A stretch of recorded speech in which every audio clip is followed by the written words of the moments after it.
Okay. I don't know what happened with my camera.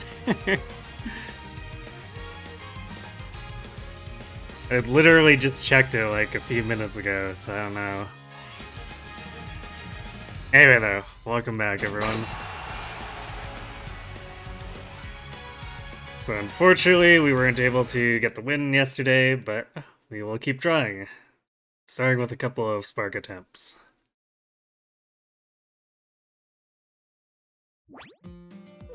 This guy's decided that he's the only cat at your parents' house. Oh, since he's the only cat at your parents' house, he should start acting like a cat. He caught his first mouse the other day. Huh.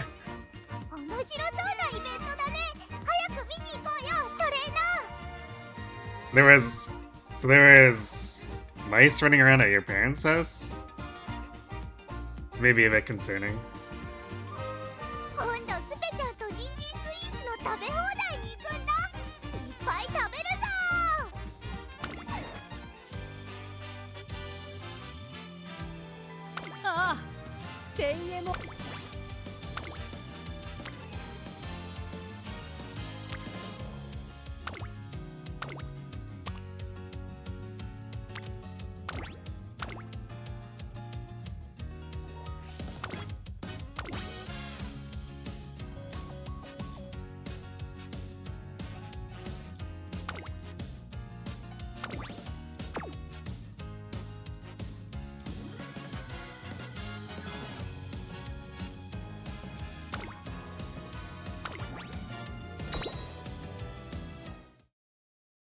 Yeah, occasionally find their way in. I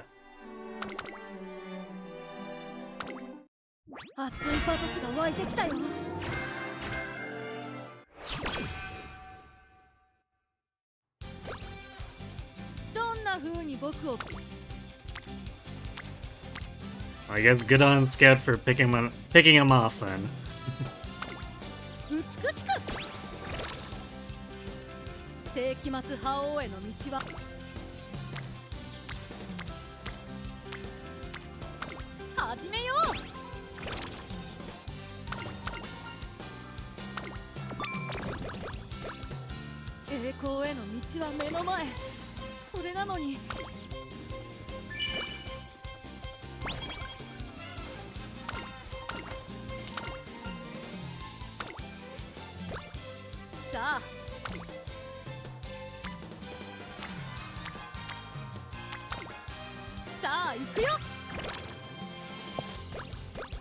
They come in a lot less frequently since your mom and you moved in with the dogs in 2020.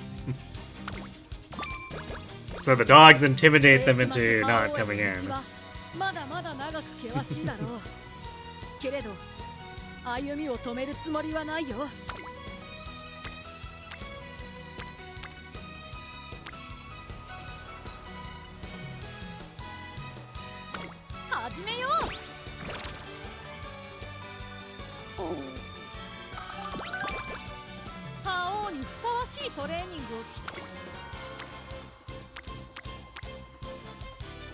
You think they're afraid of the cats or the dog smell, but weren't afraid of the cat smell?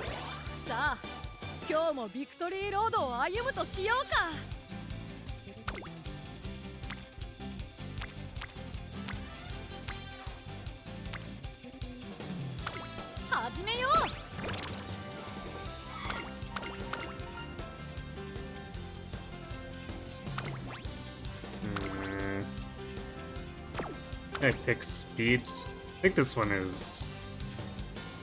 Let's see. Yeah, 7 or speed. I think we actually need the speed this time. Could be the combination.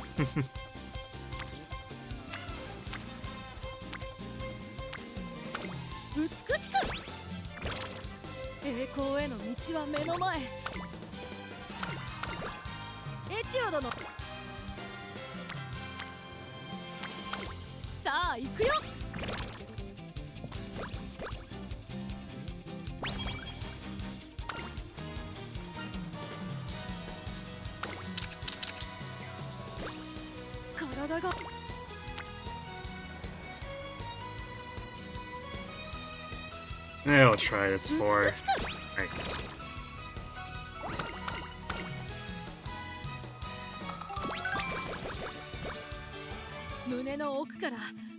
Mitsuki wasn't much of a mouser either. Socks on the other hand.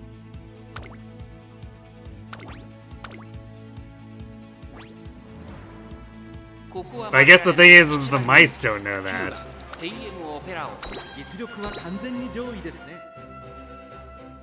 If they smell a cat, they have to assume that they're gonna get eaten, right?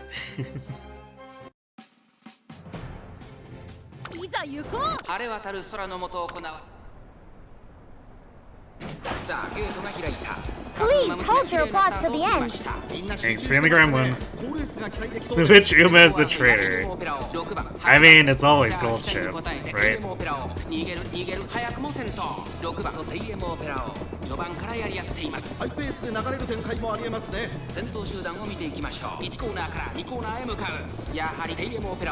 Actually, quite literally, too. With the Uma quest story. このままリードすることができるか。続きました。テイエムオペラを内を回ります。5番その外並んで8番内4番外を通りまして7番向こう上面に入って先頭 Yes, Kakeru is a traitor. 6番会長に飛ばして行きます。現在1番手は6番それを見るようにテイエムオペラを少し後ろから8番1馬審査4番差がなく5番少し離れて7番そして内目をつきましては I guess we're gonna have to race you to the death now then. その後1番意気揚々と先頭を行きます。6番どうでしょうこの展開。ちょっとかかり気味かもしれないです。息を入れるタイミングがあればいいですが。第3コーナーのヨードの坂を下る集団が一つにまとまって混戦状態です。これだけ密集していると紛れがありそうですね。第4コーナーを進んで直線へ向かう。ここからスパート。一気にレースが動きます。この直線で勝負が決まるぞ。テイエムオペラを Hello, Uma Fan Gamer. Nice name, and welcome to the chat. 闇が行く手を阻もうと輝いてみせよう。さあ最終コーナーを曲がって最後の直線コースに入った。並びかけてきたのはテイエムオペラを完全に抜け出した。200を通過リードを開いていくテイエムオペラを逃げるテイエムオペラを突き放すテイエムオペラを1着でゴールイン。実力をいか当然の結果さ。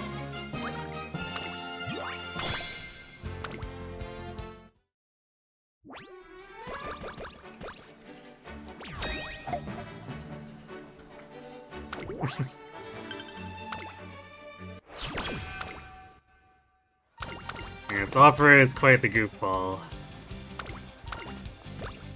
体が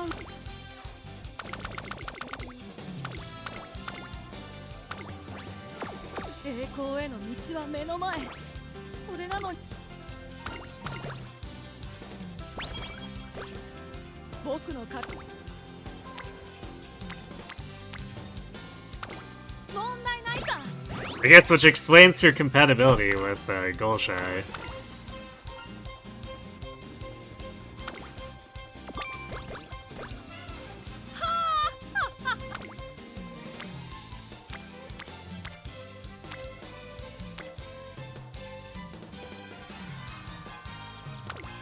美しく栄光への道は目の前。 It's actually kind of funny how that's like the main thing that makes her a good candidate as a Haru legacy, because her actual compatibility with Haru is pretty so-so.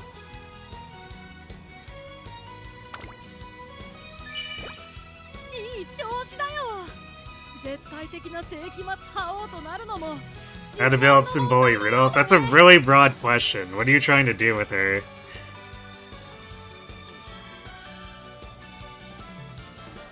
Hello, Swan.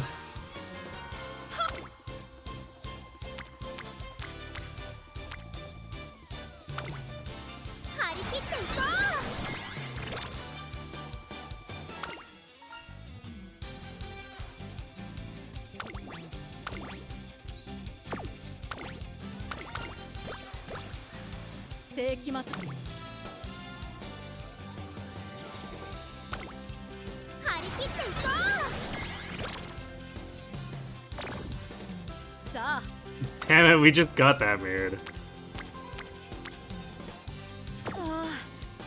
Stop fighting mirrors, Opera.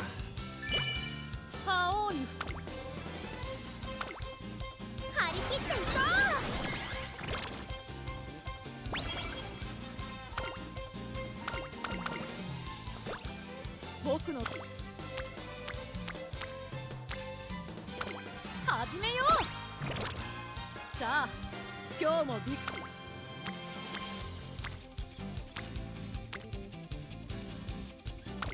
グ美しく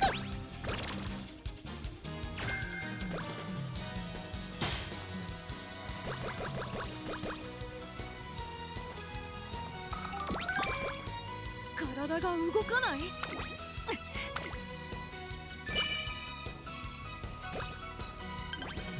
どんな顔こ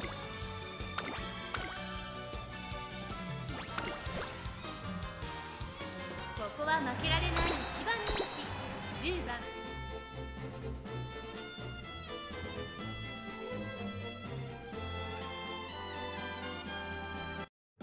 いざ行こう。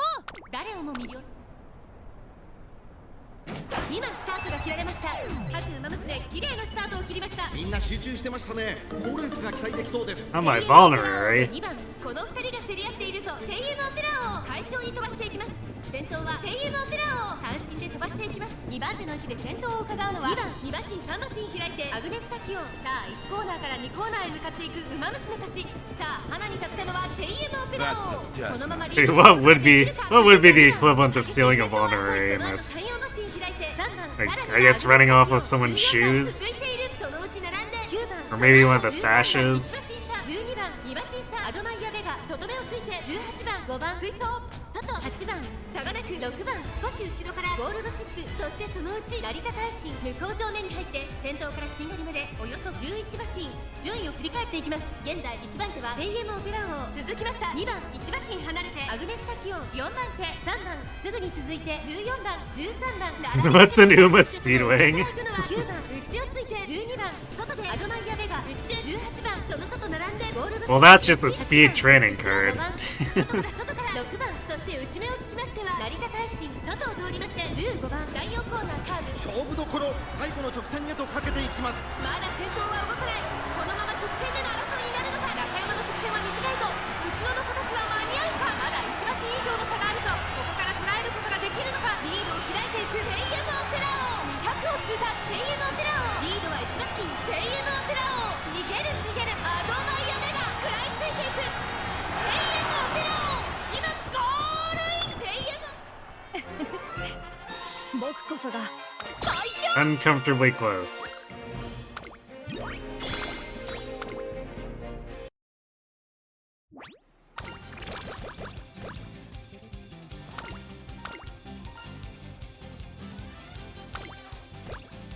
さあ張り切っていこう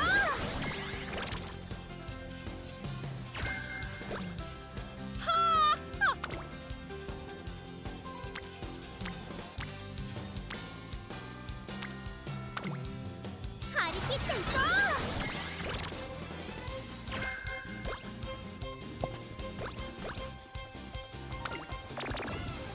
う栄光 Damn の it. 道は Why is it impossible to maintain a mood on this run here? Oh, 世 of 紀末 course. 覇王への道は It's impossible to maintain it because Opera is a slacker.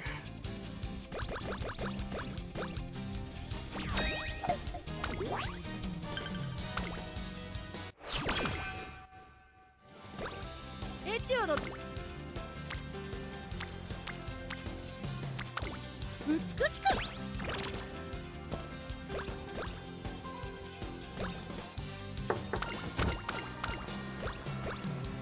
ああ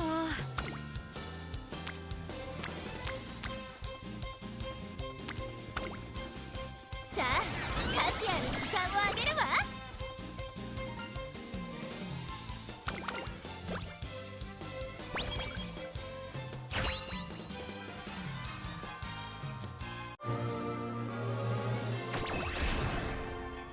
熱いバトスが湧いてきたよ。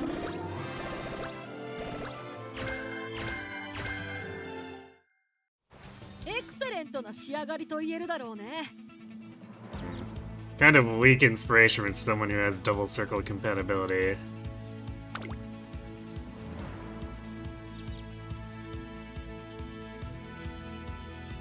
So, where are my skill hints?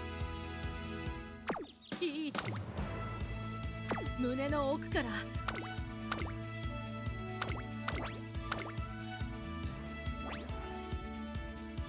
注目の1番人気16番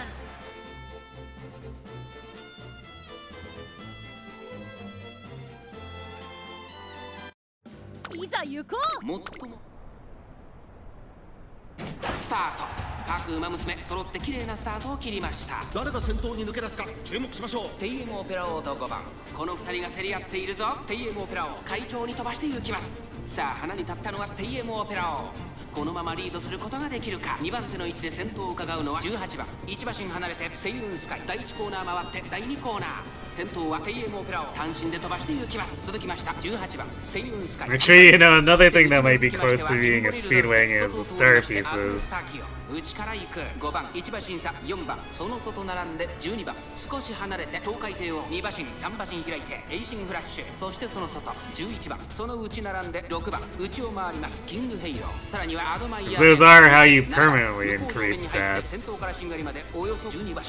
順位を振り返っていきます。依然として TM オペラ王先頭から大きく離されて2番手はセイルンス。 Although that makes him more like a dragon herbs than a speedwing, but yeah, you know, details. 東海帝王12番続いている18番並びかけてきたアグネスターキオ追走内で5番エイシングフラッシュ並んできた、その後34馬身開いて6番差がなくキングヘイロー、アドマイヤーベガ並んでくる内から11番内の方から3番第4コーナーカーブ。馬娘たちがどう動くか目が離せません。まだ1馬身以上の差があるぞ。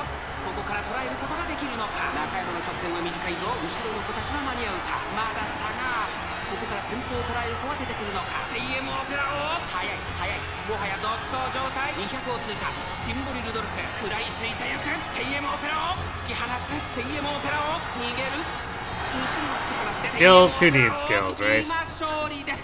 この子僕こそが最強。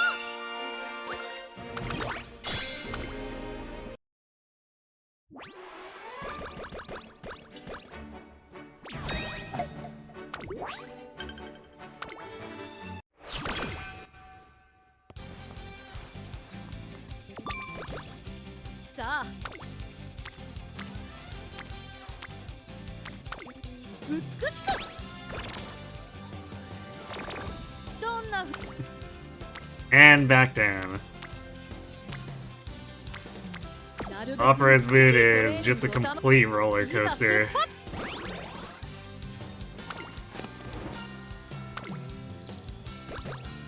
エクセレントな仕上がいい。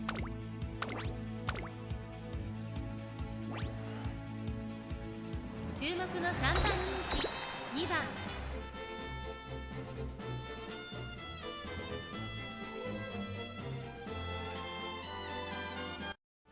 いざ行こう。すべてのさあゲートが開いた。各馬娘揃って綺麗なスタートを切りました。これは位置取りが熾烈になりそうですね。先行争いは TM オペラ王、アイネス封じ、ミホノブルボン、期待通りの結果を出せるか。1番人気アドマイヤベガ。さあ激しい先行争いで前に出たのはミホノブルボン。1コーナーから2コーナーへ向かう TM オペラ王、快調に飛ばしていきます。さあ花に立ったのは TM オペラ王。このままリードすることができるか。差がなくミホノブルボン TM オペラ王、2人の競り合いは続いている。いいライバル関係になりそうですね。先頭がやや早いのか間延びした展開です。仕掛けどころの難しいレースになりそうですね。現在1番手は TM オペラ王、続くはミホノブルボン、1馬身差アイネス封 Thanks じ、 for the winning ダ energy. リバブライアン、2馬身差16番少し離れて6番外から8番少し後ろから7番アドマイヤベガ。落ち着かない様子。向こう正面に入って先頭からしんがりまでおよそ The Derby is a race where sometimes Opera just decides to face plant. その外並んでミホノブルボン、内の方からアイネス封じ、その後ろからダリダブライアン、1馬身離れて6番外には8番内から行く16番、その後から7番アドマイヤベガ。この位置につけています。そしてその後ろから行くのは5番外目をついてゴールドシップ、2馬身3馬身開いて4番17番並んでくる。残り 1000m を通過。さらにはウォッカ11番内から行く。その後ろにウィニングチケットミホノブルボン。先頭を進みますがこれは正解でしょうか。ミホノブルボン、彼女の客室には合っていますね。大欅を越え4コーナーへ。闇を払い So we've been fighting Bourbon for so long here. I'm worried we're gonna have no stamina. 先頭は動かない。これは直線勝負になるか。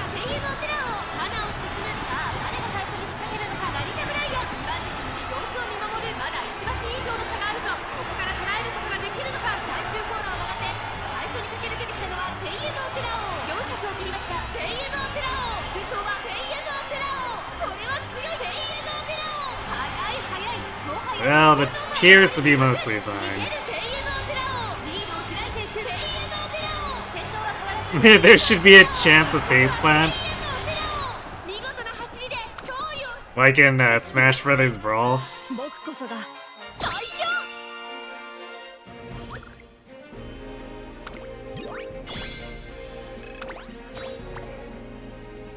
And now, Thanks for the Prime sub, Sarek. Appreciate the support.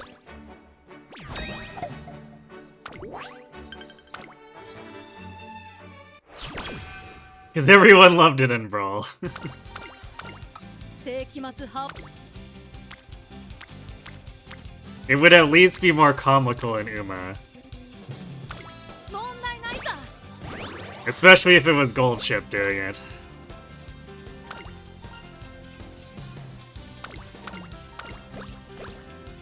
さあ今日も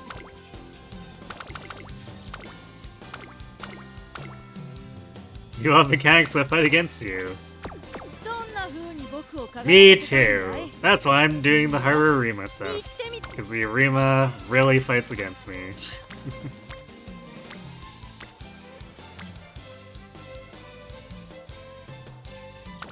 さあ行くよ。体が動く。美しく僕の輝き。妥協するつもりはな。へえ、いいね。はあ。さあ価値ある時間をあげるわ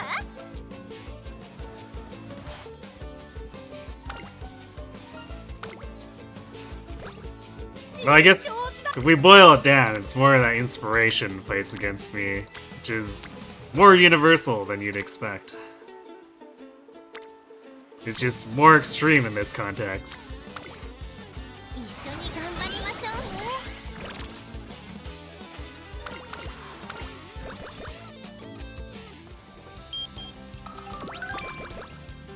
世紀僕の輝きを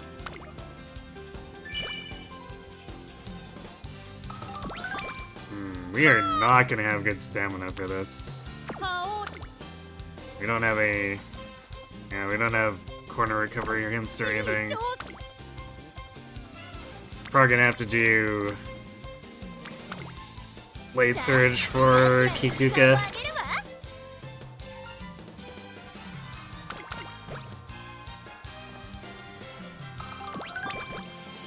世紀 Nice speed though. I guess our... 価値ある時間 The way our speed and power is falling should be good for late surging. 覇王にふさわしいトレーニングを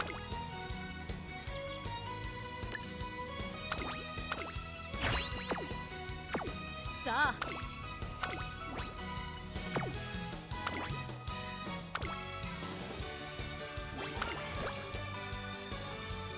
注目の一番人気15番テイエムオペラオパドックでも注目は。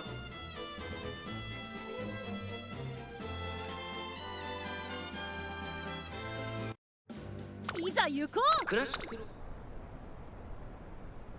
さあゲートが開いた各馬娘揃って綺麗なスタートを切りました。みんな集中してましたね。好レースが期待できそうです。期待通りの結果を出せるか。1番人気テイエムオペラを4番会長に飛ばして行きます。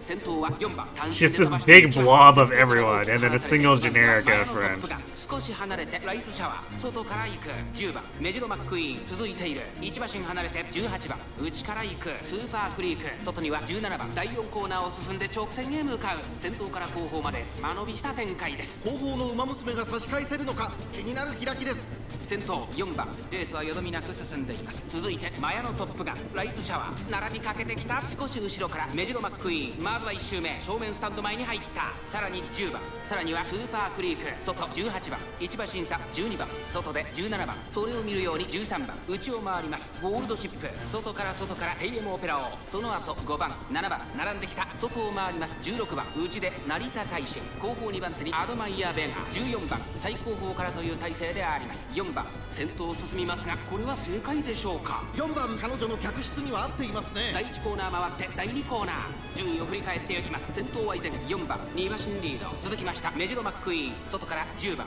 その内並んでマヤのトップガン、その後ろからスーパークリーク、外を通りましてライズシャワー、そしてその外から行ったのは17番18番内から行く、内をついて12番2馬身差7番差がなく成田大使、2周目の向こう上面に入って変わらず先頭を突き進みます。4番現在1番手は4番、その後からメジロマックイーン、そしてその後方にはマヤのトップガン、すぐに続いてスーパークリーク10番追走、そしてライズシャワー、そして内目をつきましては18番、12番、そして外目をつきましては17番、そしてその外7番、残り 1000m を通過、内の方から成田大使、あとはテイエムオペラオ、その外並んで16番、後ろ14番アドマイヤーベガ並んでくる、内から13番、外を回って5番意気揚々と先頭を行きます。メジロマックイーン、どうでしょうこの展開。かかってしまっているかもしれません。息を入れるタイミングがあればいいですが、第4コーナーカーブ、勝負どころ、最後の直線へとかけていきます。まだ差が、ここから先頭を捉える子は出てくるのか。さあいよいよ直線だ。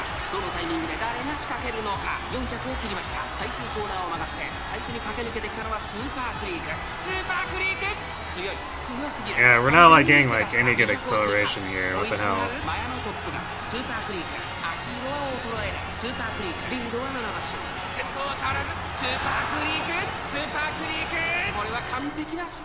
覇王には試練がつきものということか。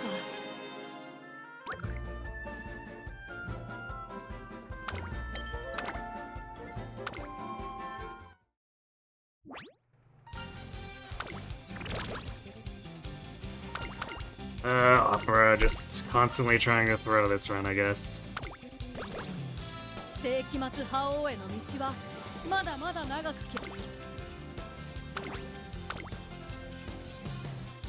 注目の一番人気13番テイエムオペラ王、人気と実力を兼ね Hey, Diley. いざ行こう。日の丸と、さあゲートが開いた。各馬娘 She really is just trying to 誰が throw. 先頭に抜け出すか注目しましょう。先行争いはサイレンス鈴鹿、アイネス封じ、テイエムオペラ王。さあ激しい先行争いで前に出たのはサイレンス鈴鹿、テイエムオペラ王、サイレンス鈴鹿、2人の競り合いは続いている。ハイペースで流れる展開もありえますね。先頭をかけます。サイレンス鈴鹿、1コーナーから2コーナーへ向かう。先頭を行ったのはサイレンス鈴鹿、続きましたテイエムオペラ王。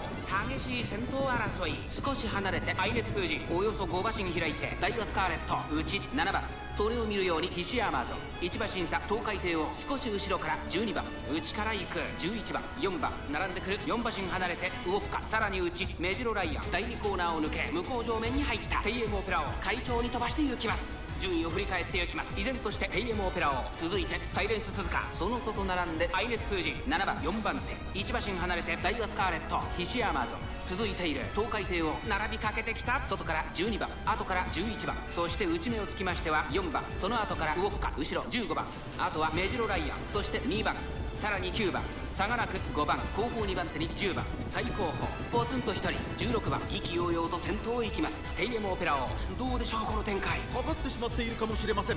息を入れるタイミングがあればいいですが、第4コーナーカーブ、内から来るか外から来るか、最後の局面です。まだ1馬身以上の差があるぞ。ここから捉えることができるのか。まだ差がある。ここから先頭を捉える子は出てくるのか。方向まで400、最終コーナー、最初に立ち上がったのはテイエムオペラ王。テイエムオペラ王、強い、強すぎる。完全に抜け出したテイエムオペラ王。先頭はテイエムオペラ王、これは強い。200を通過、ウォッカ食い下がるテイエムオペラ王、リードは8馬身。テイエムオペラ王、足色を衰えるテイエムオペラ王、強い。ネーション。このレースの主役は間違いなく僕こそが最強。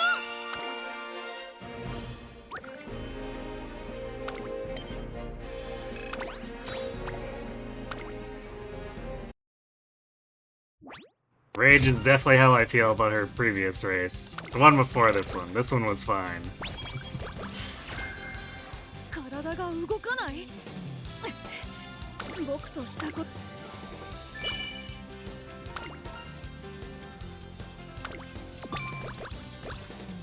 僕の輝きを。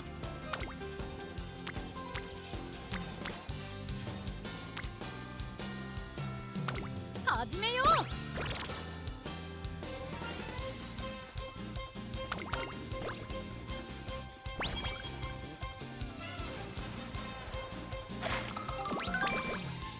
圧倒的な力で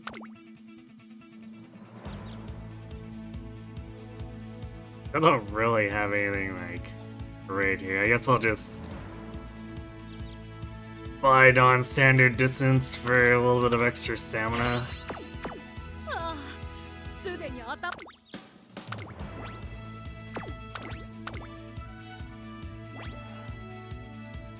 勝ちは十分に狙える3番人気7番。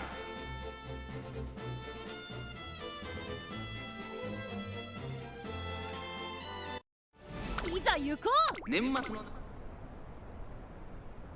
さあゲートが開いた。 Otherwise, as long as we don't run out of stamina, 700 speed is stupid high for end of classic テイエ here. モオペラ王と6番、この2人が競り合っているぞ。期待通りの結果を出せるか。1番人気グラスワンダー、まもなく第4コーナーカーブ。テイエモオペラ王快調に飛ばして行きます。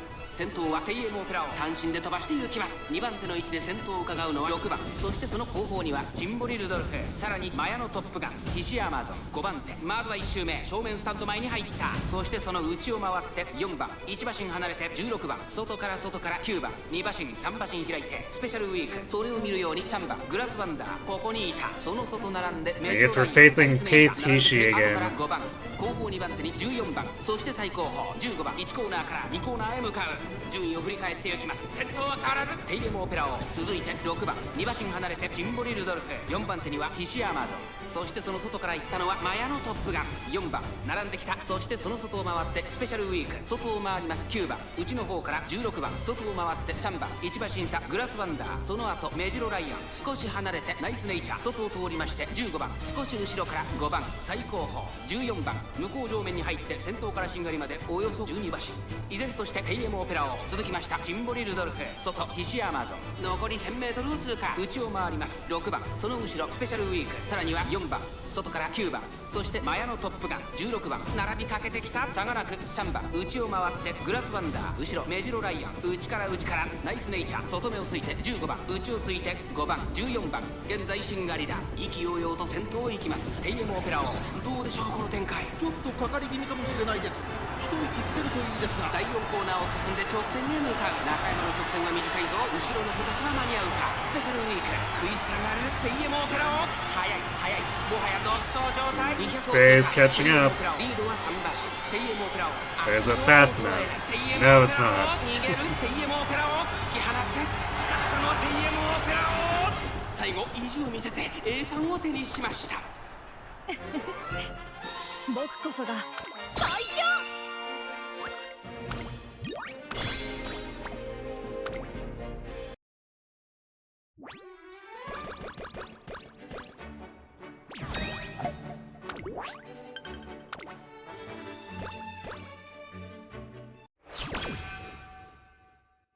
Nice 25 streak.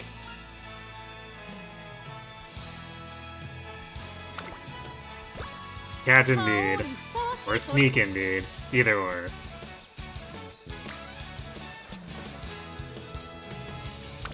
さあ行くよ。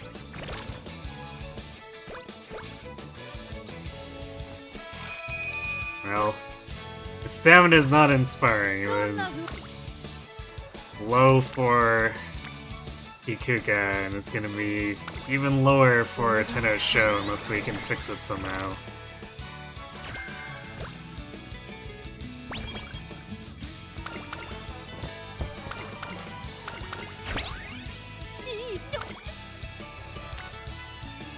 Ugh. We also need 慣れ合うわけじゃないから。 to get the director to green. Okay, there.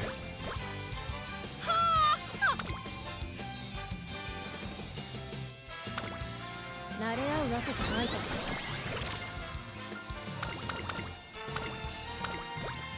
栄光への道は目の前。それが We have so much speed, but we probably don't have the stamina to actually utilize it. お願いします。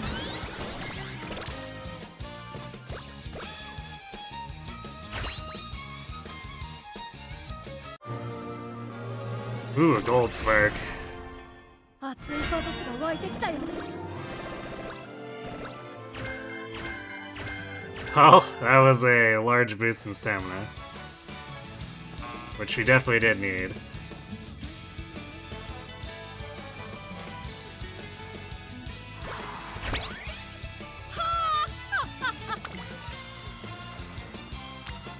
Still gonna be a little short, but at least it doesn't look catastrophic anymore.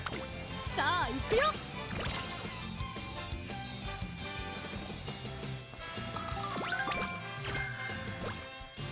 今の僕を一言で表すならば、そう。あと。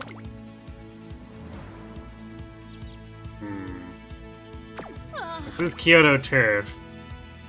We still don't have any, like, good recovery skills, so we could buy Kyoto race course for another 40 stamina. Man, are we really doing this? I guess we are.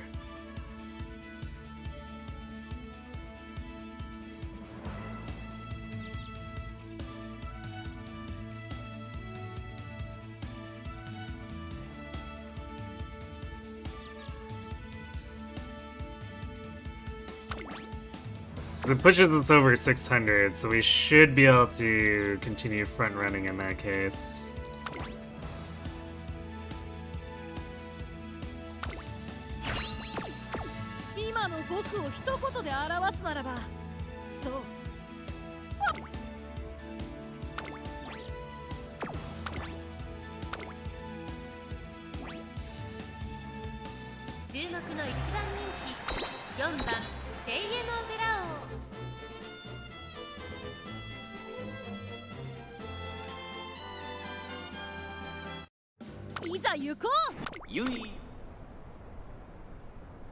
Sa, ゲートが開いた。各馬娘、綺麗なスタートを切りました。誰が先頭に抜け出すか注目しましょう。先行争いはセイウンスカイ、マヤのトップがテイエムオペラ王。さあ、激しい先行争いで前に出たのはセイウンスカイ。早くも激しい競り合い。マヤのトップが内から行く。内からテイエムオペラ王。さらに1番、その後2番、その後3、4馬身開いて3番、1馬身離れてジンボリルドルフ。少し離れて6番、それを見るように18番、少し後ろから7番、その外並んでメジロマックイーン。あとはスーパークリーク。さらには13番、外を通りましてエイシングフラッシュ。さらに外から17番、そして内目をつきましては14番、外を回ってゴールドシップ。まもなく第4コーナーカーブ。先頭から後方まで縦長の展開だ。仕掛けどころの難しいレースになりそうですね。先頭集団を見ていきましょう。現在1番手はマヤのトップガン、続いてセイウンスカイ、そして外目をつきましては1番テイエムオペラ王。ここにいます。まずは1周目、正面スタンド前に入った1馬身差2番、そしてその後ろから行くのは3番、2馬身3馬身開いて18番、その後ろからジンボリ I guess we might end up procking for unique, at least with this positioning. スーパークリーク、内から7番、外エイシングフラッシュ、そしてその内から行ったのは13番。Uma Lid was not on your bingo card. 2番手に8番ゴールドシップ。現在シンガリだ。第1コーナー回って第2コーナー、マヤのトップが You might say she caught you off guard with a drop kick. 続きました1番セイウンスカイ、3番手テイエムオペラをこの位置につけています。そしてその後方には2番、後から18番、そして3番、その後からメジロマクナイジュラテ。マヤのトップガン先頭を進みますが、これは正解でしょうか。マヤのトップガン、彼女の客室には合っていますね。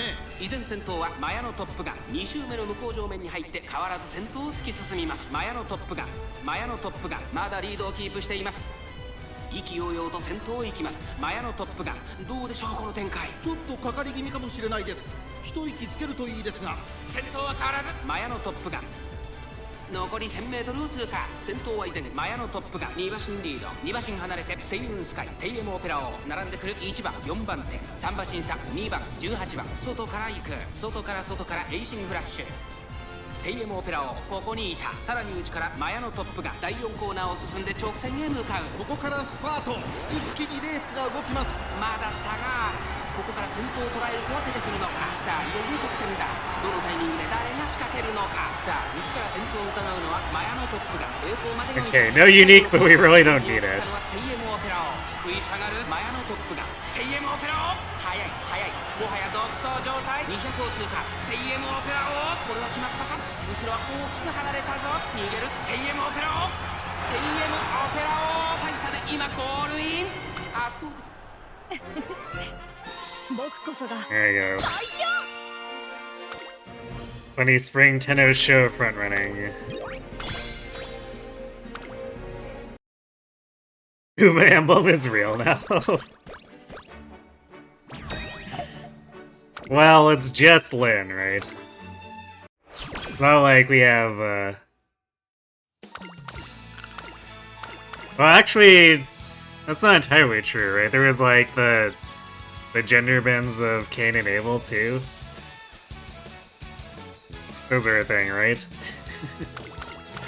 So I guess, yeah, maybe Uma emblem is real.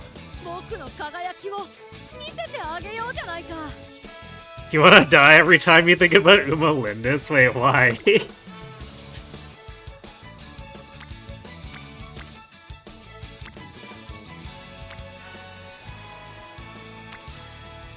I personally think it's pretty funny. 問題ないさ One is a bull, the other's a panther. Ah, so they're not actual... Not actual Umas, 世紀 okay. 末覇王への道はまだまだ It's just so out of pocket.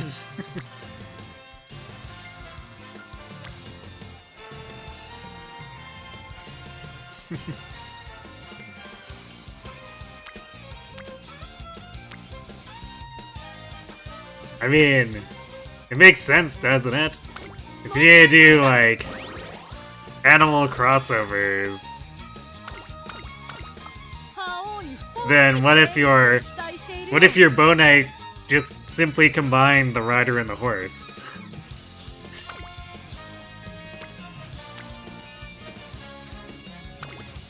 慣れ合うわけじゃないから圧倒的な力で敵をねじ伏せるそんな覇王にふさわしいああ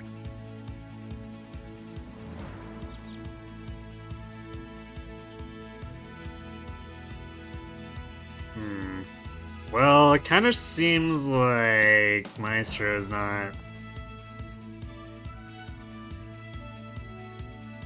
interested in showing up to help us, so I'm gonna grab Breath of Fresh Air since Akikawa was kind enough to give it to me. It's unfortunately an inferior recovery skill, but it's probably second best, even if it's a distant second best.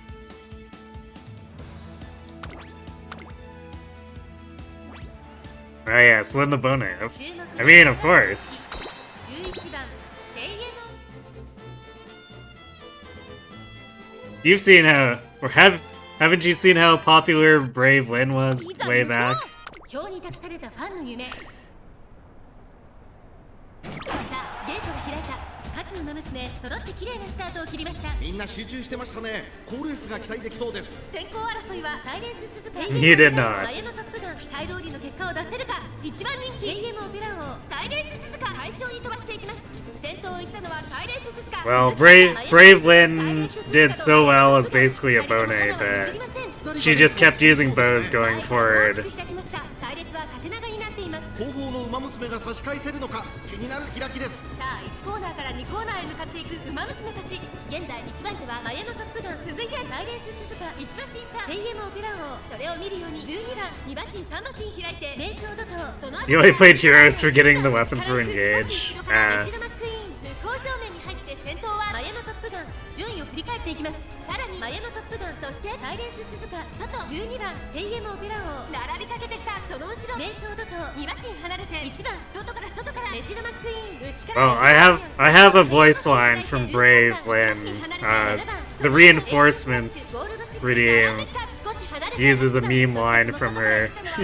6番追走あとは2番マヤのトップガン先頭を進みますがこれは正解でしょうかマヤのトップガン彼女の客室には合っていますね。第4コーナーカーブ Yes, exactly 外 that. から来るか最後の局面です。勝負は最後の直線に持ち込まれたまだ1馬身以上の差があるぞここから捉えることができるのかテイエモオペラ王前を狙っているぞさあ Hopper, what are you doing? Come on, leverage your superior 闇を speed. 払い光へ導こう並んでくるテイエモオペラ王テイエモオペラ王完全に抜け出したリードを開いていくテイエモオペラ王200をいざ追いすがる名将の顔テイエムオペラ王受けるテイエムオペラ王見放せ戦争はテイエムオペラ王変わらないテイエムオペラ王強いとしか言えない走り次のレースが今から楽しみですテイエムオペラ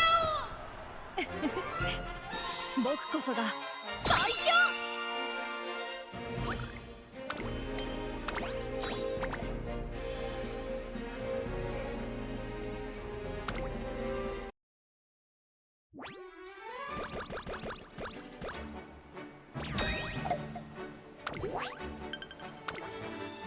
Also, it's not like something like Bonai Lin comes out of nowhere, because the 絶対的 Nomad and Nomad Trooper classes exist, so it's like, it's not terribly hard to imagine 美しく an alt of her in 妥協するつもり a setup from one of the other tribes.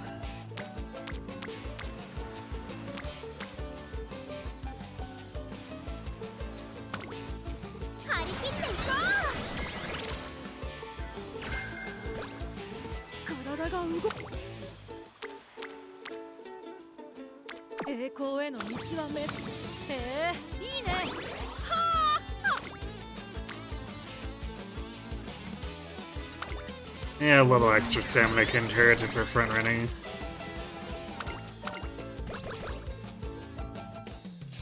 Oh, of course Maestro shows up now. It was jealous that I took breath of fresh air. 今日もビクトリー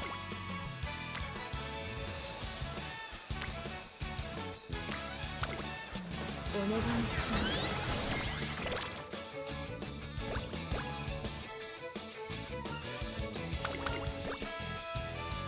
栄光への道は目の前体が動かない栄光への道は目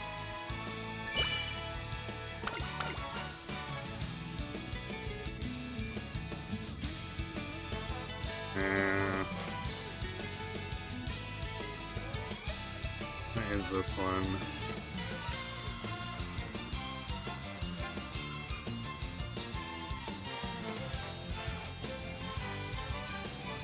Wits or combination guts wits. Well, we'll take the wits. さあ慣れ合うわけじゃないから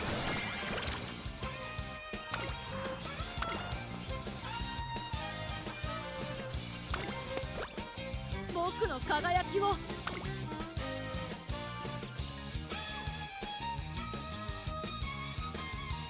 Not quite enough to buy いい調子だ Maestro. Because we have so much speed, what we could probably just do is have double gold recovery to facilitate the front running shenanigans. 12番テイエムオペラ王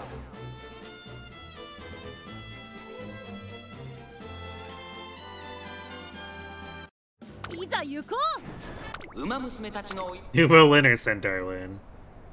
さあゲートが開いた各馬娘揃って綺麗なスタートを切りました誰が先頭に抜け出すか注目しましょう。先行争いはダイワスカーレットマヤのトップが I mean, Umalin is significantly less likely to murder me, so さあ激しい先行 I think I might have to go with that マヤ one. のトップがダイワスカーレット並んできた激しい先頭争い向こう上面に入って先頭からしんがりまでおよそ13馬身さあ先頭に立ちましたダイワスカーレット続きましたテイエムオペラ王早くも激しい競り合い少し離れてマヤのトップが内を回ってスーパークリーク11番5番手東海帝王並んでくるそしてその内から行ったのは7番少し後ろから名将怒涛そしてそのうち16番内には10番2馬身3馬身開いて13番内をついてペアグループそれを見るように9番内の方から2番外からウォッカそして内目をつきましては4番後方2番手に3番1番最後方だダイワスカーレット先頭を進みますがこれは正解でしょうかダイワスカーレット彼女の客室には合っていますね。ダイワスカーレットまだリードをキープしています続いてテイエムオペラ王大けやきを越え4コーナーへまだ1馬身以上の差があるぞ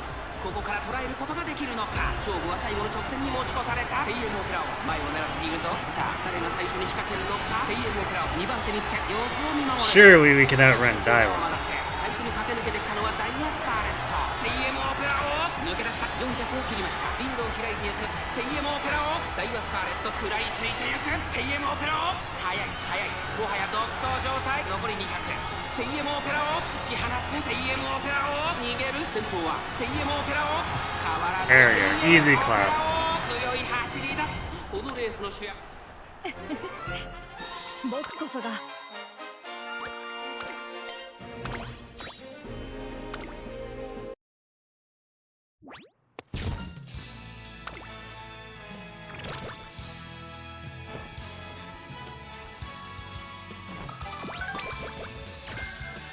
どんな風に僕を輝かせた僕の輝きを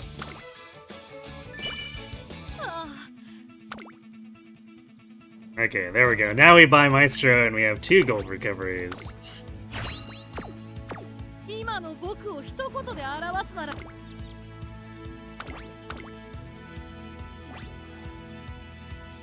目の1番人気8番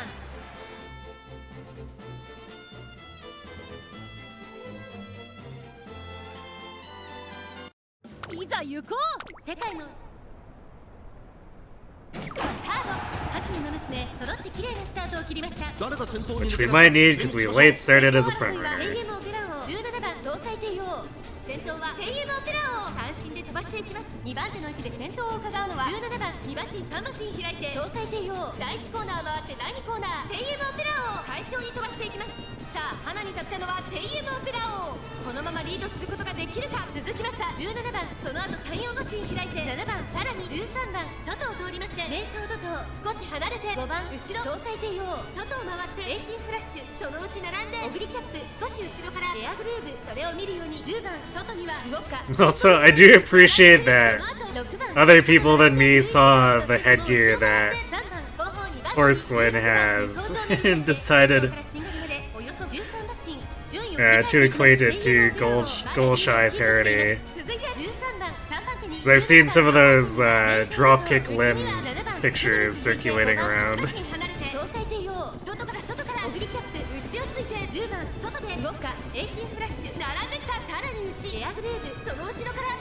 He's such an eggy.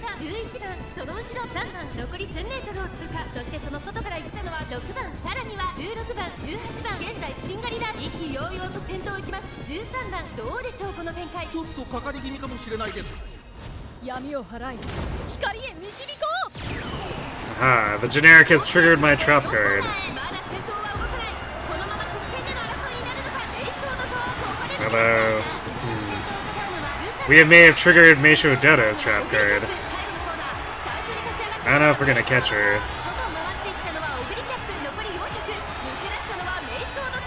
Yeah, okay.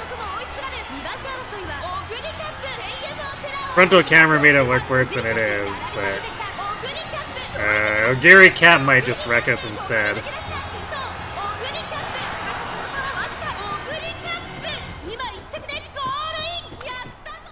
輝きでは負けていなかっただろう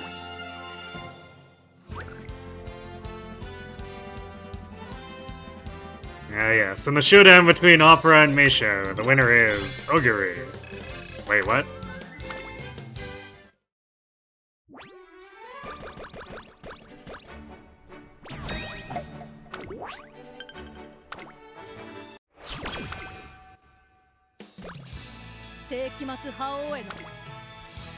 Sadly, I think that late start did us in there.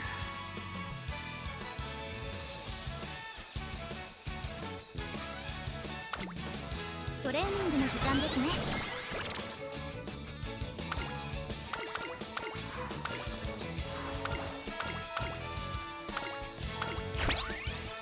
今の僕を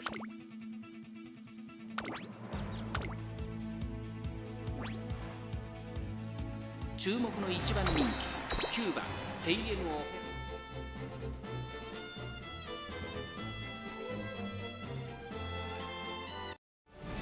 いざ行こう年末の中山でさ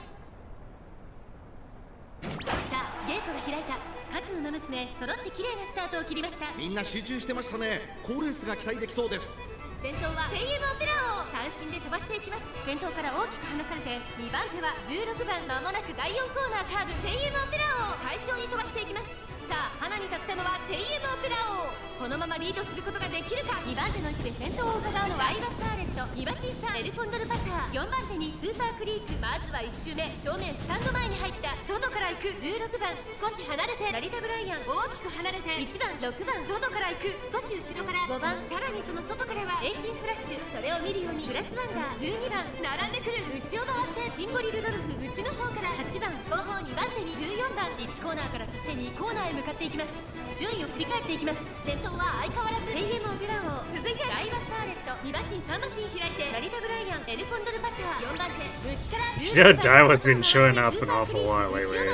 1番外を通りまして6番1馬身差5番外エイシンフラッシュさらにグラスワンダー外目をついて12番1馬身離れて8番シンボリルドルフ並んできた。そして内目をつきましては14番15番最高峰から But I guess this is the Arima, 向上面に入って where she's more likely to appear with stealth. 依然先頭は AM オペラ王残り 1000m を通過。続きましたダイバスターレットその後ろ成田ブライアン4番手にはエルコンドルパター5番手にスーパークリーク。あとは16番外には1番内から6番さらにはエイシンフラッシュ内で5番後からグラスワンダー12番並びかけてきた。そして8番差がなくシンボリルドルフそしてその内から行ったのは14番第4コーナーを進んで直線へ向かう。勝負どころ最後の直線へとかけていきます。まだ差がある。ここから先頭を捉える子は出てくるのか。最後のコーナー先頭を切ったのはテイエムオペラ王成田ブライアン食い下がるテイエムオペラ王速いもはや独走状態残り200テイエムオペラ王逃げるテイエムオペラ王突き放せテイエムオペラ王足色は怒らない。 No late start to kill us this time. 完璧な勝利です。他の追随をまるで許さなかった僕こそが最強。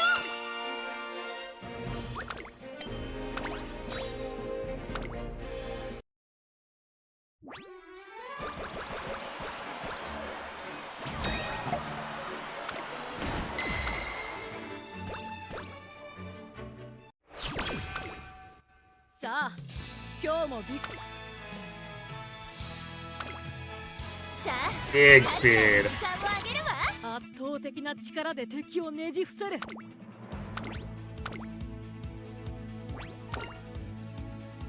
注目の1番人気9番テイエムオペラ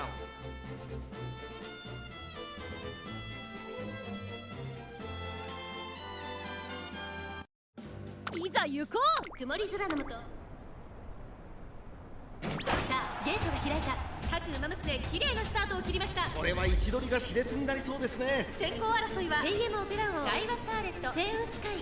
先頭集団を見ていきましょう。先頭はテイエムオペラ王単身で飛ばしていきます。2番手の位置で先頭を伺うのはダイバスターレット外を通りましてアイネス風神。それを見るようにセイウンスカイ。さあ1コーナーから2コーナーへ向かっていくウマ娘たち。テイエムオペラ王快調に飛ばしていきます。さあ花に立ったのはテイエムオペラ王このままリードすることができるか。続いてダイバスターレット激しい先頭争い1馬身差アイネス風神内をついてセイウンスカイ。この辺りまでで先頭集団を形成しています。そしてここで先頭はダイバスターレットテイエムオペラ王並んできた。そしてその外を回ってアイネス風神セイウンスカイ4番手5番手1番スーパークリーク並んでくる。そして内目をつきましてはアグネスタキオン東海帝王並びかけてきた。さらには12番その後ろから4番少し後ろからマヤのトップガン。その後から14番内で13番1馬身離れて7番少し離れて18番そのうち並んで3番後方2番手に17番16番最高峰だテイエムオペラ王先頭を進みますがこれは正解でしょうか。テイエムオペラ王彼女の客室には合っていますね。先頭テイエムオペラ王レースはよどみなく進んでいます。続きましたダイバスターレット外目をついて1番4番手にセイウンスカイ。さらにその内からはアイネス風神その外並んでスーパークリーク内を回ります。アグネスタキオン第4コーナーカーブ内から来るか外から来るか最後の局面です。まだ差がある。ここから先頭を捉える子は出てくるのか。中山の得点は短いぞ。後ろの子たちは間に合うか。ダイバスターレット追いつなるテイエムオペラ王強すぎる。完全に抜け出した200を通過リードを開いていくテイエムオペラ王似てるテイエムオペラ王 Very easy win. 突き放せテイエムオペラ王強い走りだ。この僕こそが最強。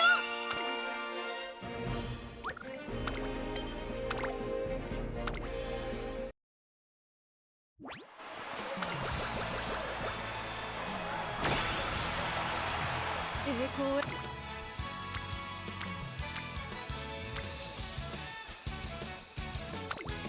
問題ないさ。ああすででに頭の中に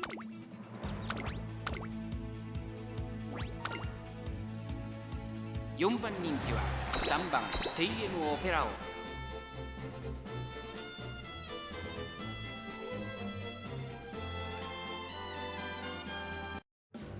いざ行こう。寒さ続く。 Hmm. スタート。 Nothing. Damn it. 揃って綺麗なスタートを切りました。これは位置取りが Just don't need late 先 starts. 行 But 争いはミホのブルボン。 you can probably recover. The commentary leading into this, if you listen to it, sometimes they'll say stuff like, let's hope for a dead heat. I wonder if that's actually possible. So far, I've never seen it happen. メジロライアン並んでくる。その外並んで16番少し離れて12番内にはテイエムオペラを2馬身3馬身開いて4番ジンボリルドルフこの位置につけています。第2コーナーを抜け向こう上面に入った。順位を振り返っていきます。依然先頭はミホのブルボン続きました三輪早秀。それを見るように16番そしてそのうちメジロライアン Running in the snow cannot be 少 safe. し後ろからメジロマックイーン Probably not. 4番テイエムオペラを並んできた。外からジンボリルドルフゴールドシップここから仕掛けどころだ。集団が一つにまとまって混戦状態です。これだけ密集していると紛れがありそうですね。先頭は相変わらずミホのブルボン続いて三輪早秀16番続いている。内を Might have to 回って rerun 第 this. 4コーナーを進んで Because we're really far back. That late start like completely wrecked us. まだ先頭は動かない。果たして抜け出すのは誰か。テイエムオペラを前を狙っているぞ。残り400シンボリルドルフ外で足を溜めています。 Well, 最終コーナーを曲がって最後の直線コース she might have just successfully converted it into a late surge. 並びかけてきたのはテイエムオペラを先頭ゴールドシップ。しかしその差はわずか。熾烈なデッドヒート。ゴールドシップとテイエムオペラをもつれるようにゴールイン。 Speaking of mentions of dead heat. テイエムオペラを URA ファイナルズ準決勝を制しました。頂点まで僕こそが最強。 It seems like anytime there's a shoulder-to-shoulder crossing, it still comes out with some winner.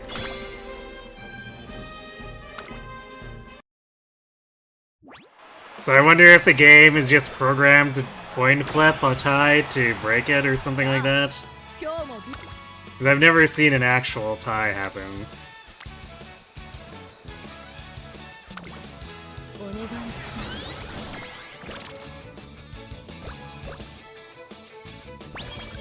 ああ、すでに圧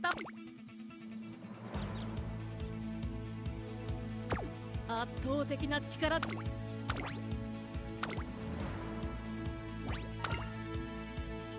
注目の1番人気10番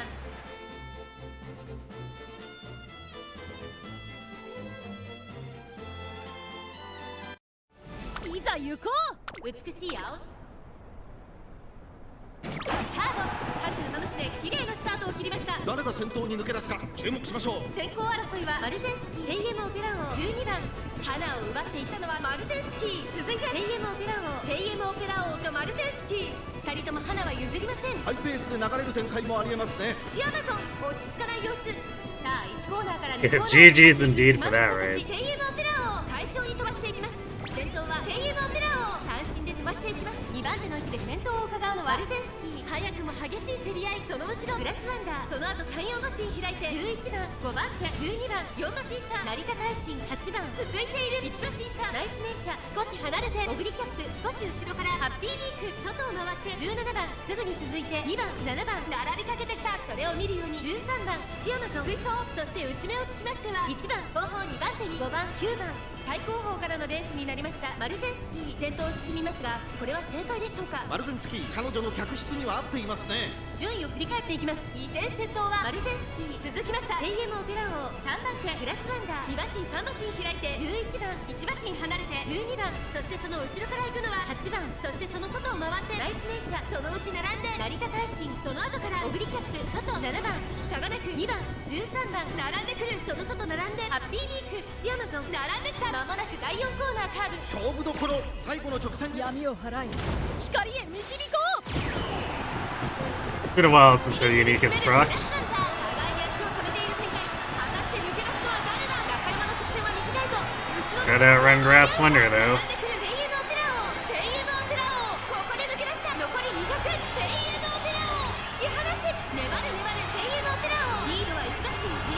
Oh, is that gonna be Grass and Nature? I think we got Grass and Nature for this dance.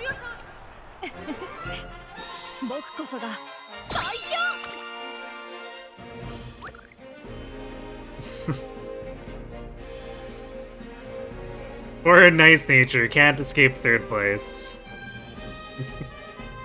Yeah, he takes third as intended. So mean.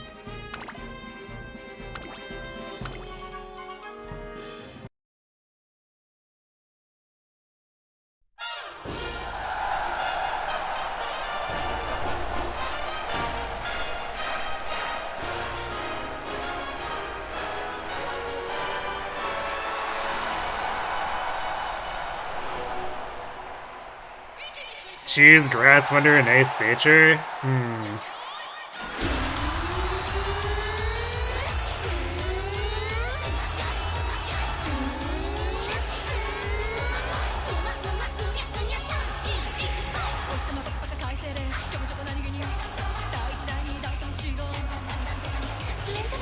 think I like Nice Nature a little more than Grass Wonder. Grass Wonder, she can use lightning magic. Not this version of Grass Wonder, though.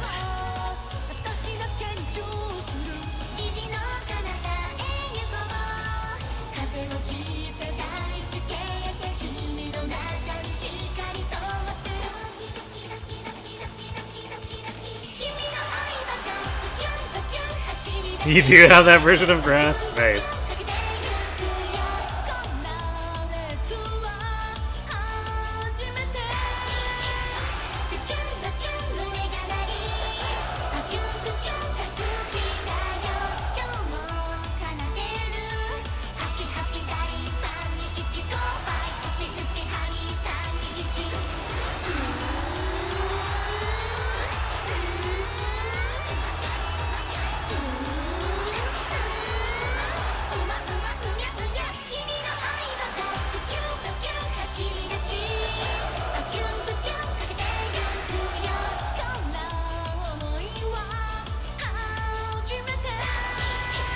I want to do career watch stories. I mean, I like when the composition comes together.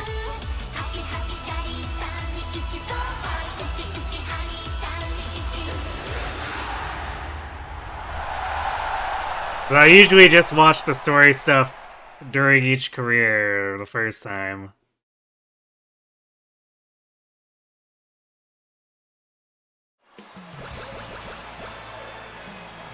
Because rewatching it every time I do a career would get tiring.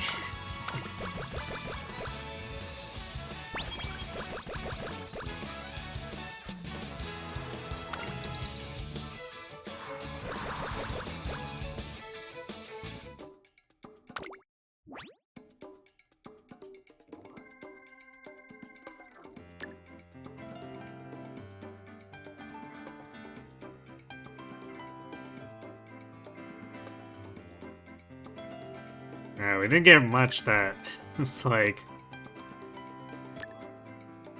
worth setting up for inheritance. I guess we'll do that instead.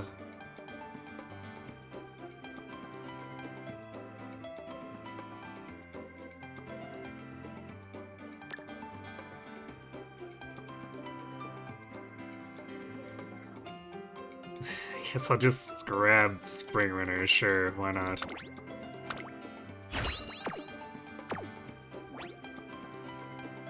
Feel like you want Happy Meek to be playable? You're not the only one.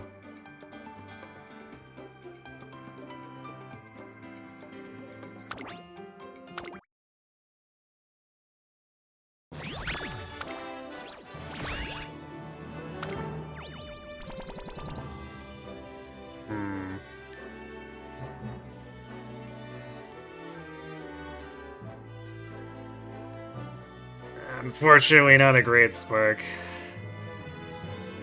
I'd probably save it if it was medium 3, but eh. 常に覇王の隣にいたことを誇るといい。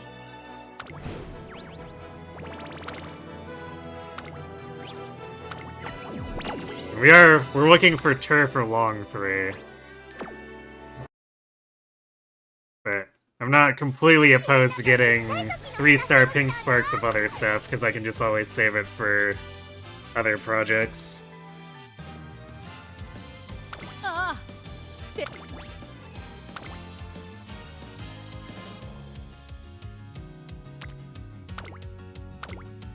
But we would prefer, especially since I'm using Boros up on this, we would prefer to get the turf for long setups that actually help Haru. Sooner rather than later.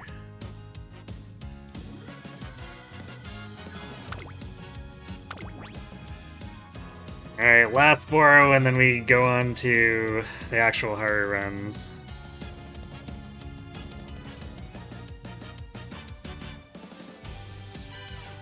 Yeah, 3-star medium with the same compatibility chains will indeed help if I tried to stick with the medium strategies for Haru's unique epithet. Although I'm starting to question how viable that will be.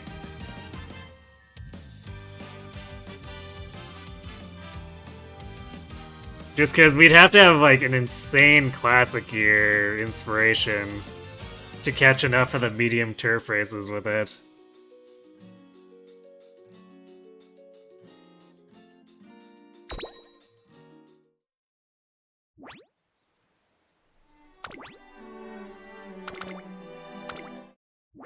So I'll probably have to actually reconsider what I want to do for a strategy after we're done with the Arima runs. I'll have to go in and do like an actual hard count of mile and sprints for fans.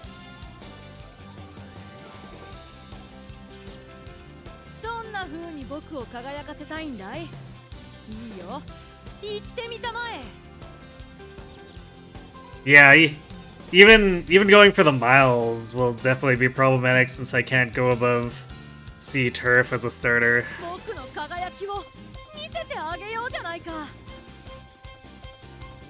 Yeah, the medium concept was looking to do turf mediums. But like, that's why it becomes a huge problem, because we would need at least 2 aptitude procs on classic year to even make it viable to try to do any of the medium turf races. Because, like, these attempts where we've taken D-Long and D-Turf against Arima and had it just completely implode is a pretty good indicator of what will happen if we try to do that on the medium races, too.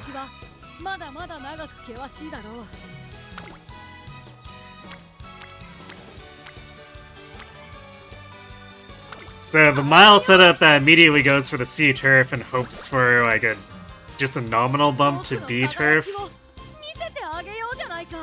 is probably gonna have much better race performance, but then the question there becomes, is there enough fans in the pool to actually meet 550,000? And I'm honestly pretty dubious that that's actually the case at all. Did I know that regular horses don't exist in the Uma universe? Yes, I have heard that.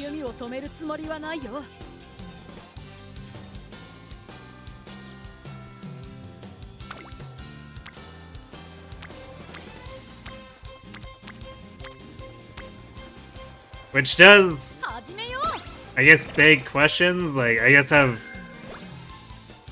Uma's just always been a thing who have done manual labor for, you know, the stuff in history where things were pulled by horses?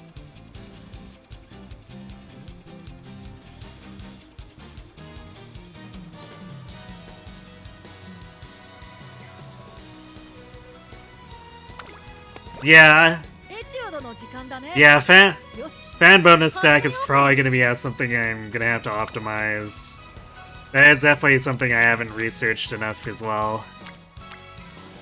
But that can only take us so far. 見せてあげようじゃない。さあ行くよ。 Because the typical setup is already giving like 80% more 栄 fans. 光への道は目の前。体が動か And な I い。 can't imagine being able to push it too far past double.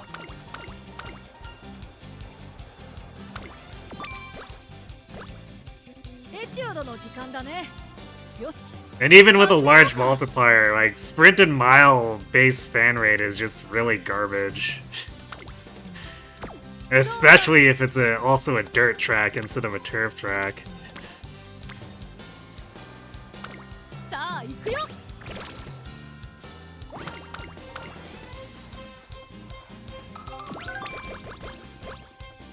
覇王にふさわしい Thanks to the トレーニン bats. グ。始めよう。 What's the difference? Significant. Like, 栄光への道は目の前。 we have to get past the debut first, but, 美しく。 like medium turf races. There's a bunch of high profile ones that can get you like 20 to 30,000 fans base. Which becomes really huge when you take a double multiplier to it. 覇王にふさ But even the really big dirt or sprint or mile races cap out at like 10,000. 問題ないさ。あ And there are very few of them too. あ、美しく。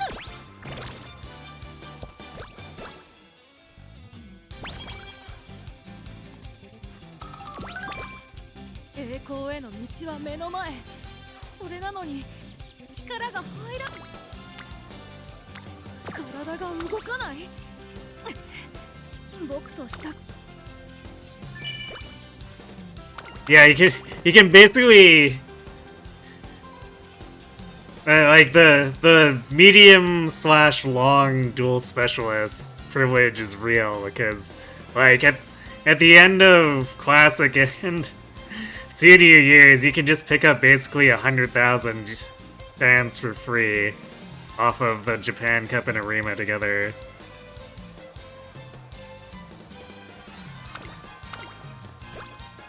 胸の奥から情熱が湧いてくるようだ。 Yeah, and I think Dirt only has one where it gets up to 10k, the Champions Cup. Because I don't think even the medium Dirt G1, I don't think quite gets that high. It's like same amount as like the JBC Sprint, maybe a little bit higher. X 胸 こ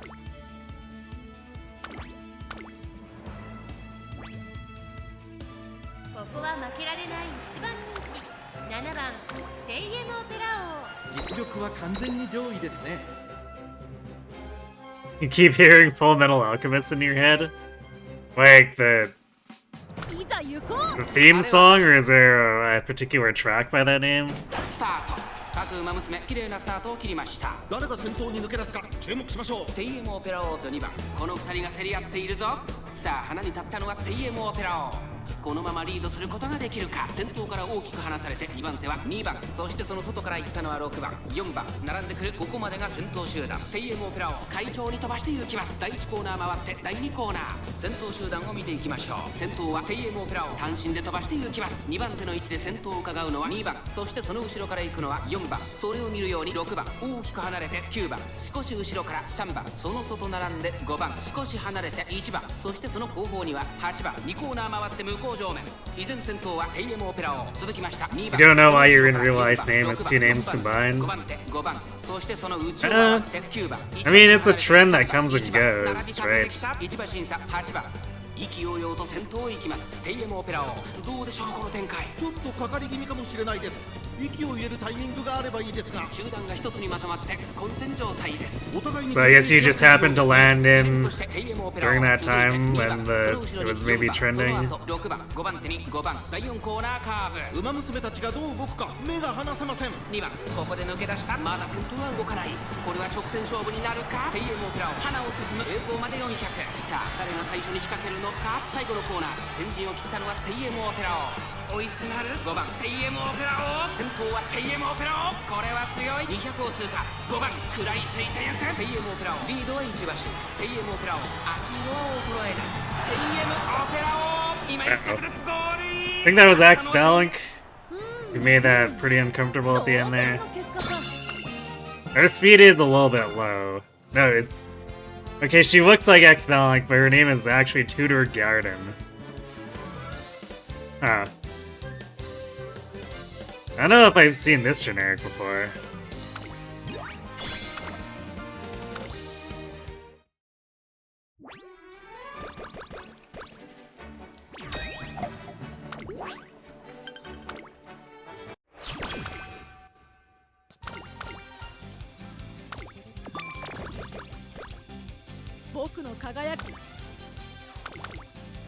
So let's see, to illustrate, like...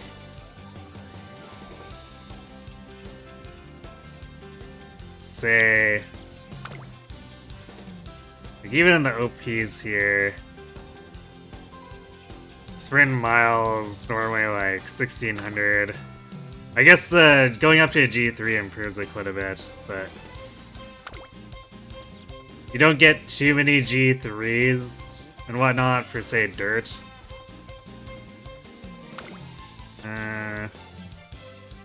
I guess OP is just kind of not good in general for fans, since Turf Medium's not doing so hot there either.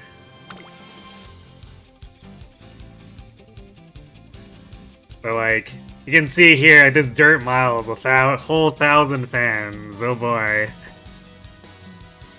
Because no one respects dirt. And that's why it's stupid annoying to get fans for Haru, despite, you know, in lore, supposedly she's just super magnetic and has a million fans.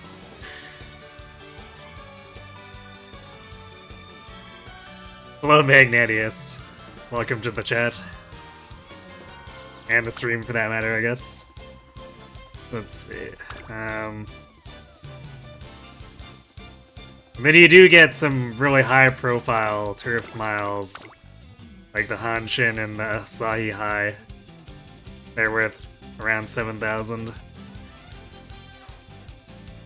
But then you get that 7,000 is like the low point for the turf medium G1s.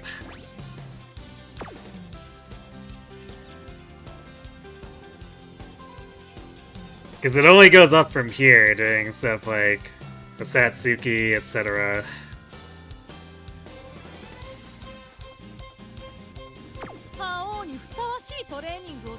And then you eventually get to like Japan Cup and Arima that throw around 30,000 each as a baseline.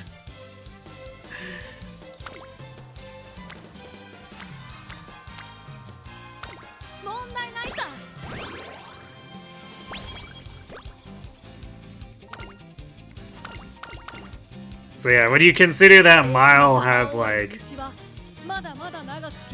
10,000 as a base, like tops for fans, that 550,000 suddenly looks extremely distant.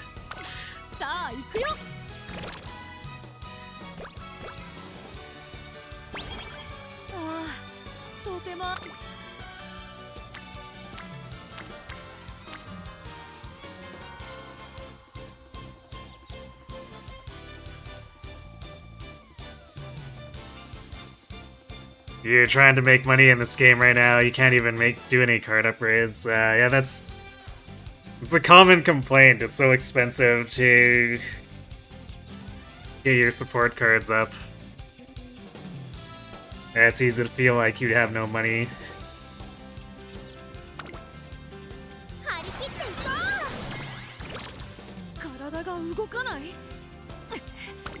僕としたことが And then of course that resource is fighting with potentials, right?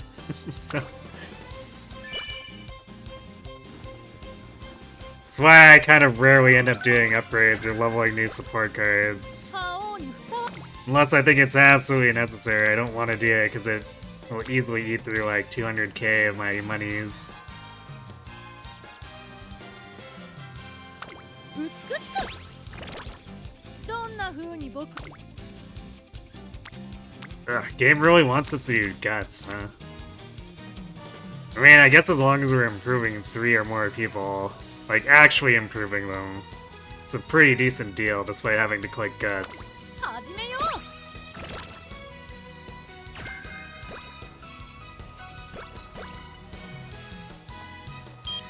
Their names are very strange and unique for many reasons. What, the Umas?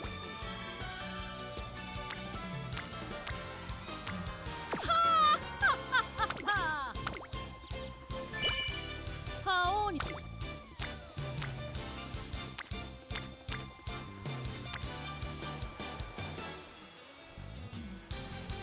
美しく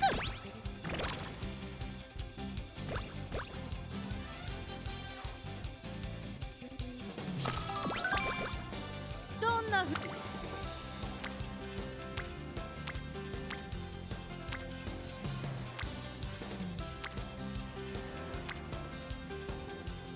I guess it is kind of curious. It makes me wonder about like the actual horse owners of the actual horses that these are based off of at times, but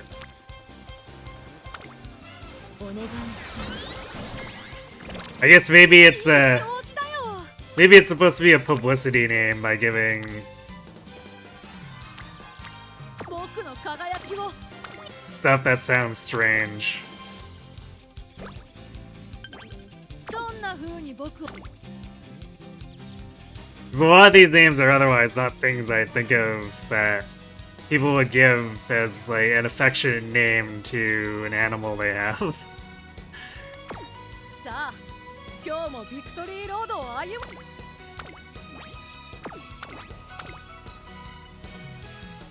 注目の1番人気18番テイエムオペラオ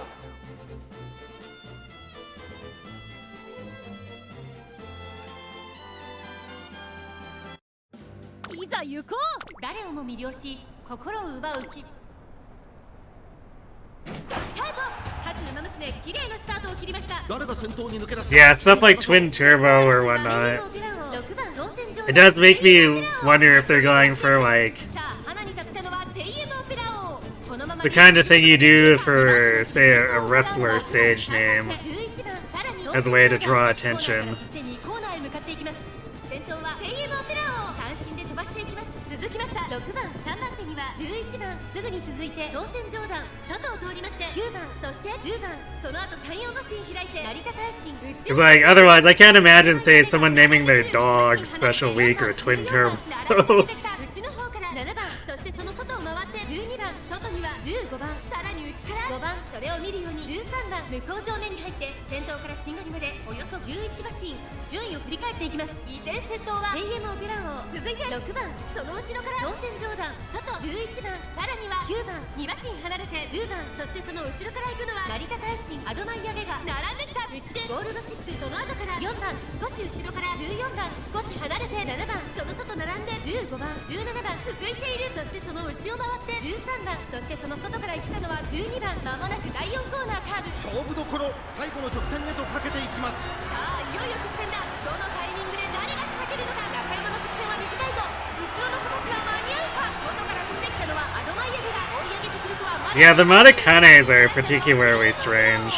だが後続も追いすがる200を通過並んでくるアドマイヤベ Enough that season 2 of the anime feels the need to comment on it. アドマイヤベが差し切ってゴールアドマイヤベがあー当世の輝きを見せ輝きでは負けていなかっただろ Damn it, Vega. How dare you.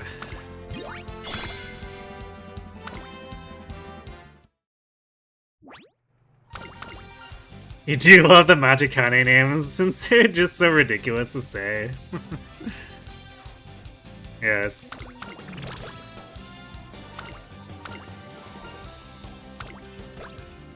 世紀末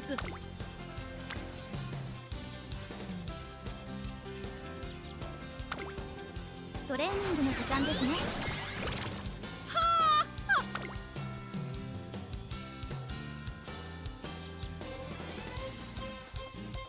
Wow, our power is kind of not huh. We ended up with quite a bit of stamina though.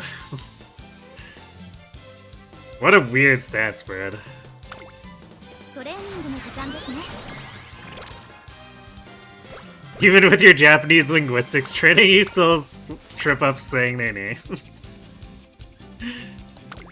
I have to wonder if that's not the point. That they made it so bizarre because they wanted to trip up other Japanese speakers.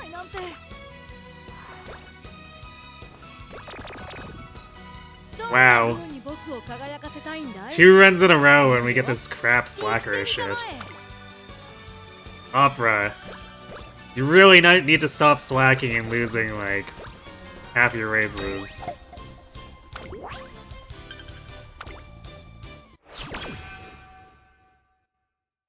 We want you to be a good spark.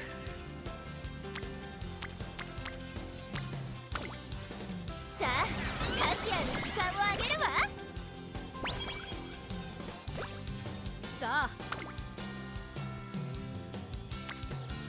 Oh, her friends aren't slacking. We're getting some pretty crazy speed turns here.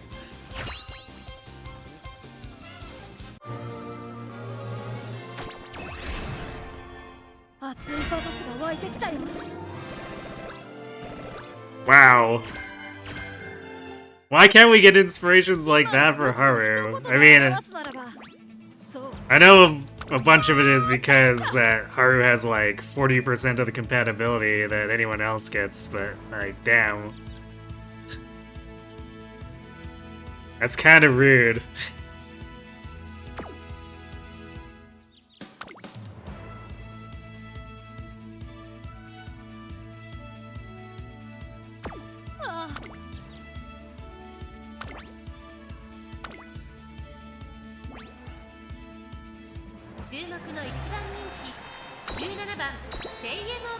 Yeah, I like Fuku Kitaru for just being all around ridiculous. いざ行こう。最も早いスタート。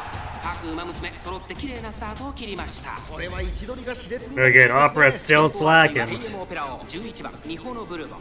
やはり TM オペラ王2番手の位置で先頭を伺うのは11番ミホノブルボン。並んできた4番手に3番外7番さらに外アグネスタキオ1コーナーから2コーナーへ向かう TM オペラ王快調に飛ばしていきます。先頭集団を見ていきましょう。注目株の TM オペラ王現在トップ。続きました11番そしてその後ろから行くのは3番4番手ミホノブルボンそしてアグネスタキオそしてその内を回って7番外目をついて15番2馬身3馬身 Actually, that reminds me. Season 2 of the anime, and even like a few scenes in the first season, Fuku Kitaru is around as a fortune teller. And for some reason, everyone keeps going to her, even though, like, every time she gives a fortune of bad luck.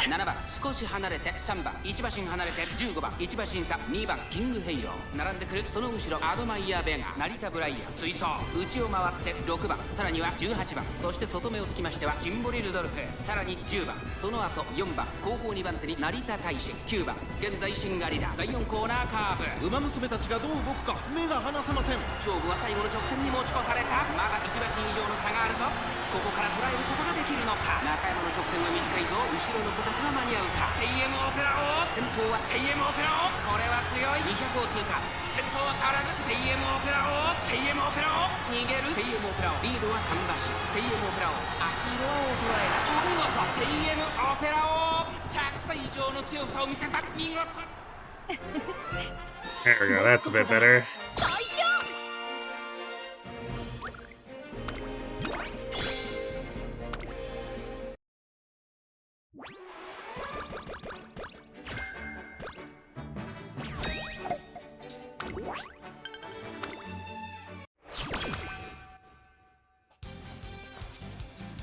王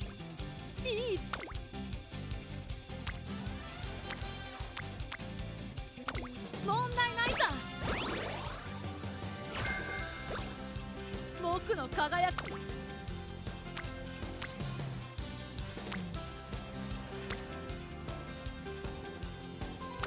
問題ないさ。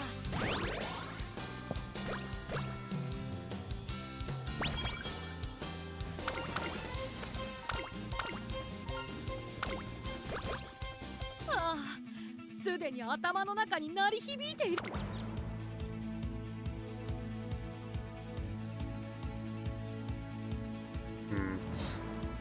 Neither of these runs have been that great on skill hints.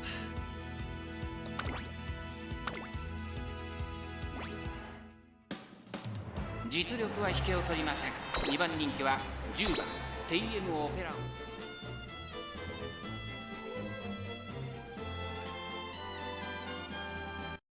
いざ行こう。すべてのスタートです。各馬娘揃って綺麗なスタートを切りました。誰が先頭に抜け出すか注目しましょう。先行争いは TM オペラ王、7番アイネス風神、期待通りの結果を出せるか。1番人気アドマイヤベガ、先頭は TM オペラ王、単身で飛ばしていきます。すぐに続いてアイネス風神、1コーナーからそして2コーナーへ向かっていきます。 TM オペラ王、快調に飛ばしていきます。さあ花に立ったのは TM オペラ王、このままリードすることができるか。2番手の位置で先頭を伺うのは7番、その外並んでアイネス風神、後からライスシャワー、さらにはメジロライアン、東海帝王、追走、内から2番、外には4番、さらにその外からは13番、それを見るように5番、少し後ろから11番、一馬審査、3番、少し離れて17番、内を回ります。6番、ラリタブライアン、並んでくるアドマイヤベガ、続いている。向こう上面に入って先頭からしんがりまでおよそ16馬身、順位を振り返っていきます。先頭 TM オペラ王、レースはよどみなく進んでいます。続きましたアイネス風神、3番手メジロライアン、4番手7番差がなくライスシャワー、この辺りまでで先頭集団を形成しています。 TM オペラ王、まだリードをキープしています。続いてメジロライアン、内を回ってアイネス風神、そしてその外を回ってライスシャワー、そして内目をつきましては7番2馬審査、東海帝王、残り1000メートルを通過。そしてその後方には2番、そして4番、外5番、さらにアドマイヤベガ、そして外目をつきましては11番、そのうち並んで6番、内の方からゴールドシップ、大欅を越え4コーナーへ。まだ先頭は動かない。このまま直線での争いになるのか。アドマイヤベガ、内で様子を伺う。まだ1馬身以上の差があると、ここから捉えることができるのか。TM オペラ王、花を進む、気持ちよく逃げている TM オペラ王、最終コーナーを曲がって先陣を切ったのは TM オペラ王、栄光まで400。 TM オペラ王、強い、強すぎる、完全に Well, looks like we're fine. 先頭は TM オペラ王。 I was a little worried about being stalked by Rice Shower there, but seems it was for nothing.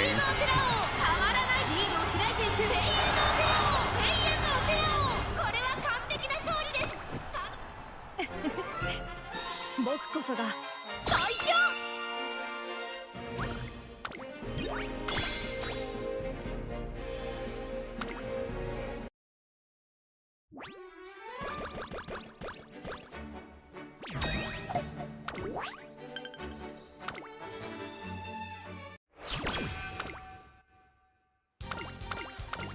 いい調子だ。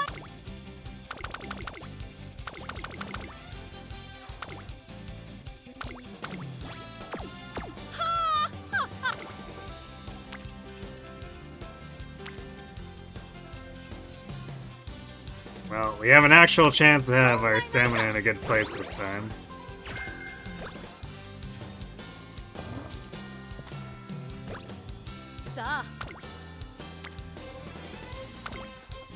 Another big speed turn, damn.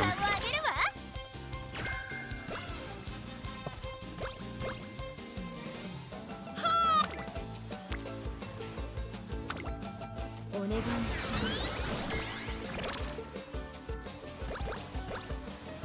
体が動かない。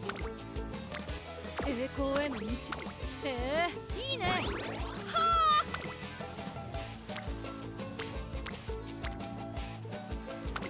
さあ行くよ。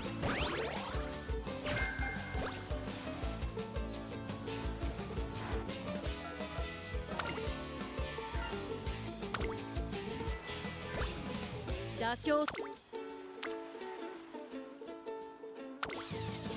あ価値ある時間をあげるわ。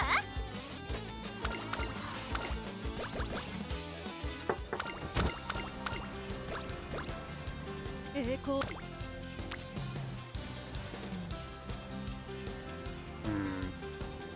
all chance this is a pretty big stamina turn.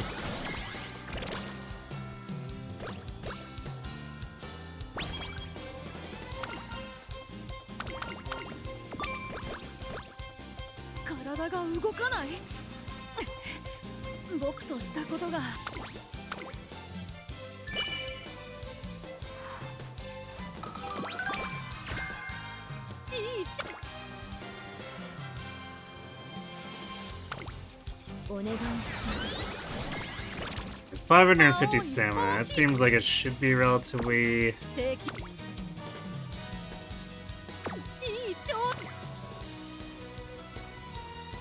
comfortable. I guess if we want to be paranoid, we can buy non-standard distance again.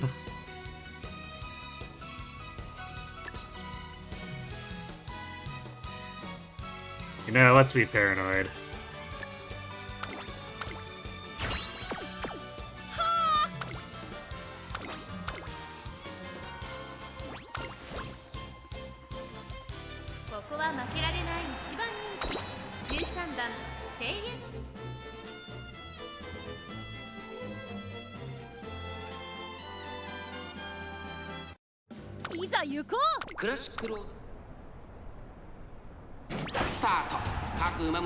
So like 500 is stamina is my usual benchmark for this. So this should in theory be massive overkill.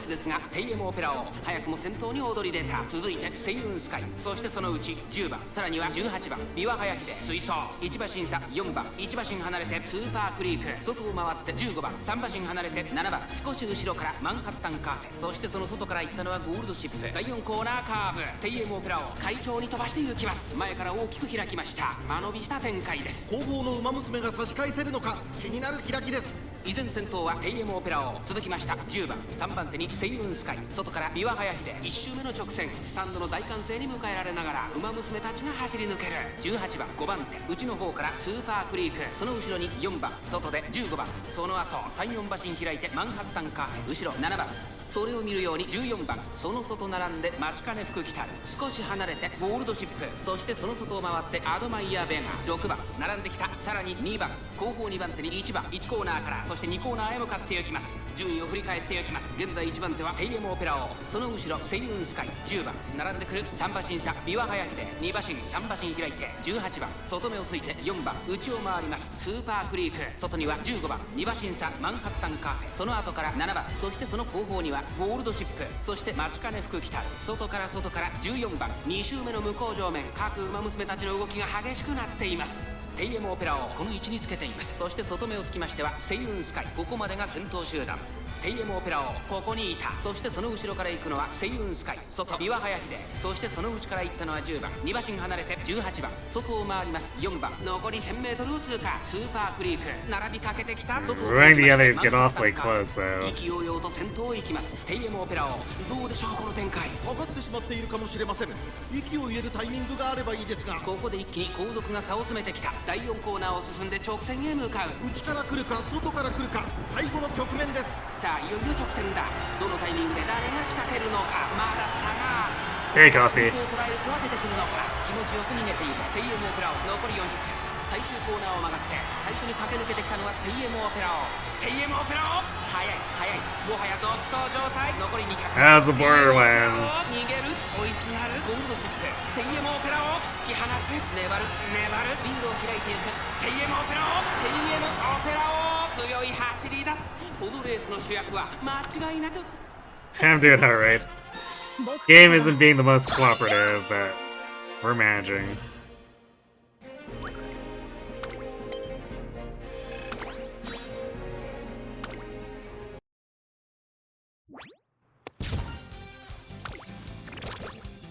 Seikimats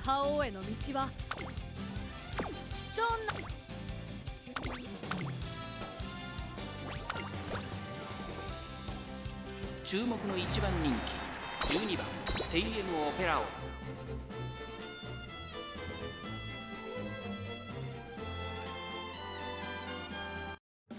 いざ行こう。日の丸というスタートです。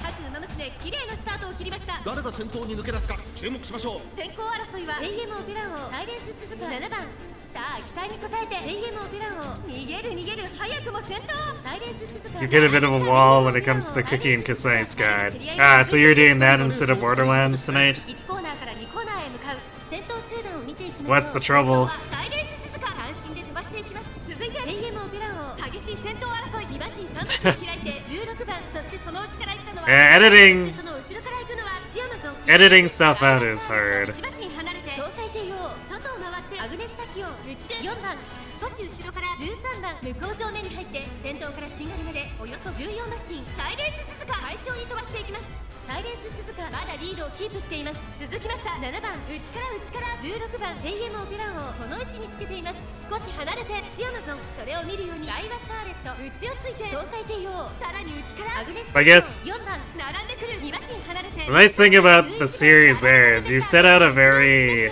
18番その後ろから like specific goal for what you want. すぐに続いて8番内 So I guess the question is to ask yourself, how much does any given section actually serve what you're trying to say? 闇を払い光へ導こう勝負どころ最後の直線へとかけていきますまだ差があるここから先頭を捉える子は出てくるのかまだ1馬身以上の差があるとここから捉えることができるのか残り400 Like if you judge it entirely on how it helps you meet your goal, is it actually doing what you need it to be?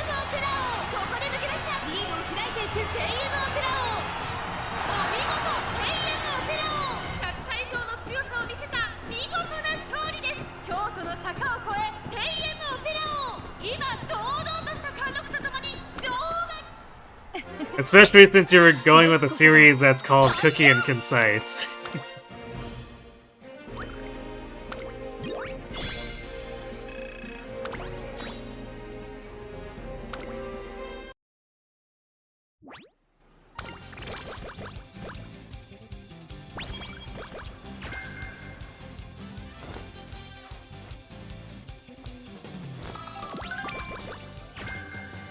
栄光への道は目の前それなのに力が入らないなんて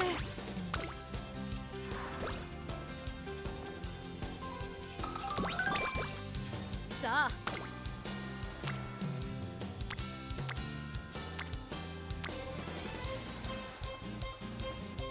Yeah, we haven't really progressed Akikawa much. 美しく Alright, time to start clicking her a bit more.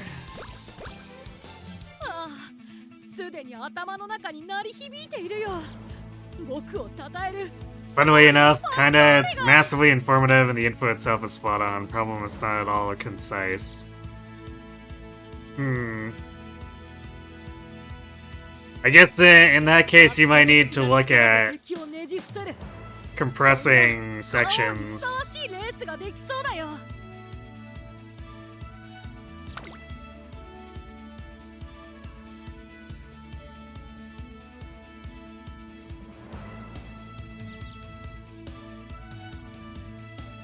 Because, like, if it serves all the information you need, but the problem is that it's not concise, and you might need to go back and look at how you're saying it.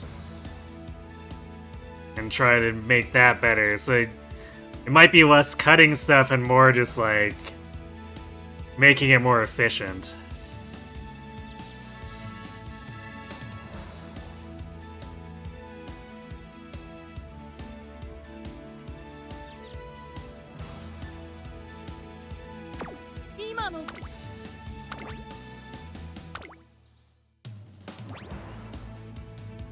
ここは負けられない1番人気14番 TM オペラ王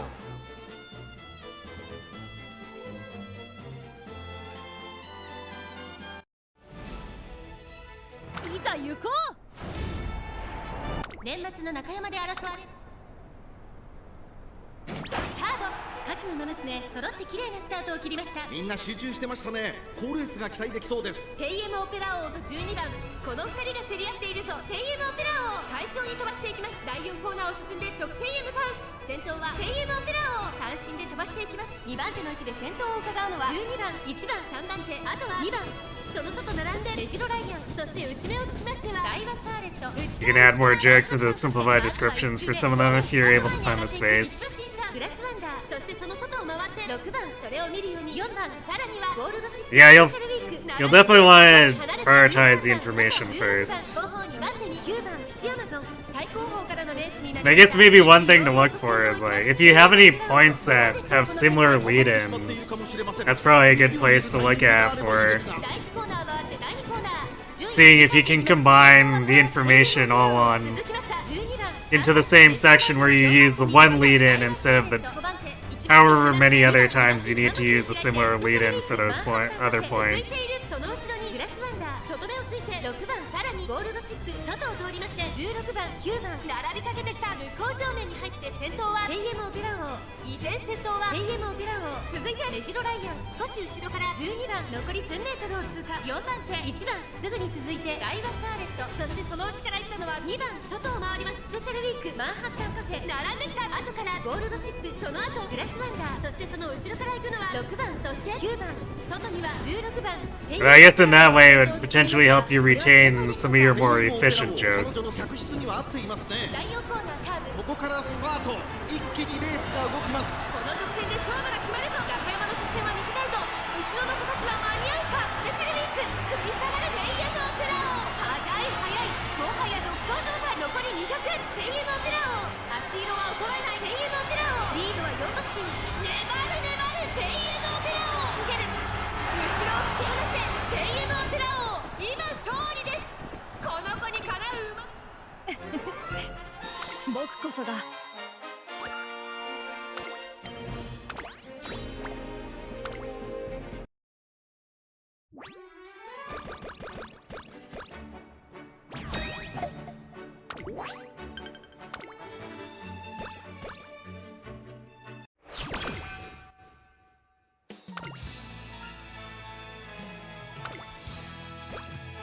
さあ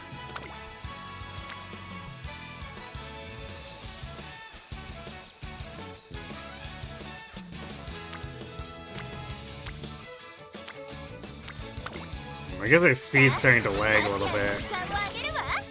The good news is that we don't have to work on stamina too much because it's already at about 600. 世紀末 I guess at this point it's actually 600 since we got that bonus stam. さあ、数やる時間を上げるわ。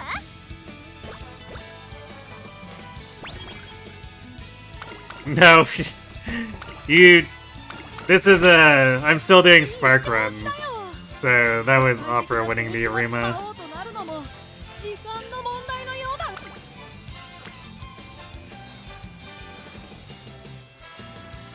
Sad to say.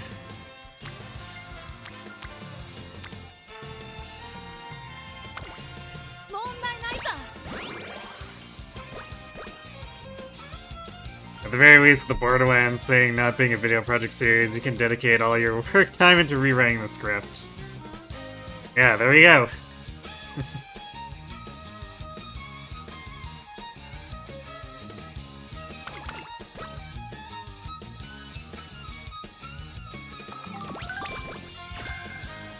Sa.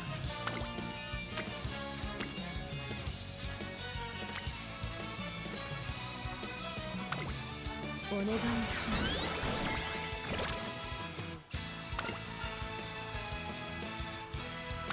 I bought stretch already, didn't I? Yeah. I guess we'll take the small amount of stats. 僕の輝き。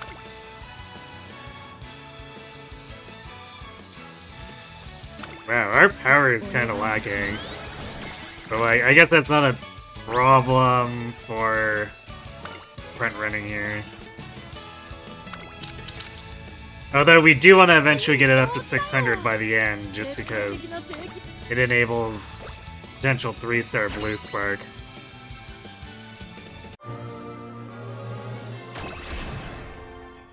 追走トスが湧いてきたよ。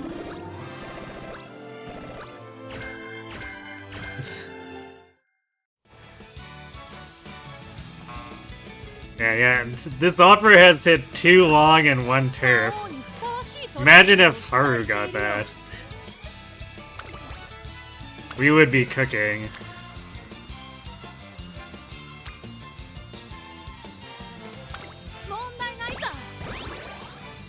I guess we missed the upgrade because we didn't quite get to green with Akikawa. She was hiding.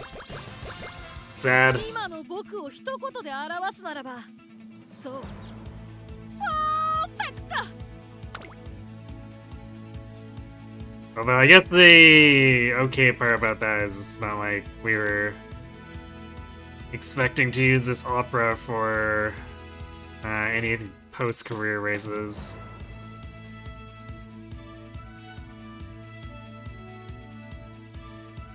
I usually like to get it because the unique improvements can make running the careers themselves easier, but not worth sweating over, I guess.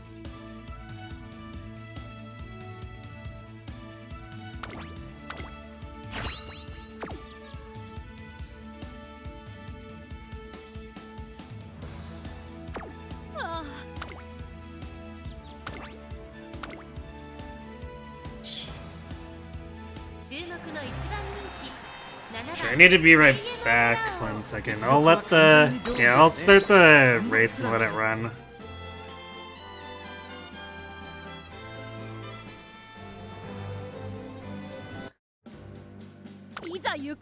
So yeah, be right back.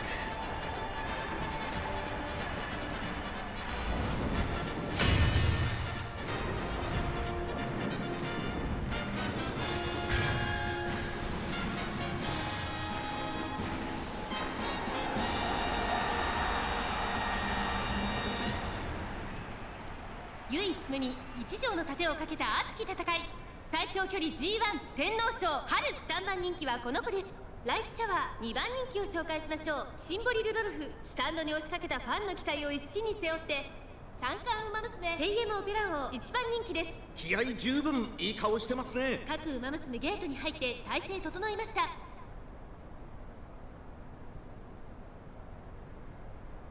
スタート。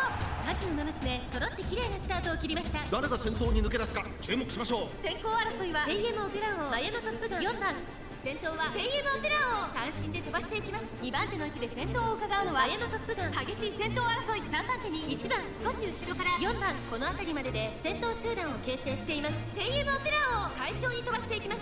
先頭集団を見ていきましょう。さあ花に立ったのはテイエムオペラ王。このままリードすることができるか。続いてマヤのトップガン。とどめをついて4番後ろ1番大きく離れて13番一馬審査ライスシャワー。それを見るように3番差がなくメジロマックイーン。第4コーナーを進んで直線へ向かう。先頭から後方まで隊列は縦長になっています。各自自分のペースを保っているようですね。テイエムオペラ王まだリードをキープしています。続きましたマヤのトップガン。4番続いている。さらには1番そしてその内からいたのはライスシャワー。1周目のスタンド前にかかっていく。後から13番そしてその外を回ってシンボリルドルフ。1馬身離れて東海帝王。すぐに続いて3番外からメジロマックイーン。そのうち並んで10番その後17番そしてスーパークリーク。2馬身3馬身開いて18番その後から15番3馬身離れてゴールドシップ後方2番手に11番14番最後方からのレースになりました。意気揚々と先頭を行きます。マヤのトップガン。どうでしょうこの展開。ちょっとかかり気味かもしれないです。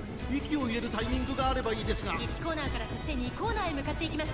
現在1番手はテイエムオペラ王マヤのトップガン追走。そしてその内を回って4番手には1番5番手にライスシャワー。そしてその後方には13番そしてその後ろから行くのはシンボリルドルフ外東海帝王。少し離れて3番2周目の向こう正面に入って変わらず先頭を突き進みます。テイエムオペラ王テイエムオペラ王この位置につけています。そしてその外マヤのトップガン内4番その後ろ1番外にはライスシャワー。内からHey, good luck with your grinding, Kobe. その後ろに東海帝王3番並びかけてきた。外でメジロマックイーン内を回ります。10番残り1000メートルを通過。外を回って18番スーパークリーク並んで外から行くゴールドシップ内から17番その後ろから15番テイエムオペラ王先頭を進みますが We appear to have a bit of a lead. オペラ王彼女の客室には合っていますね。まもなく第4コーナーカーブ。ここからスパート。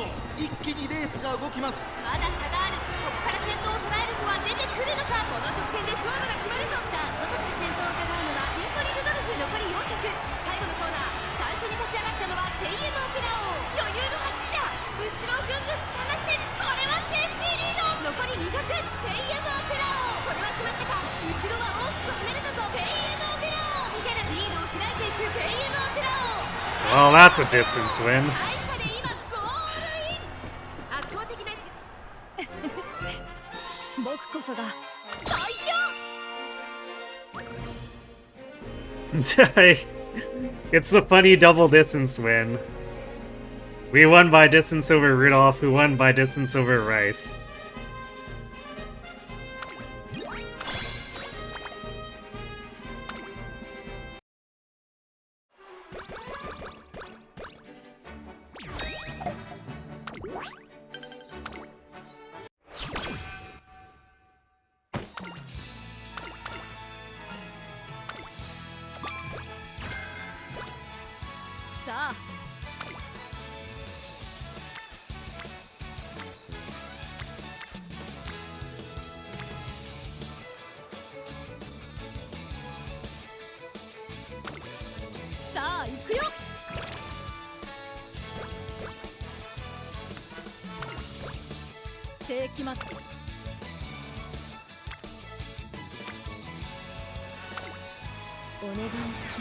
Oh, I guess we're going super hard on stamina with this opera.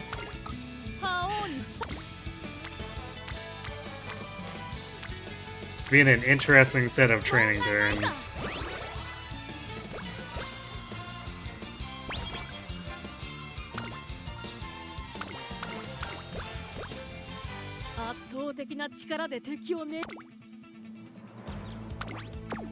Okay. Did we get Curvature? No, we didn't.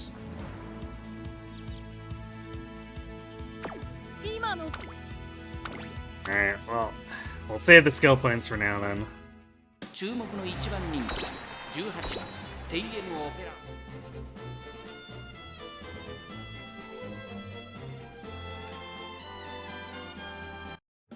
いざ行こう。表スタート。各馬娘綺麗なスタートを切りました。誰が先頭に抜け出すか注目しましょう。先行争いはテイエムオペラ王16番。 We do have a decent amount of stamina to pad it out, so probably not a 先 problem. 頭を伺うのはサイレンス鈴鹿3番手4番1馬身離れて16番。ここまでが先頭集団。テイエムオペラ王快調に飛ばして行きます。先頭集団を見ていきましょう。やはりテイエムオペラ王続きました。4番早くも激しい競り合い。少し後ろからサイレンス鈴鹿。第1コーナー回って第2コーナー。先頭はテイエムオペラ王単身で飛ばして行きます。続いてサイレンス鈴鹿3番手には4番。その後から16番1馬審査メジロマックイーン。内をついてマヤのトップガン。その後ろに1番名将怒涛。並びかけてきた5馬審査メジロライアン。そしてその後ろから行くのは6番内から行くエイシングフラッシュ。14番並んできた第2コーナーを抜け向こう上面に入った。先頭テイエムオペラ王レースはよどみなく進んでいます。2馬審査4番サイレンス鈴鹿3番手。あとは16番差がなく名将怒涛。それを見るようにメジロマックイーン。すぐに続いてマヤのトップガン。後から1番2馬身離れてメジロライアン。2馬身3馬身開いて3番14番並んでくる内エイシングフラッシュ。6番追走少し離れてゴールドシップ。そしてそのうち7番5番続いている。後方2番手に2番最後方11番テイエムオペラ王先頭を進みますが、これは正解でしょうか。テイエムオペラ王彼女の客室には合っていますね。第4コーナーを進んで直線へ向かう。内から来るか外から来るか最後の局面です。この直線で勝負が決まるとまだ差がある。ここから先頭を捉える子は出てくるのか。さあこれから坂2側の舞台はこれ。 Well, this isn't as crazy a lead as last time, but this still seems pretty decisive. 強すぎる。完全に抜け出した。200を通過。逃げるテイエムオペラ王。テイエムオペラ王突き放つ。先頭はテイエムオペラ王。変わらないテイエムオペラ王。強い走りだ。 Although we might have still won by distance. 僕こそが最強。 No. Just 7 lengths, quote unquote.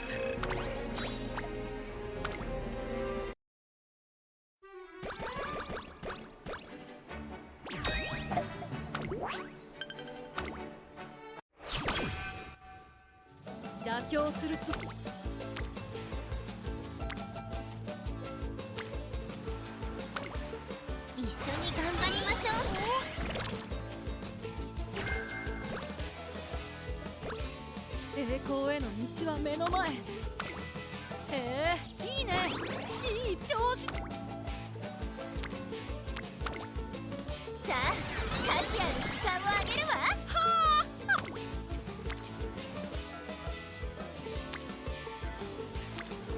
美しく。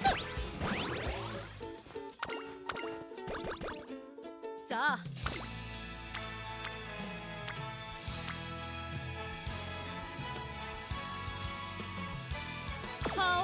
I need to schedule the autumn tennis show. 僕の輝き Don't を want to accidentally pass that by. 問題ないさ。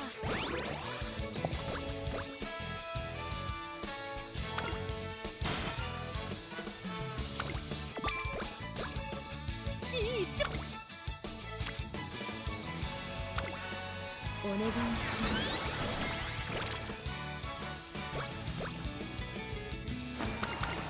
Yeah, there's Curvature. A little bit late to the party, but it's fine. さあ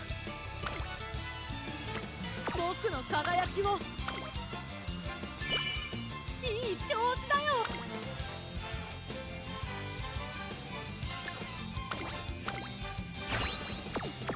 どんな風。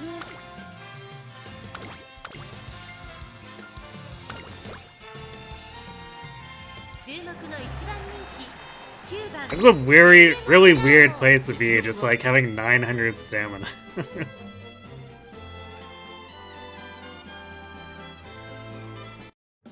いざ行こう。ウマ娘たち。さあゲートが開いた。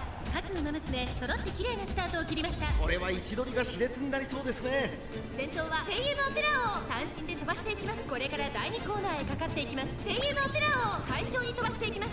さあ花に立ったのはテイエムオペラ王。このままリードすることができるか。先頭から大きく離されて2番手は11番。2コーナー回って向こう正面テイエムオペラ王。早くも先頭に躍り出た。2番手の位置で先頭を伺うのは7番。外から行く11番。少し離れてスーパークリークダイワスターレット。内から行く。外から名称怒涛。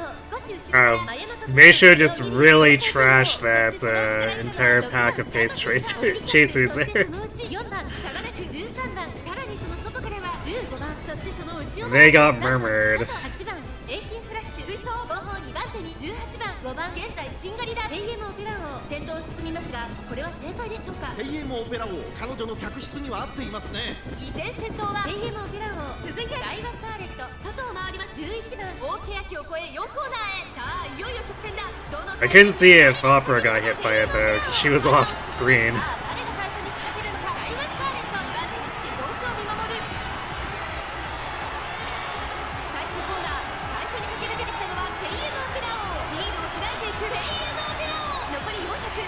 食い下がるダイワスターレット。テイエムオペラ王。先頭はテイエムオペラ王。これは強いテイエムオペラ王。強すぎる。完全に抜け出した。残り200。逃げるテイエムオペラ王。テイエムオペラ王。突き放す。後ろを突き放してテイエムオペラ王。ゴール板を駆け抜けた。これは見事だ。僕こそが最強。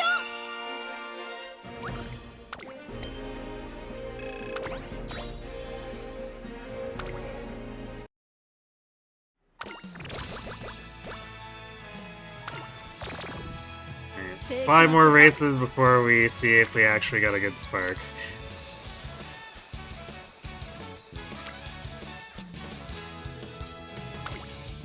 さあ価値ある時間をあげるわ。ああ、すでに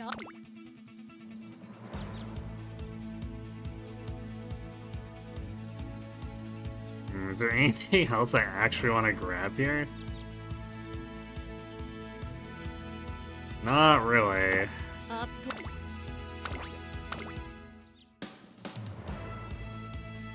ここは負けられない一番人気7番。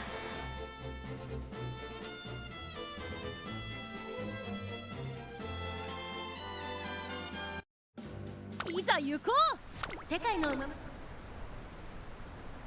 タート。 Rather late start. 綺麗なスタートを切りました。 It's a good thing we have a million 熾烈になり stamina. そうですね。先行争いはテイエムオペラ王13番東海帝王。さあ花に立ったのはテイエムオペラ王。このままリードすることができるか。2番手の位置で先頭を伺うのは13番。第1コーナー回って第2コーナーテイエムオペラを So that basically didn't slow her down at all. She just probably had to burn like another 150 stamina.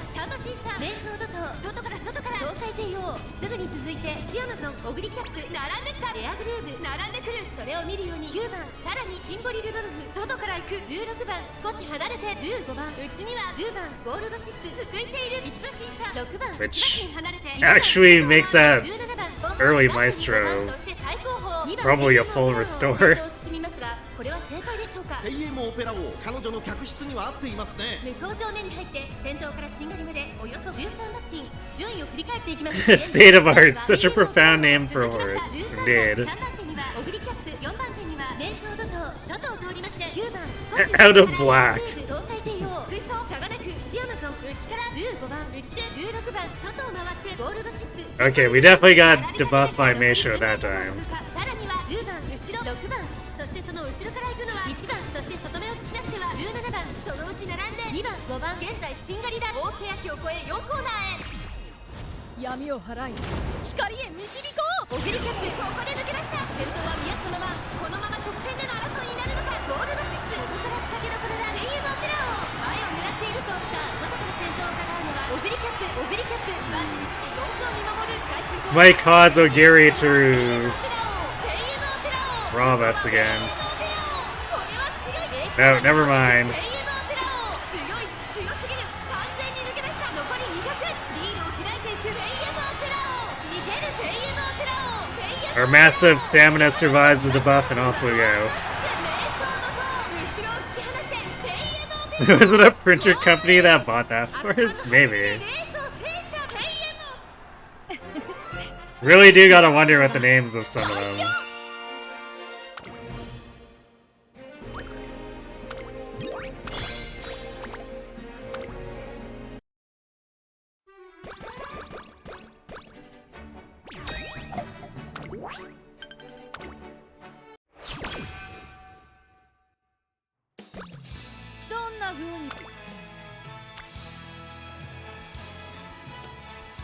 Well, why don't we just lean into the bit? 950 speed or stamina. Let's go.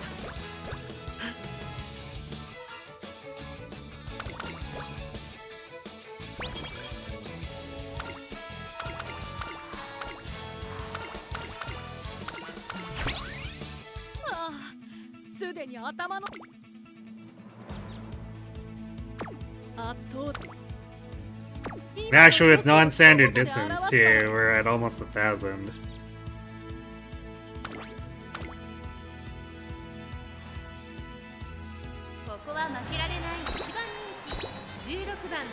This might be a slightly funny race.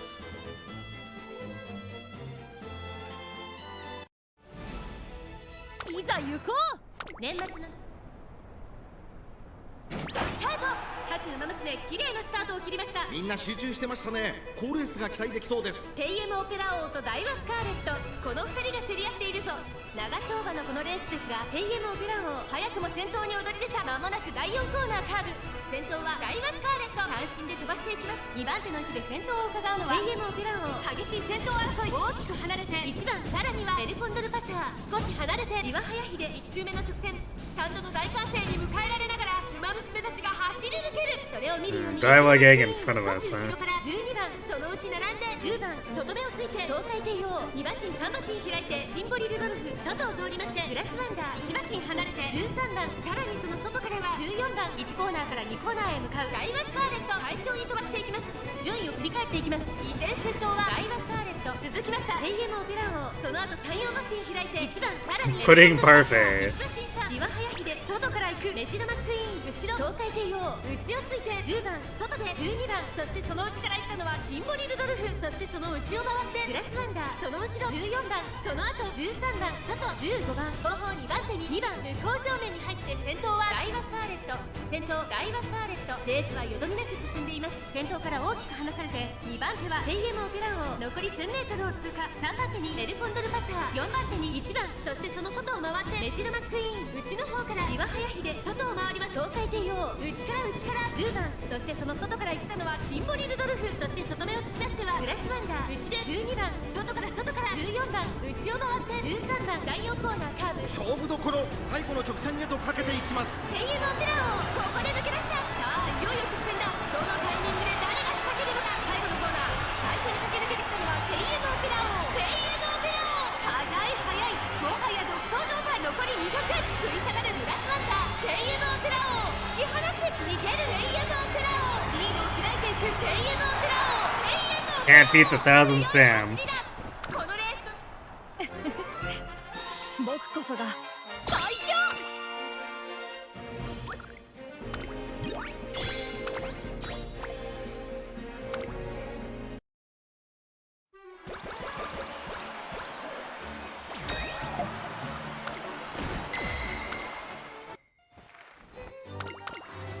Ah, yes. And the action figure. Let's go. 栄光への道は目の前。今の僕を一言で表すならば、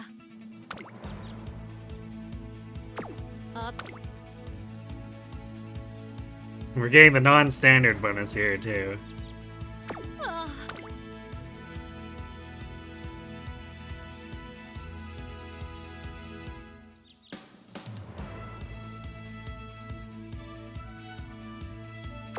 今の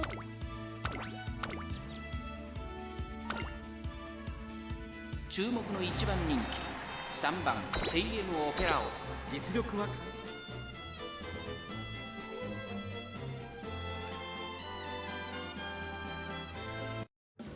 いざ行こう。美しいや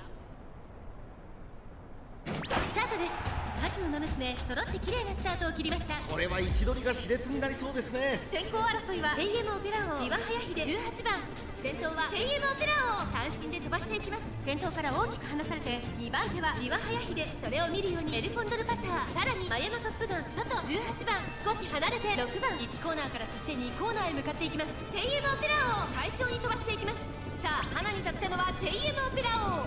このままリードすることができるか。2番手の位置で先頭を伺うのは岩早秀。さらにはマヤのトップガン4番手18番5番手6番エルコンドルパター。並んでくる。2馬身3馬身開いて5番少し後ろからナイスネイチャー。内には成田大臣15番。並んできた。第2コーナーを抜け向こう上面に入った。順位を振り返っていきます。先頭は相変わらず TM オペラ王。続きました岩早秀。そしてその後ろから行くのはマヤのトップガン4番手に18番エルコンドルパター5番手。差がなく6番1馬身離れてナイスネイチャー15番。並びかけてきた。そして内目をつきましては成田大臣16番。続いている。内を回ります5番。その外並んでウイニングチケット内の方から4番。その後9番。さらに外松金福来てる。内から10番。後方2番手に11番。最後方17番岩早秀。先頭を進みますがこれは正解でしょうか。かかってしまっているかもしれません。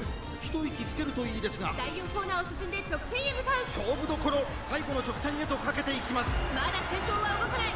これは直線勝負になるか。TM オペラ王前を狙っていると TM オペラ王ここで抜け出した。栄光まで400最終コーナー。最初に駆け抜けてきたのは TM オペラ王。リードを開いていく TM オペラ王。TM オペラ王 People are making us work for this one quite a bit. 追いすがる TM オペラ王。突き放して先頭は依然 TM オペラ王。TM オペラ王スピードは衰えない大楽勝だ。 TM オペラ王今勝利で僕こそが最強。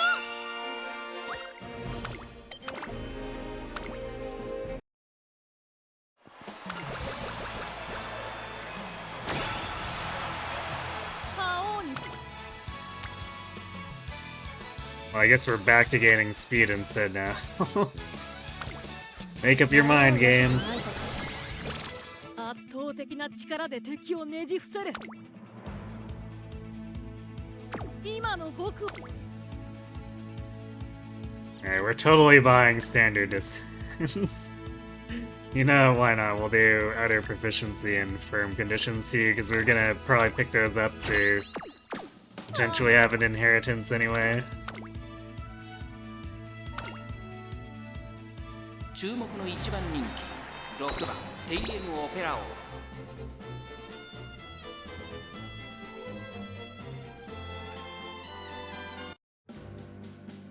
いざ行こう。晴れ渡る空のさあゲートが開いた。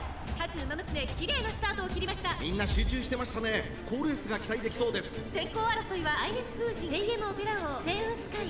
さあ花に立ったのはテイエムオペラ王。 Actually, this run kind of illustrates how annoying it can be to build really high stamina too.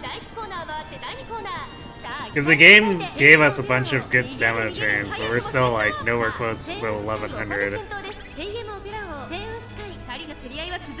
2人がレースを作りそうですね。先頭は依然テイエムオペラ王、2馬身リード。続いてアイネス風神、さらにセウンスカイ。その後ろから8番桜爆心王、5番手第2コーナーを抜け向こう正面に入ったテイエムオペラ王、快調に飛ばしていきます。順位を振り返っていきます。先頭テイエムオペラ王、レースはよどみなく進んでいます。続きましたアイネス風神、それを見るようにセウンスカイ、あとは桜爆心王、5番手レアグルーブ。少し離れて8番外からアグネスタキオン、少し後ろ Frozen Sky. そして9番、その後12番、そしてその Wonder if she's related to Saiyan. 3番、その外並んでグラスワンダー、そのうち並んで The innocent Grimoire. 16番、第4コーナーを進んで That's what she'd like us to believe, wouldn't she? 最後の局面です。互いに足を止めている展開。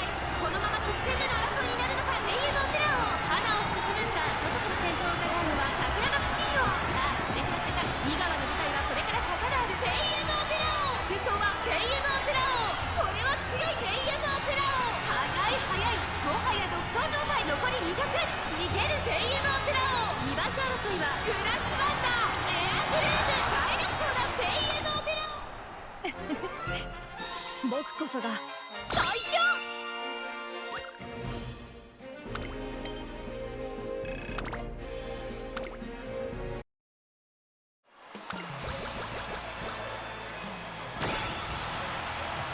僕の鏡。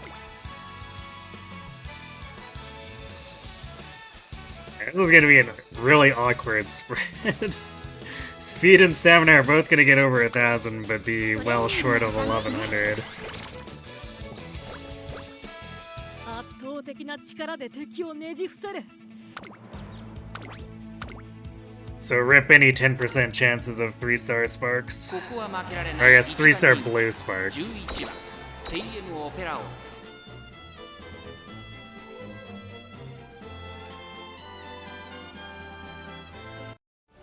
いざ行こう。美しいよ。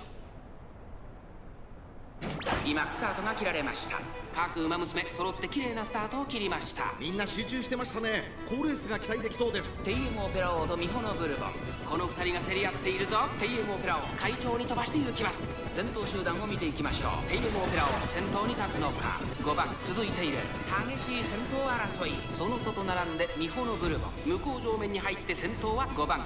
花を奪っていったのは5番。続いてミホのブルボン、早くも激しい競り合い。テイエムオペラ王、ここにいた。少し後ろから6番、さらには東海帝王、それを見るようにスーパークリーク。少し離れて3番、すぐに続いて4番、17番、並びかけてきた。そしてそのうちハッピーミーク、1馬審査スペシャルウィーク。そしてそのうちから行ったのは12番メジロライアン、並んできた。外タマモクロス。そしてその内を回って1番、その後14番、後方2番手に10番、15番、現在シンガリラ、意気揚々と先頭を行きます。5番、どうでしょうこの展開。ちょっとかかり気味かもしれないです。一息つけるといいですが。5番まだリードをキープしています。続きましたテイエムオペラ王、大欅を越え4コーナーへ。互いに足を溜めている展開。このまま直線での争いになるのか。闇を払い光へ導こう。テイエムオペラ王、前を狙っているぞ。さあ誰が最初に仕掛けるのか。テイエムオペラ王、2番手につけ様子を見守る。最後のコーナー。 You know, we do get our unique to proc shockingly often when front running. It's kind of weird.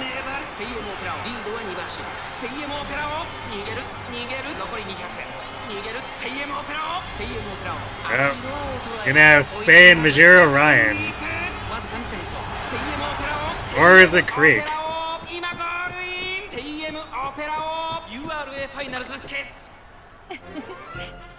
僕こそが最強。 Oh, Ryan actually managed to barely beat Creek.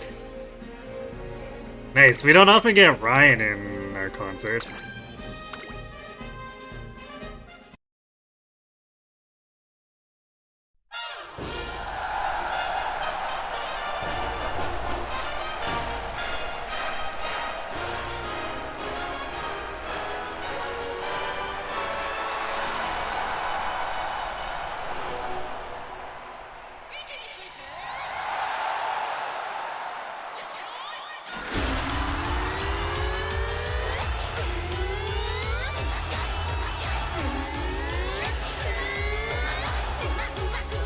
At least I don't have to play Goo Goo Babies with my life, so I'm safe now. I mean, we're not training Super Creek. It's not our responsibility.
What even are these skill hints?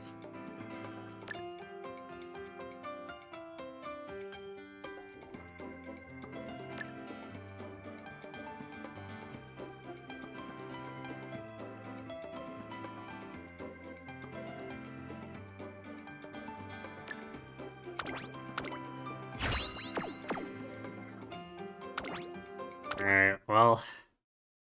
Turper Wong 3?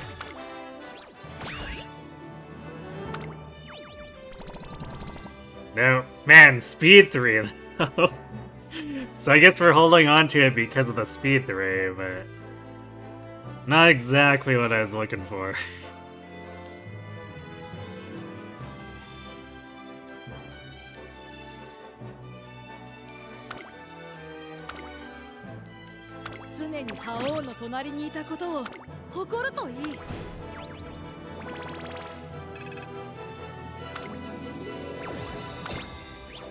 No, we'll be doing Haru.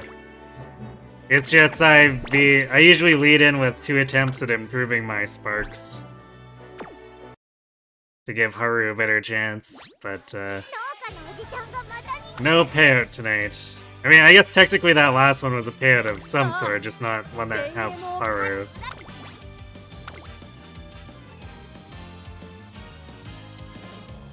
Okay, let's make sure we grab the correct sparks.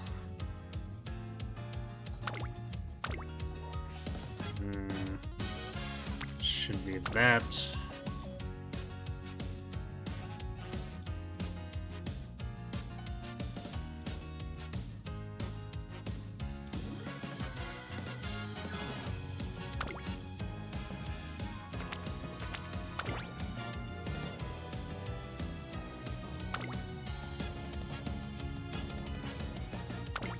Alright, let's see if the goddesses are kind to Haru.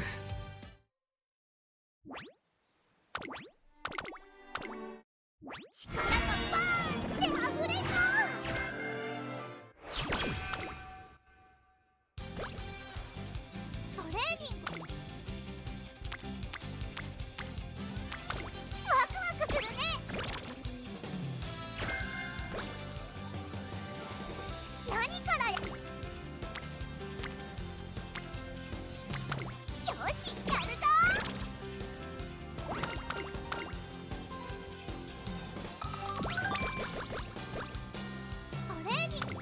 Oh, there's a fast mid boost. The game is just letting us hit speed a bunch while we're boosting our friendship, which is always nice.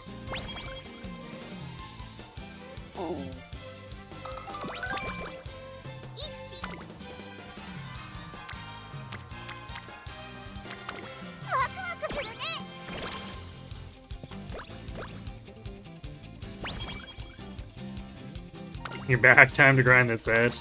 The script rewriting?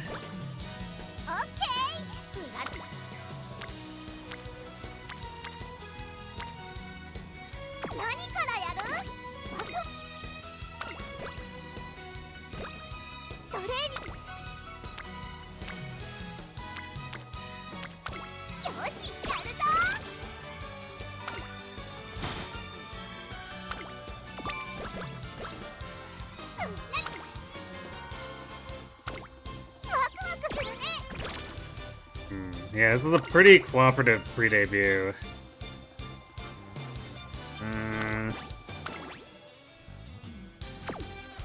Probably actually take the flat speed.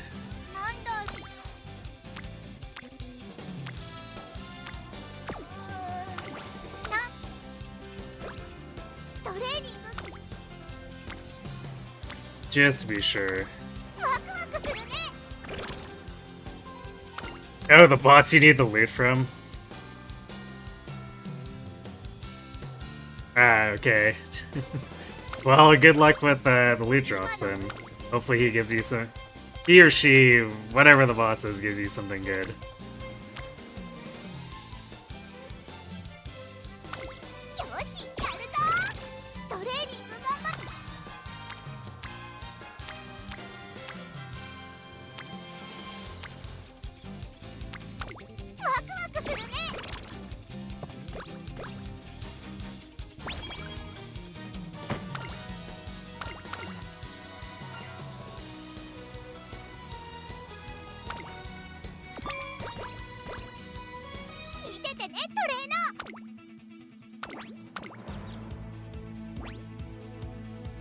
ここは負けられない一番人気5番。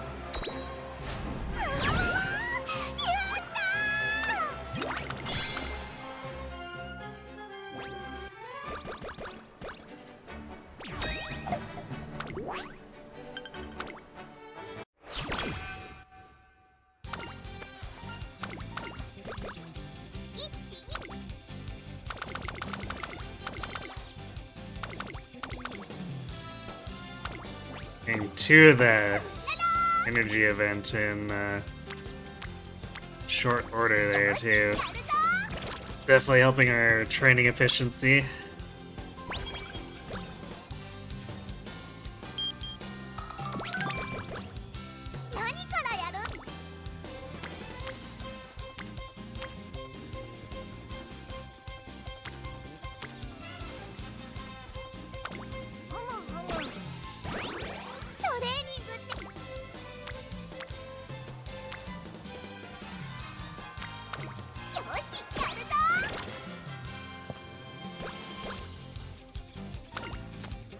A third time? Ah, there we go. It was definitely tempting fate a little bit.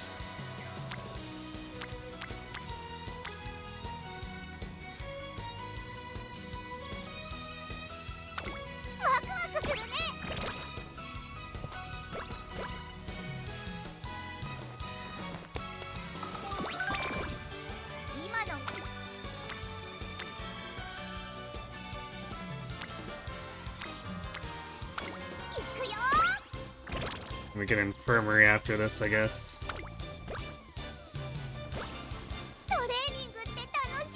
Unless...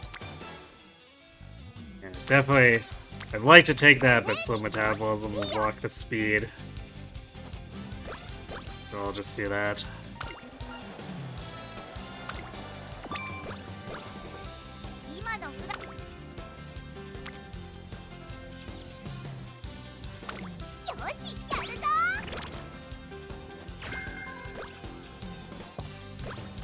Alright, homestretch haste hints is nice to get. As Creek doesn't provide that too often.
トレーニングの時間ですね。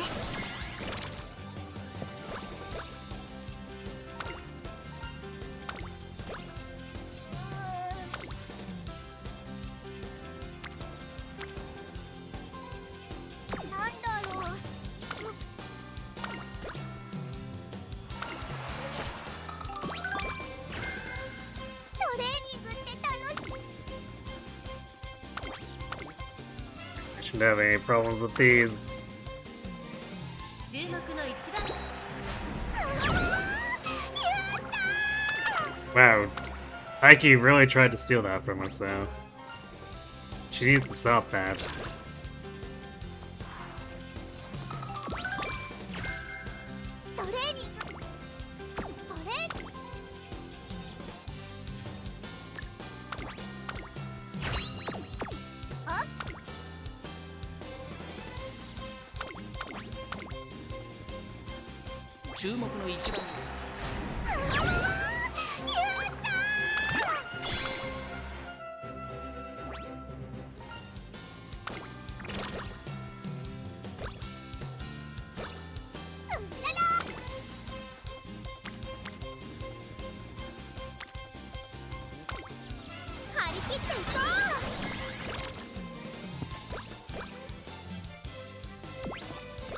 Kangaroos, and you fast learner. Let's go.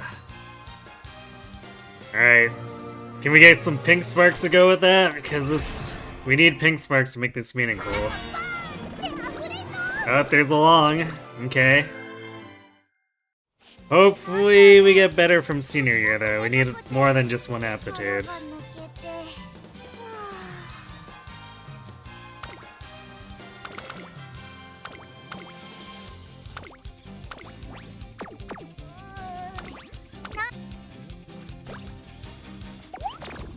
Not the pickles.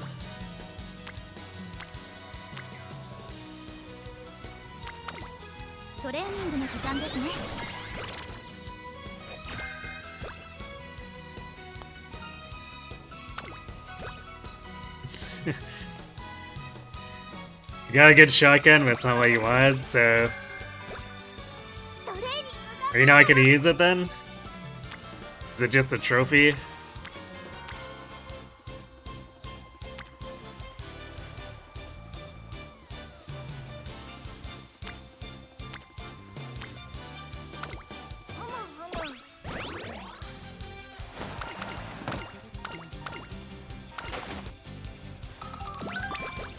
There's Curvature. 3 hints too. I think we're still waiting on Maestro. Yeah.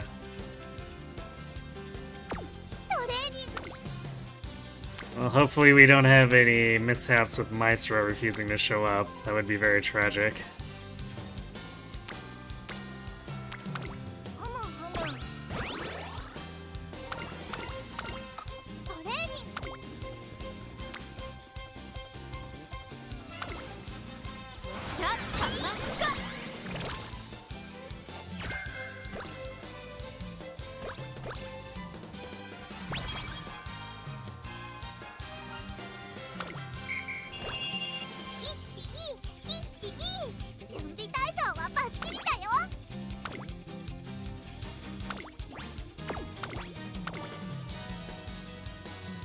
ここは負けられない。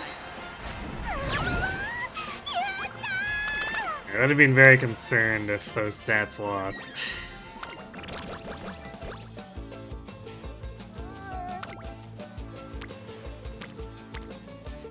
なんだろう。海行くの？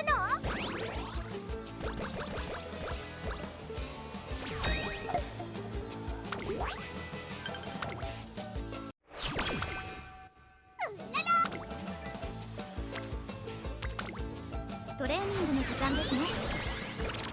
今のうららは？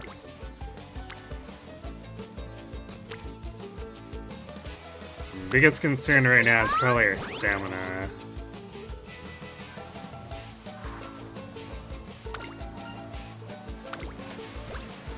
どんなトレ？ I guess we could just boost it directly. 一緒に頑張りましょうね。 The summer camp is a good time to do that since all the facilities are automatically level 5. Oh boy. Of course. どんなメニューをやる？やるなら面白い練習がいいな。 And we didn't cure it. God damn it. トレーニングの時間ですね。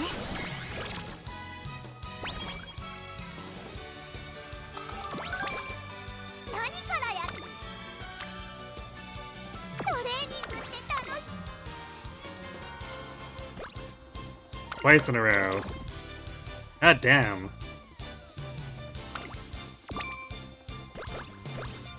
Now this is just active sabotage. トレーニングはお出かけだ。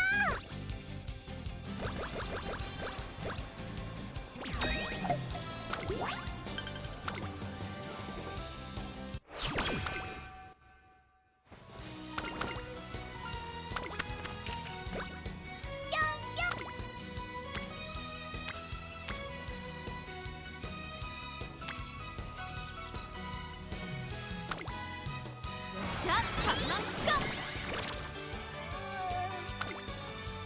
なんだろう。トレーニング。 Yeah. Couldn't cure it 3 times in a row. Seriously. What the actual shit? シャッターなんつか。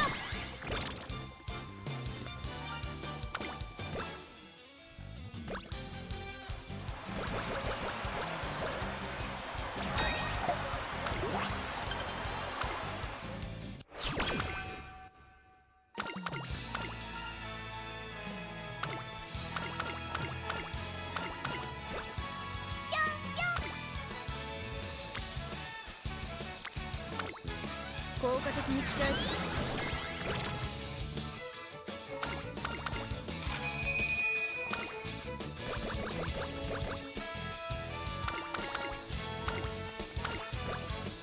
人参たくさん食べた。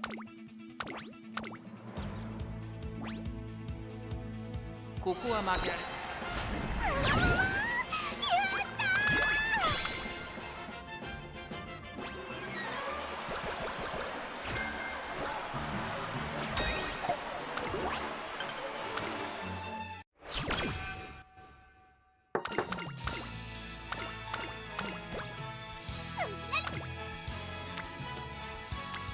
We're not getting any good turns here, too. 効果的に鍛える。 These are all super shitty single rainbows. 始まる前からうららーな感じ。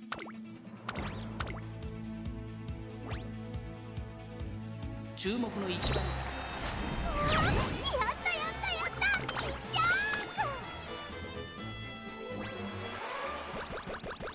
ンプ。 Congrats on your assault rifle.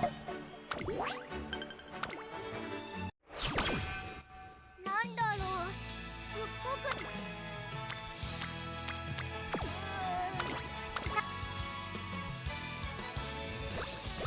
There, goddamn. Then we get hit by the pickles. Seriously.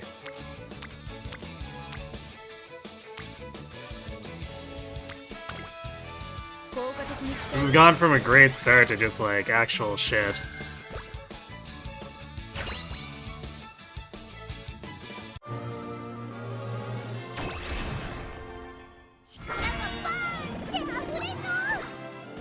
And no additional pink sparks and terrible stats.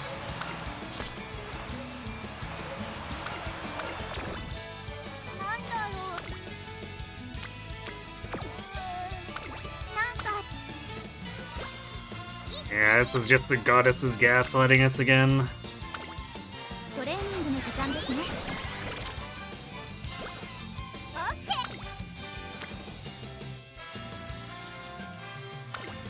効果的に鍛えていきます。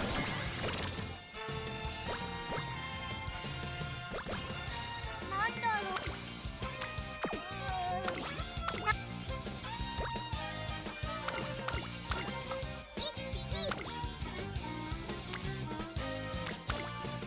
よっしゃ、タイマンチか。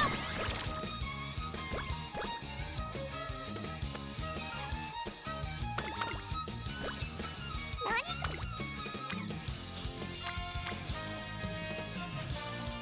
トレーニング。ふむふむ。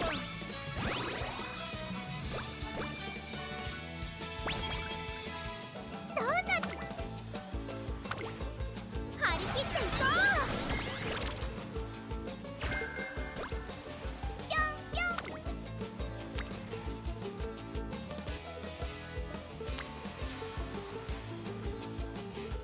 オッケー。海行くの？始まる前から占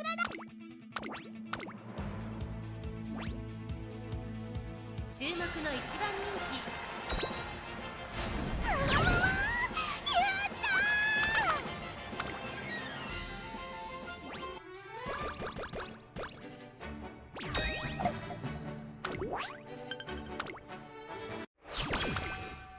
どんなとワクワクするね。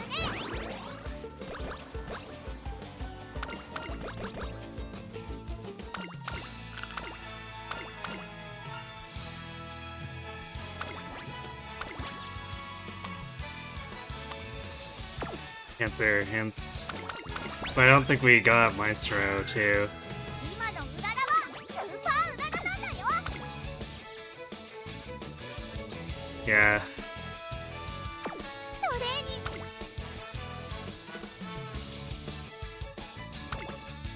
張り切っていこう。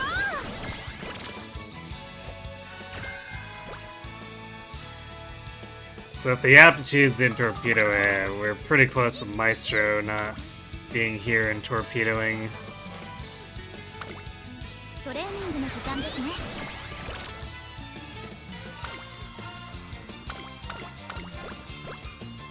トレーニング頑張ったら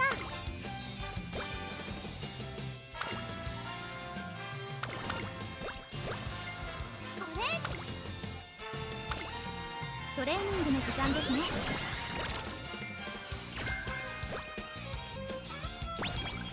見ててねトレーナーバビューン。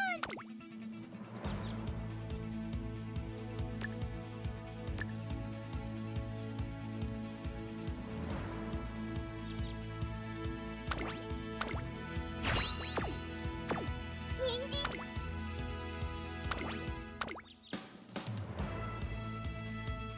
注目の一番人気16番 We said a lot of great starting pieces.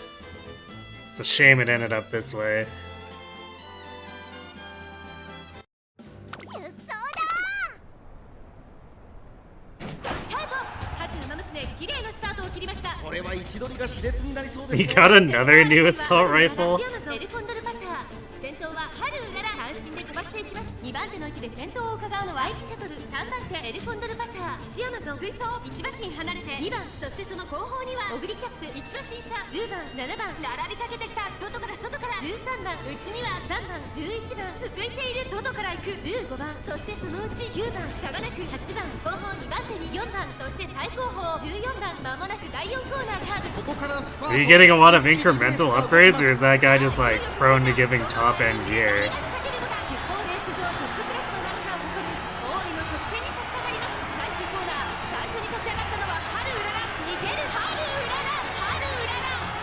残り200、リードを開いていくハル Slightly worse than the other new one, but Suits your playstyle better. Okay. 実力を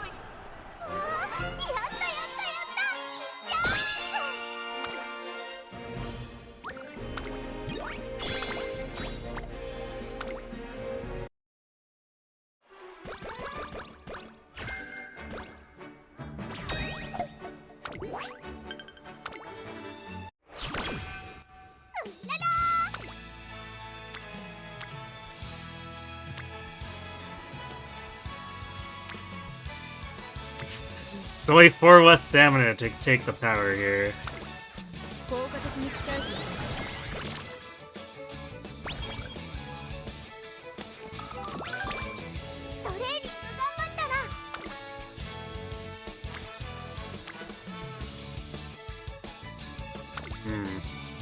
So actually, this power training gets our stamina pretty close to where we want it to be. 人参たくさん食べたからすっごく調子いいんだ。よーし、一着になっちゃうぞ。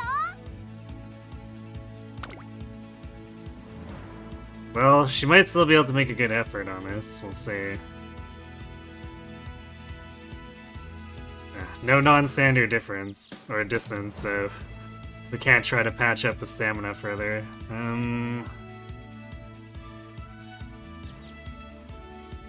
Pressure for sure. Actually, heavily discounted fighter seems pretty attractive. Could do long corners. Long corners are firm conditions.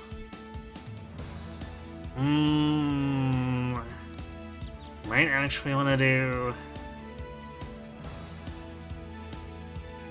firm conditions, I guess.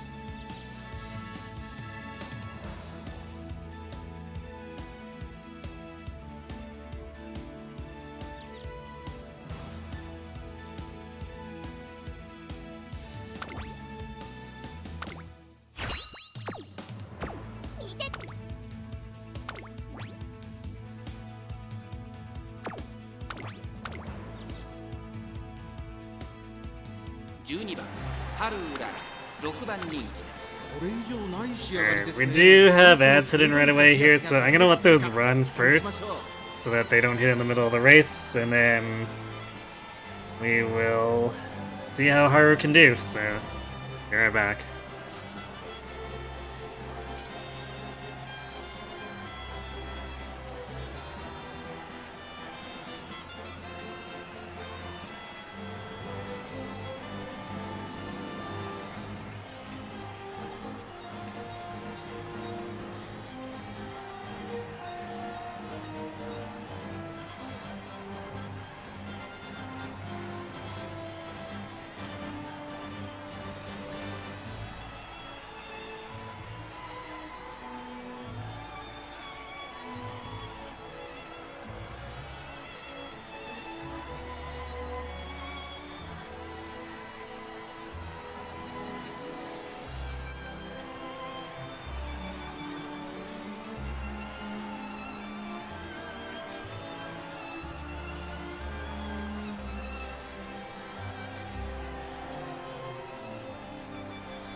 Alright, and we're back. So, good luck, Haru.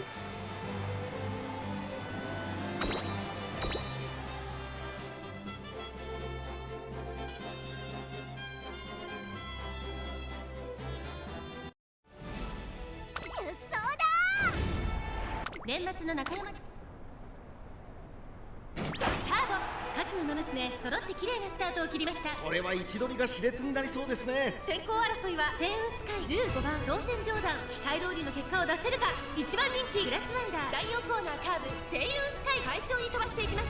さあ花に立ったのはセイウンスカイ、このままリードすることができるか。先頭から大きく離されて2番手は15番 Putting through the late crowd, making it a bit tough here. Thanks for the energy. She's gonna need it. 6番1馬審査、5番11番並んでくる。外から行く春うらら、外目をついてナイスネイチャー、すぐに続いてラリタブライアン、内からスペシャルウィーク、後方2番手に9番、そして最高峰13番、意気揚々と先頭行きます。セイウンスカイどうでしょうこの展開。ちょっとかかり気味かもしれないです。息を入れるタイミングがあればいいですが。1コーナーから2コーナーへ向かう。順位を振り返っていきます。先頭は相変わらずセイウンスカイ、続いて15番シンボルルドル追走、2番手を開いて当選上段、その後ろグラスワンダー少し離れて14番、そしてその内から行ったのは1番 No breath of fresh air.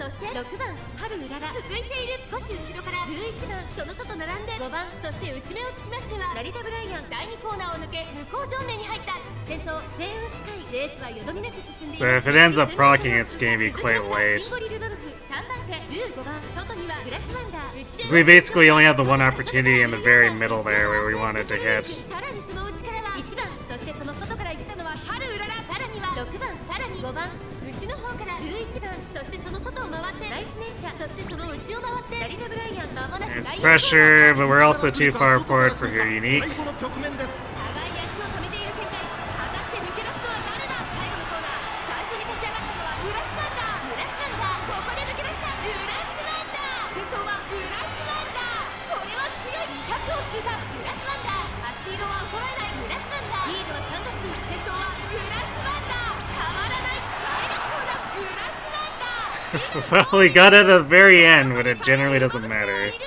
That's like the major flaw with Breath of Fresh Air. 2 of the 3 places they can proc are less than helpful. 2着はスペシャルウィーク。私頑張ったもんね。 5th place, though. Not bad for how much sabotage was going on there.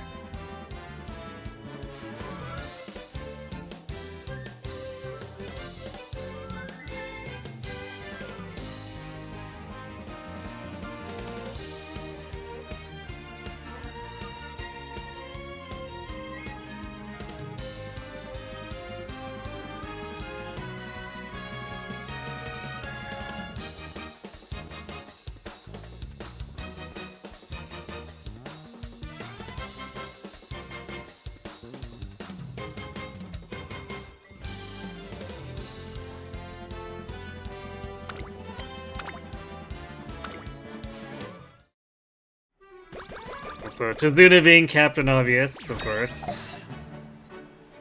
Yeah, if only those goddesses would actually pay out. Ha ha ha.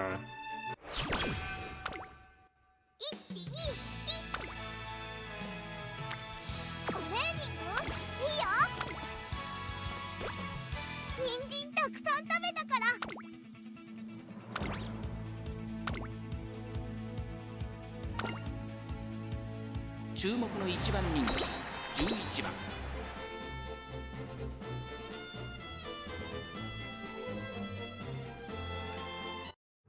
出走だ。あれはさあ、ゲートが開いた。各馬娘綺麗なスタートを切りました。これは位置取りが熾烈になりそうですね。先行争いはアイリス風神桜爆心王9番島原ダートに入ります。期待通りの結果を出せるか。 There's another spot where it's not very helpful. I mean, I guess at least at the very start of the race it's probably better than at the very end. ハイペースで流れる展開もありえますね。 Even though it's just gonna add a tiny amount of stamina recovery. 密集していると紛れがありそうですね。さあ先頭に立ちました。9番アイネス風神並んできた。3番手に西のフラワー、そのうち並んで桜爆心王、それを見るように岩早秀、外10番一馬審査3番、そして外目を突き出しては春うらら。まもなく第4コーナーカーブ。内から来るか外から来るか、最後の局面です。先頭は見合ったまま、果たして抜け出すのは誰だ。さあ外から先頭を伺うのは9番春うらら、外で足を止めています。残り400、最後のコーナー、先陣を切ったのはアイネス風神春うらら。すごい足で上がってきた春うらら、完全に抜け出した。200を通過、先頭は春うらら、変わらない春うらら。リードは4馬身、速い速い。2番手争いはケースヘイロー。やったやったやったいっちゃ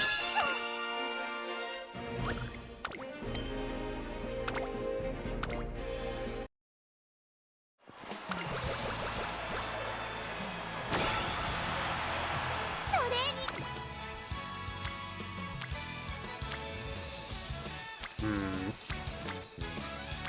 Training turns leave a little bit to be desired, not gonna lie. よしやるぞ。始まる前から裏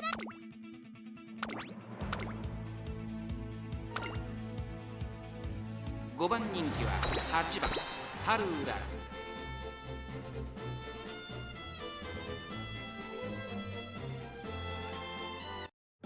出走だ。時折雨。今スタートが切られました。各馬娘揃って綺麗なスタートを切りました。誰が先頭に抜け出すか注目しましょう。先行争いはマルゼンスキー4番ミホノブルボン、島からダートに入ります。期待通りの結果を出せるか。1番人気アイキシャトル。さあ激しい先行争いで前に出たのは4番、続きましたマルゼンスキー。激しい先頭争い、内を回りますミホノブルボン。2馬身離れてメジロマックイーン。5番手には14番キシアマゾン並んできた。内から1番13番並びかけてきた。少し離れてテイエムオペラ王アイキシャトル、ここにいた。さらに春うらら、その外並んでオグリキャップ、内の方から10番差がなく15番、後方2番手に2番5番、最後方からのレースになりました。4番先頭をキープ。これは面白い展開だ。このまま進みますか。ワクワクいっぱい届けるよ。これは大胆な作戦、波乱の展開になりそうです。第4コーナーを進んで直線へ向かう。馬娘たちがどう動くか目が離せません。 She has some work to do here. ここで抜け出した。最終コーナー、先陣を切ったのはメジロマックイーン。中で動いたのは春うらら。200を通過。メジロマックイーン。 Come on, Haru, faster. メジロマックイーン、足色は衰えない。2番手争いは春うらら、マルゼンスキー、メジロマックイーン。今一あ着でゴー。やったやったいいじゃん。8番春うらら。5番人気です。これ以上ない仕上がりですね。ダートで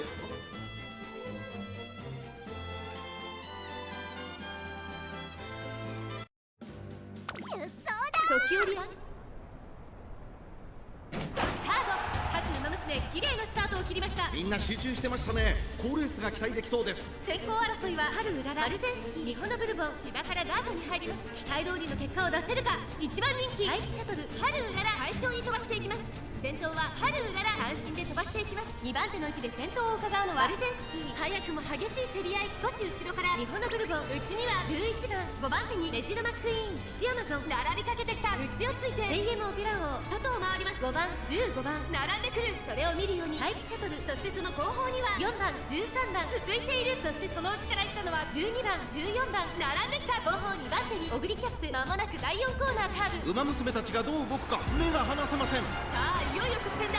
どのタイミングで誰が仕掛けるのか。じりじり詰めるメジロマックイーン。アイキシャトル、外で足を止めています。400を切りました。最終コーナーを曲がって最初に立ち上がったのはマルゼンスキー、メジロマックイーン。先頭に変わった。先頭は2人の一騎打ち。残り200、並んでくる春うらら、メジロマックイーン。苦しいけど粘っている春うらら、抜け出します。春うら Yeah, ら it's better. ゴールイン。春 Should definitely not be that close, though. やったやったやったいっちゃ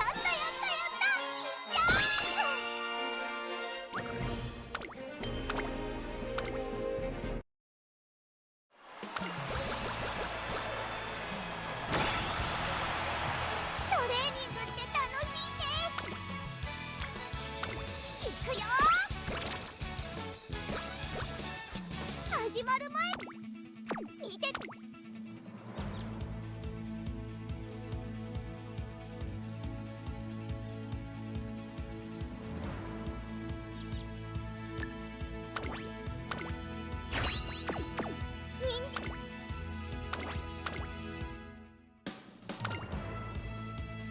注目の2番人気11番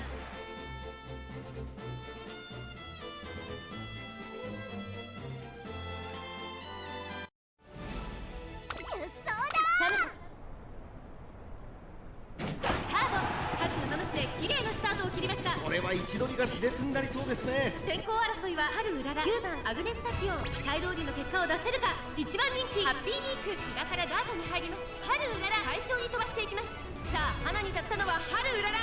このままリードすることができるか。続いて9番激しい先頭争い。3番手にはタマモクロス。少し後ろからハッピーミークアグネスタキオン。続いているその外並んで14番内から行くマヤのトップガン。さらに内から5番サガネクスペシャルウィークイワシンさん。4番少し離れてラリタブライアンエイシンフラッシュ。追走外を通りまして16番6番内から行く後方2番手に10番最高峰7番意気揚々と先頭行きます。春うららどうでしょうこの展開。ちょっとかかり気味かもしれないです。息を入れるタイミングがあればいいです Oh, が that generic in front's really trying to be a pain. 勝負どころ最後の直線へとかけていきます。400を切りました。最終コーナー先陣を切ったのは9番。ここで Come on, Haru, you have like 900 power. Stop getting stuck on a generic. 後続も追いつかれ200を通過。春うらら並んできたハッピーミンク譲らないか。ここまでかハッピーミンク。春うららとハッピーミンクもつれるようにゴールイン。春うらら URA ファイナル Barely. やったやったやった。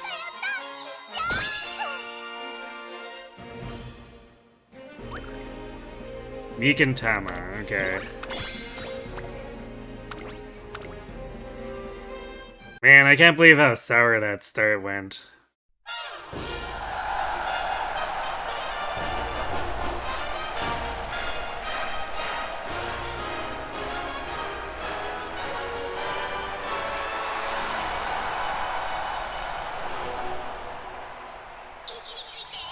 Because that friendship building was so good it could have been mistaken for us having Charming.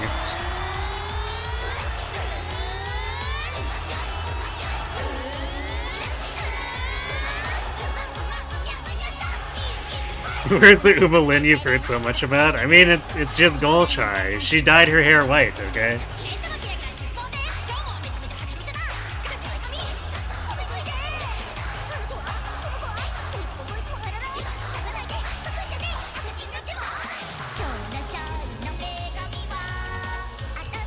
Uma Pioi.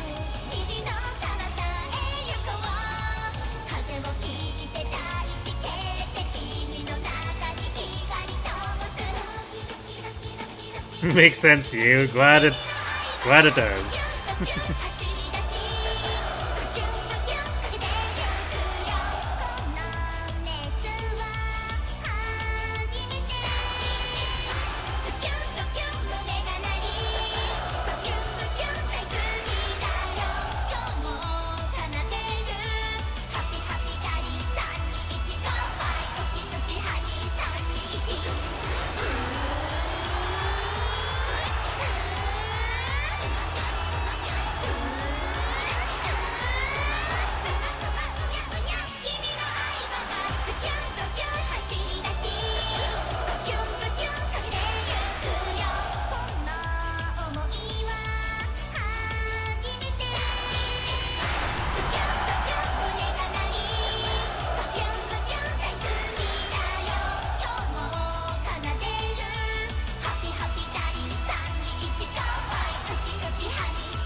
The usual.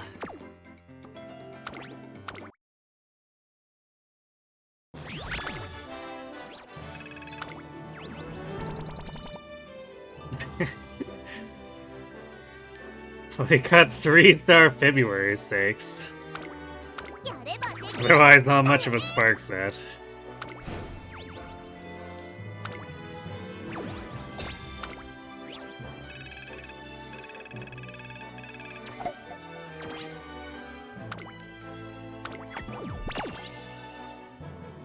Wynn's VA is probably busy voicing Kirby in the new racing game. Oh, did they switch voice actresses for Lyn or something? みんなとちっちゃい時の話をしたんだ私春うらら頑張り Oh, you were just saying? Okay.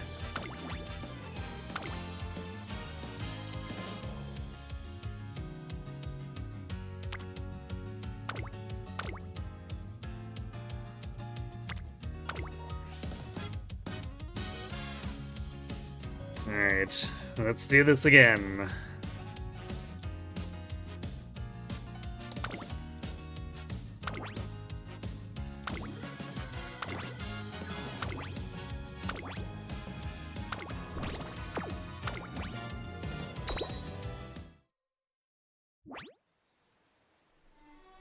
Here's some BoFA. 力がバーンって溢れんの You haven't checked if there are any VA changes on the Amoga's FE. 私 Only heard jokes about Lyn and Dimitri being a closeted furry.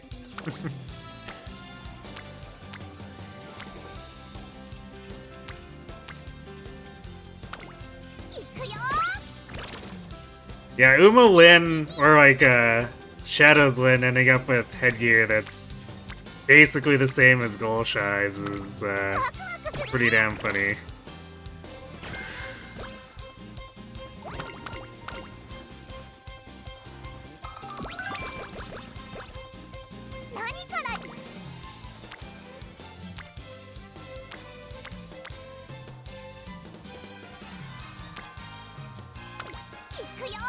I've seen the sprites for Dimitri too. It's kind of weird that he has a huge tongue that just hangs out like that.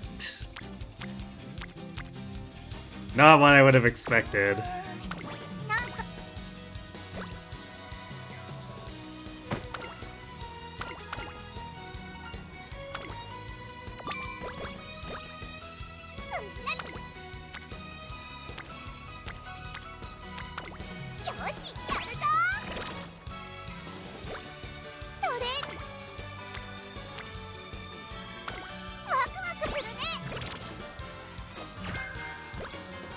Well, Corner Adept's good.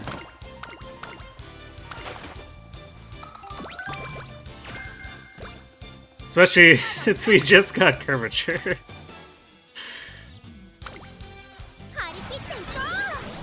We would appreciate if she would show up with corner recovery hints too, though.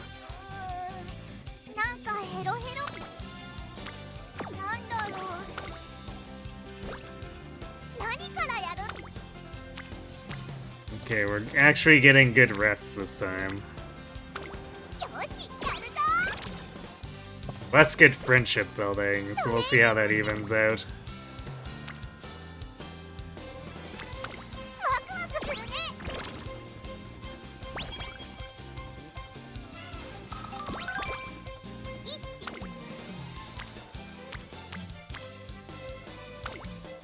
Corner recovery? Yay! Not as many hints as I would have liked, but 2 is still decent.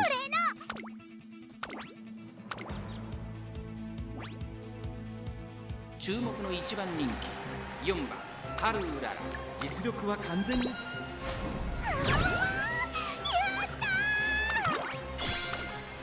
You have 20 or 19 videos? Are you just recording your entire playthrough?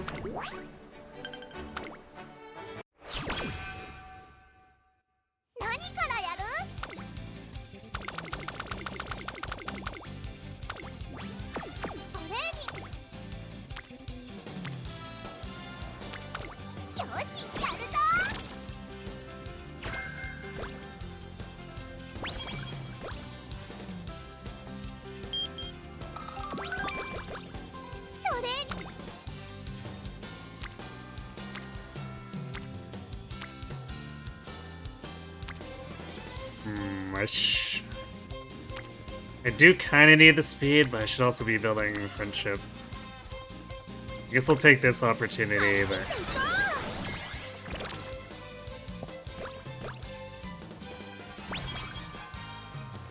shouldn't do that too much just yet.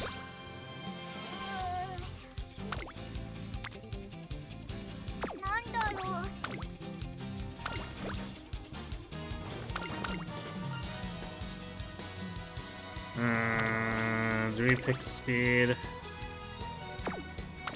No, we should probably still do power.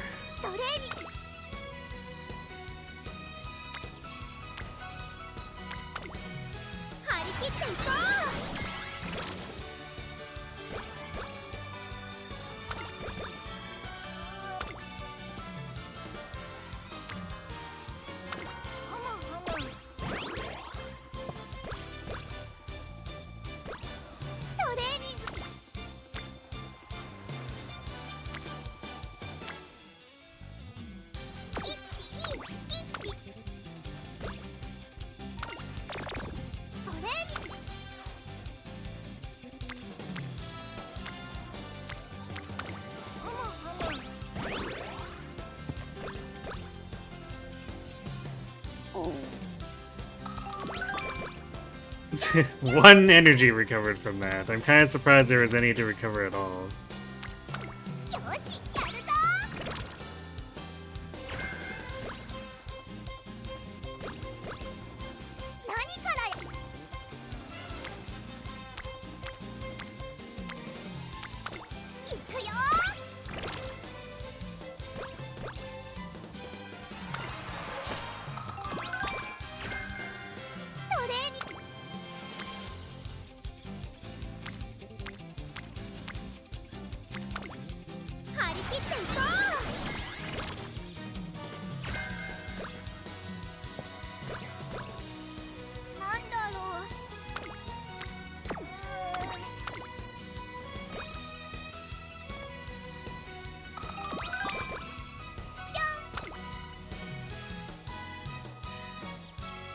Relatively big speed turn. I'm still progressing to friendships, so I guess that's what we'll roll with.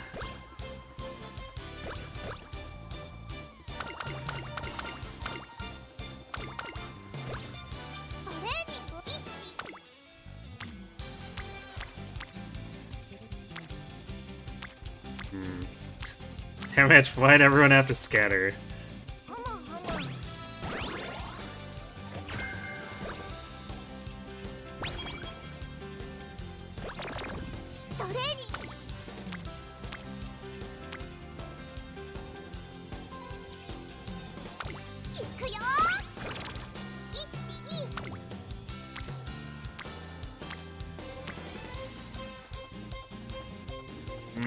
Creek or Halo? Well, I guess Halo has a hint.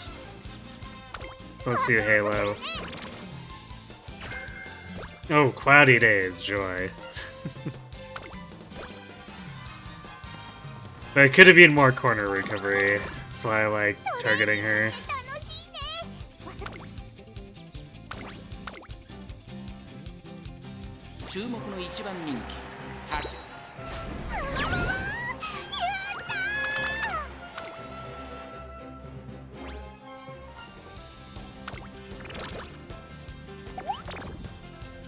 Damn.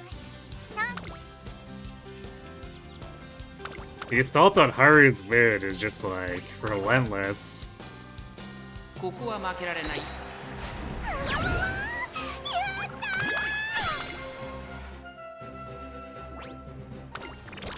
It's pretty rare that we end up in bad, but like we're getting hit so hard that we get pushed down from good to bad.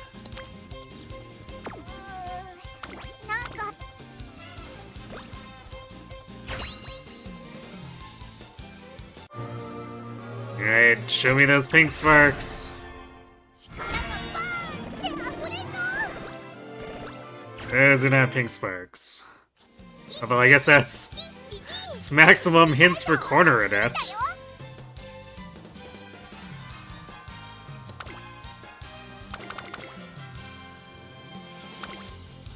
Which could still be helpful, but is only really applicable if we get pink sparks on the senior year now. いくよ。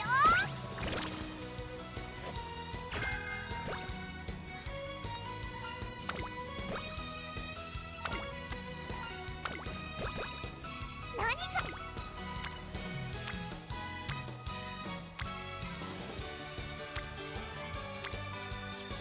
よし、やるぞ。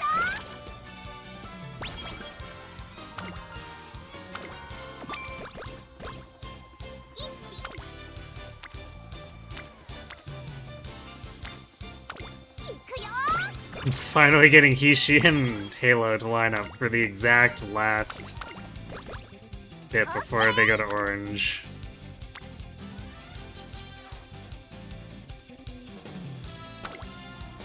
トレーニングの時間ですね。トレーニングって楽しいね。私強くなってるなってわかるもん。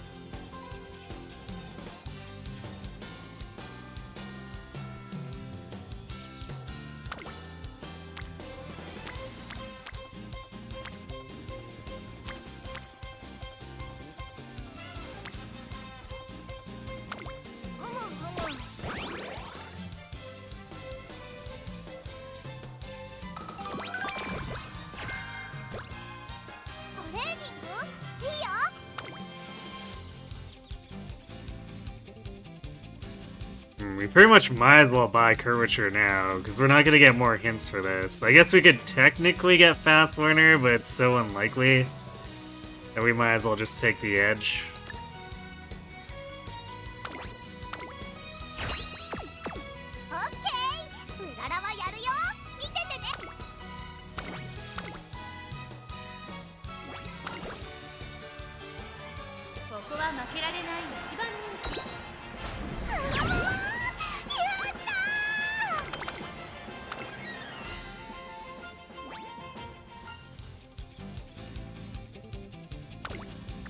Well, if you're secretly streaming it, I don't think I'd be able to imagine being there.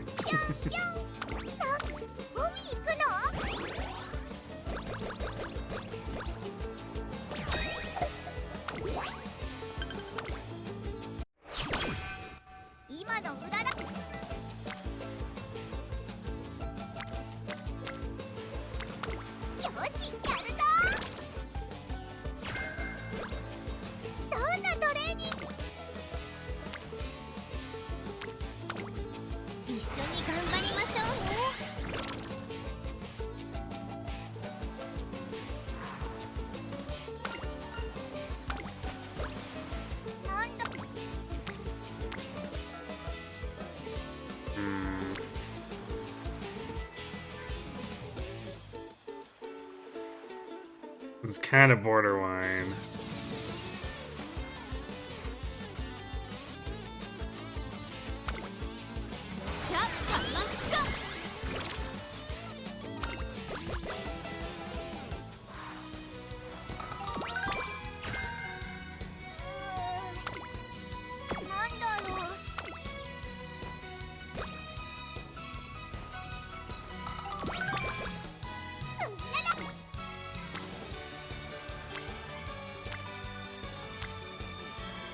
So we were able to get a summer camp that we could kind of fake was actually useful.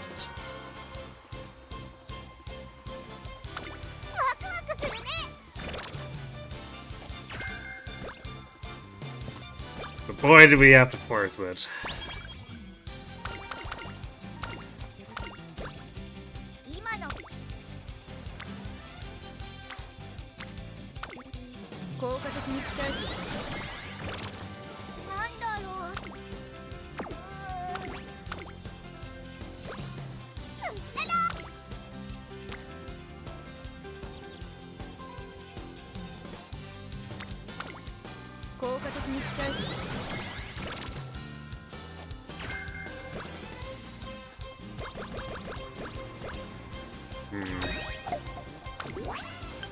I think we already got the Aishin one, so we do have 2 hints.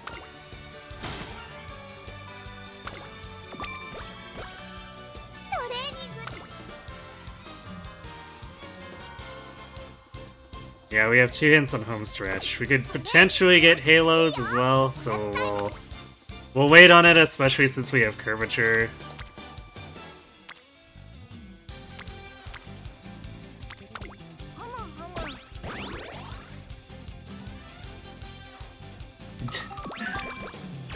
Oh look! Look what decided to show up a run too late. It's our good friend Maestro.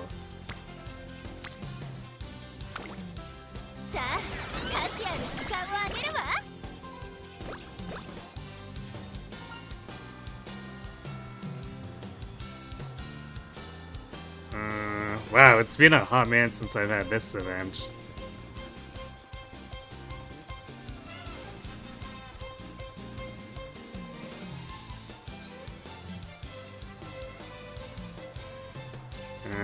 Top is speed, stamina, bottom is just speed. Well, I think we still need help with the stamina, right?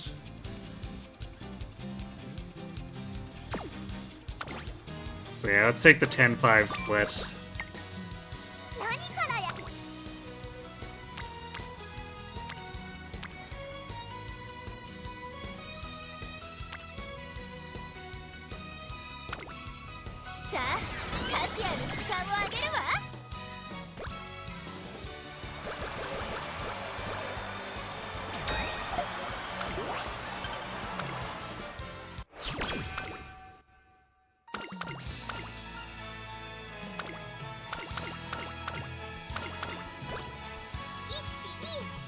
Well, these stats kind of almost feel like they're in an okay place.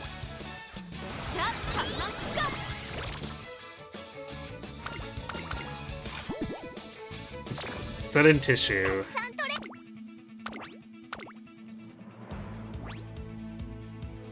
ここは負けられない一番人気。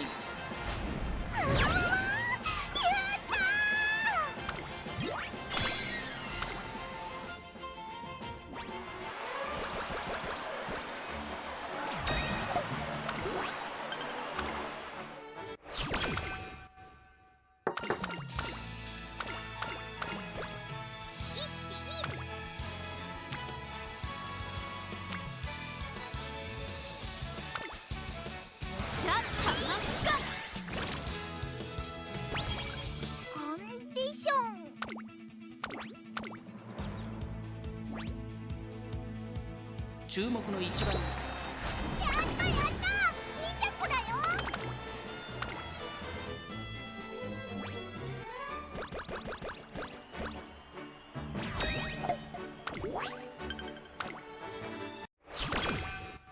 なんだろう。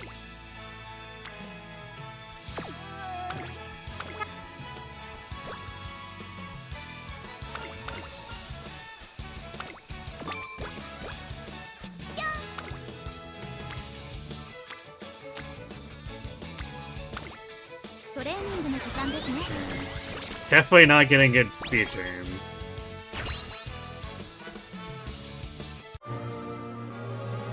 Will we get a pink sparks?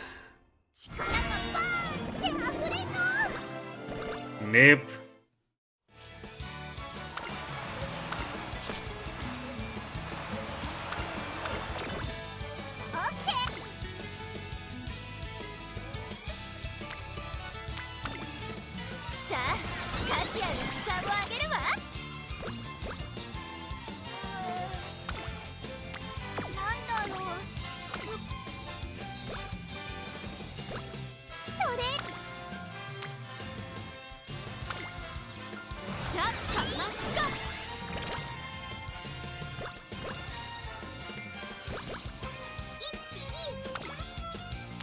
This one has just generally been a struggle, unfortunately, so...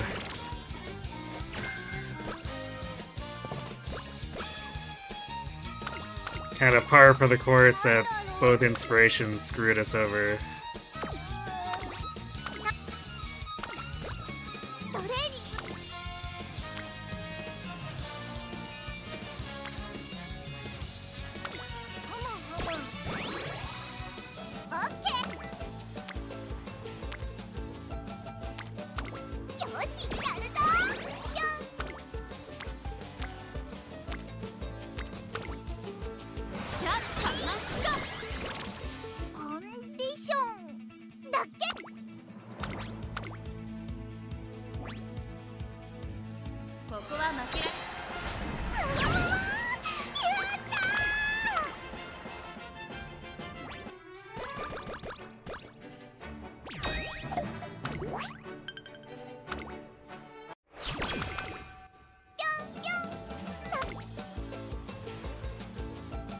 These sets are actually looking like kind of a danger for Ira, too.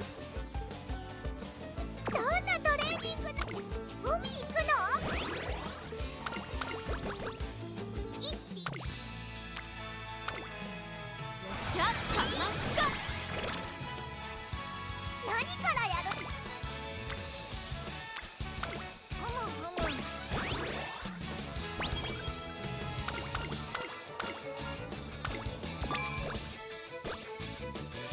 Super late practice perfect.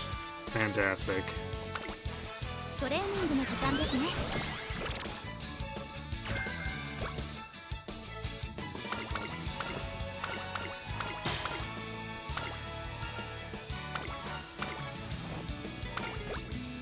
何からや。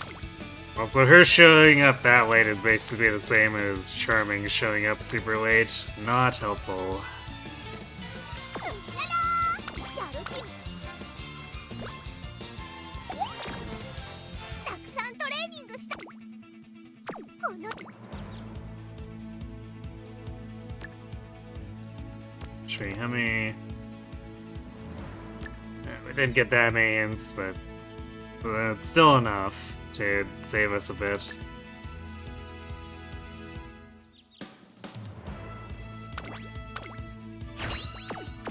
コンディションだ。 I guess if there's one thing this run had going for it, it's skill luck. 注目の1番人気7番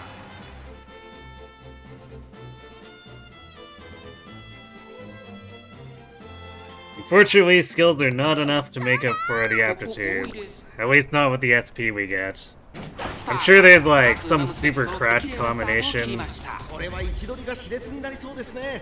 we could cobble together that might overcome 1番人気ハルウララ really bad aptitudes, but it'd be like 3,000 SP worth of 競り skills. 合いは続いている いいライバル関係になりそうですね。 さあ期待に応えてハルウララ逃げる早くも先頭続きましたマルゼンスキー激しい先頭争いエルコンドルパサー3番手すぐに続いて待機シャトル内をついてティシアマゾン内から行く8番第4コーナーを進んで直線へ向かうここからスタート。一気にレースが動きます。さあいよいよ直線だどのタイミングで誰が仕掛けるのかハルウララ花を進む地方レース場トップクラスの長さを誇る大いに直線に差し掛かります最終コーナー最初に立ち上がったのはハルウララ先頭はハルウララこれは強い200を通過逃げるハルウララ突き放すリードを保っているハルウララ1着はハルウララ他のやったやったやった。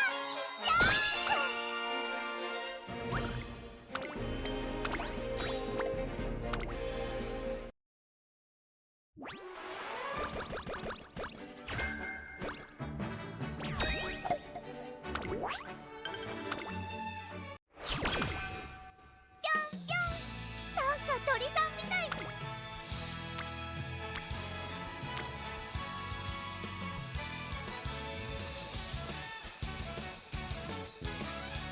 Wow, somehow this run fell short of the benchmarks when the run that couldn't cure Night Owl for 4 turns straight actually met them. What the hell? 行くよ。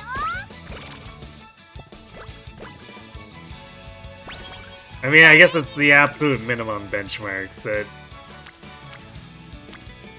technically didn't meet them, but I guess sure as hell did better last run than this run. たくさんトレーニングしたし。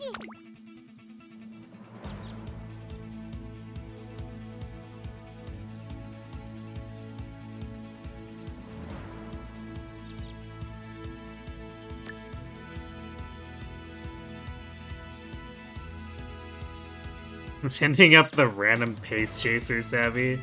I know end closer savvy comes from Hishi.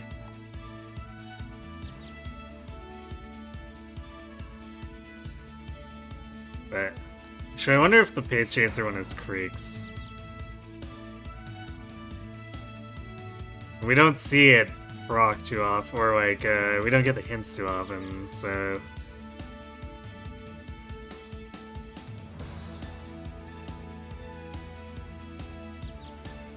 I guess it would be strange if it was than that it wasn't showing up more often.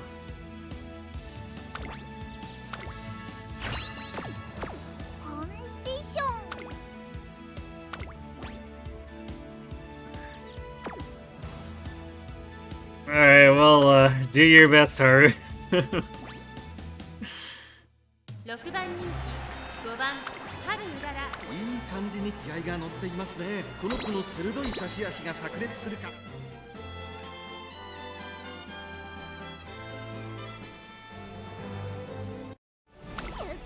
年末のスタート各馬娘揃って綺麗なスタートを切りました。これは位置取りが熾烈になりそうですね。期待通りの結果を出せるか。1番人気グラスワンダー声優スカイ快調に飛ばしていきます。さあ花に立ったのは声優スカイ。このままリードすることができるか。間もなく第4コーナーカーブ。 Yeah, she's really getting stuck there. 2番手の位置で先頭を伺うのは16番内を回ります。9番13番並んでくる。その後ろから8番1番続いている。1周目の直線スタンドの大歓声に迎えられながら馬娘たちが走り抜ける。少し後ろから岩早秀 With their stats as they are, even just getting past the initial backpack can be really awful. そしてその内から来たのはスペシャルウィーク。そしてその外を回って7番内で11番1コーナーからそして2コーナーへ向かっていきます。順位を振り返っていきます。依然先頭は星雲スカイ続きました。16番一馬審査13番後から岩早秀5番手9番ダイワスターレット外から行く。少し離れて8番それを見るように1番1馬身離れてエイシンフラッシュ内からグラスワンダーさらにナイスネイチャー。そしてその後ろから行くのはスペシャルウィーク7番追走。そしてその後方には春うらら11番並んできた。3番最後方からのレースになりました。2コーナー回って向こう正面依然として星雲スカイ続いて16番その後から13番ダイワスターレット並びかけてきた。残り1000メートルを通過。5番手に岩早秀その外並んで8番さらには9番外を回ります。1番すぐに続いてグラスワンダーそしてそのうちナイスネイチャー差がなく Yeah, this race she'll be lucky if she gets like 13th or 7番内には or 11 so. 番後方2番手に春うららそして最後方3番意気揚々と先頭を行きます。星雲スカイどうでしょうこの展開。ちょっとかかり気味かもしれないです。一息つけるといいですが。第4コーナーカーブ勝負どころ最後の直線へと No かけていき pressure, ます。 proc. 最後のコーナー先陣を切ったのは星雲スカイ。 We did get home stretch haste. グラスワンダーぐんぐんと上がっていくグラスワンダーここで抜け出した200を通過。先頭グラスワンダーしかしその差はわずか。グラスワンダー譲らないか。グラスワンダー今ゴールイン。夢のグランプリを制したのはグラスワンダー 12th or 11th? 最後の大一番を制しみんな強いね。 10th, actually. Okay. But she at least overtook most of the generics.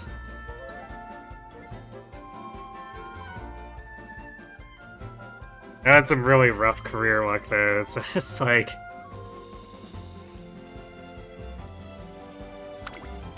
expecting anything particularly far forward was just not gonna happen.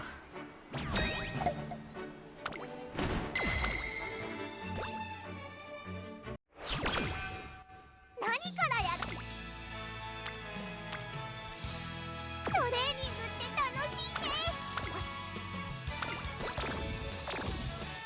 ね。いつも見たく私はいつも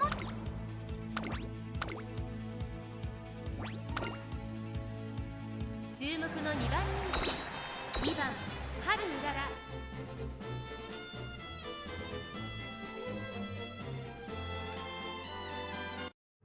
出走だ。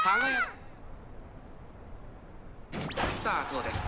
各馬娘綺麗なスタートを切りました。誰が先頭に抜け出すか注目しましょう。先行争いはアイネス封じ桜爆信号14番芝からダートに入ります。期待通りの結果を出せるか。1番人気待機シャトル先頭集団を見ていきましょう。さあ激しい先行争いで前に出たのは桜爆信号続きましたアイネス封じ早くも激しい競り合い外から14番5番並びかけてきた。あとは西のフラワーその後ろに待機シャトルその後岩早秀それを見るように春うらら1馬身離れて9番その外並んで15番さらに内待ちかね福来たる少し後ろから13番さらに外からキングヘイロー少し離れて3番後方2番手に12番そして最後方10番まもなく第4コーナーカーブ勝負どころ最後の直線へとかけていきます。まだ1馬身以上の差があるぞ。ここから捉えることができるのか。勝負は最後の直線に持ち越された。4着を切りました。さあここから先頭を伺うのは春うらら最後のコーナー最初に立ち上がったのは桜田信号。ハルーララ完全に抜け出した。残り200。ハルーララリードは2馬身。速い速い、先頭は依然。ハルーララハルーララ足色は衰えない。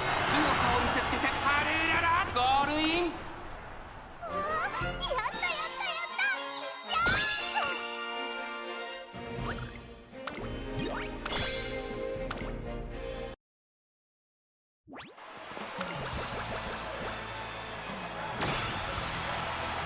どんなメニューをや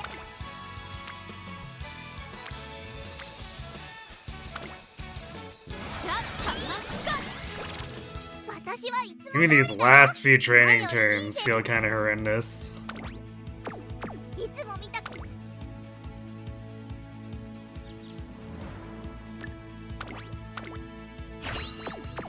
今まで Well, this run just gets all the bad luck out of our system, so that the next runs will do better, right?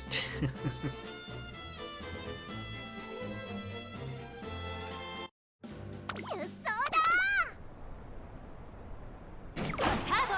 各馬娘綺麗なスタートを切りました。誰が先頭に抜け出すか注目しましょう。先行争いはマルゼンスキー、ミホノブルボン、16番最高峰からのレースとなったハルウララ。大丈夫か？ちょっと厳しい位置ですが頑張ってほしいですね。ミホノブルボン快調に飛ばしていきます。ミホノブルボン先頭に勝ちました。16番追走。早くも激しい競り合い。3番手にはマルゼンスキー、7番4番手外を回ってメジロマックイーン、そしてその内を回ってアグネスタキオン。2馬身離れて6番、そしてエイシンフラッシュ。外目をついてスペシャルウィーク、さらに外14番ナイスネイチャー。並んできた。大欅を越え4コーナーへ。ワクワクいっぱい届けるよ I don't know if she has enough acceleration here. 誰が仕掛けるのか。まだ1馬身以上の差があるぞ。ここから捉えることができるのか。じりじり詰めるメジロマックイーン。 Going from 14th is pretty rough, 最終コーナーを曲がって especially if for some reason we're getting blocked by all the generics. 400を切りました。逃げるミホノブルボン。リードを開いていくミホノブルボン。ミホノブルボン逃げる逃げる。抜け出したのはミホノブルボンだが後続。みんな強いね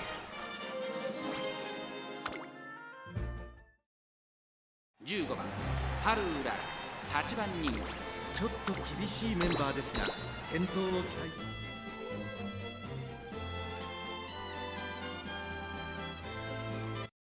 出走だ曇りスタート。各馬娘綺麗なスタートを切りました。誰が先頭に抜け出すか注目しましょう。先行争いはハルーララ、マルゼンスキー、ミホノブルボン。さあ激しい先行争いで前に出たのはハルーララ。2番手の位置で先頭を伺うのは10番ミホノブルボン。並びかけてきた。少し離れて9番差がなくマルゼンスキー。1馬審査メジロマックイーン。それを見るように6番少し後ろからアグネスタキオ。外には16番2馬身3馬身開いてスペシャルウィーク。外を回りますナイスネイチャー、エイシンフラッシュ追走。その内並んで5番、そして外目をつきましては3番後方2番手に4番大欅を越え4コーナーへ。まだ先頭は動かない。果たして抜け出すのは誰だ。マルゼンスキーまだ抑えたままだ。マルゼンスキー不気味に息を潜める。さあ外から先頭を伺うのはミホノブルボン。マルゼンスキー外で足を溜めています。さあ最終コーナーを曲がって最後の直線コースに入った。栄光まで400。最後は2人のつばぜり合いだ。先頭9番、しかしその差はわずか。抜け出したのは9番だが後続も追いすがる。並びかけてきたのはハルーララ。残り200。ハルーララ突き放すハルーララ。足色は衰えない。ハルーララリードは2馬身。リードを開いていくハルーララ。お見事ハルーララ着差以上のやったやったやったや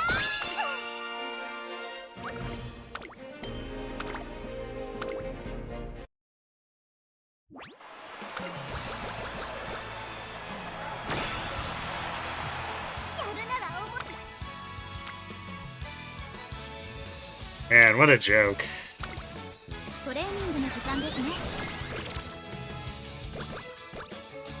今まで通りに走ればいいんだよね。いつも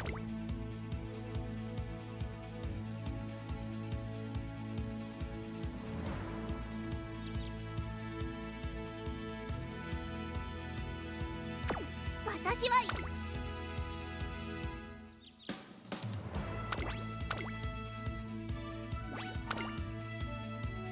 4番人16番ハルーララ。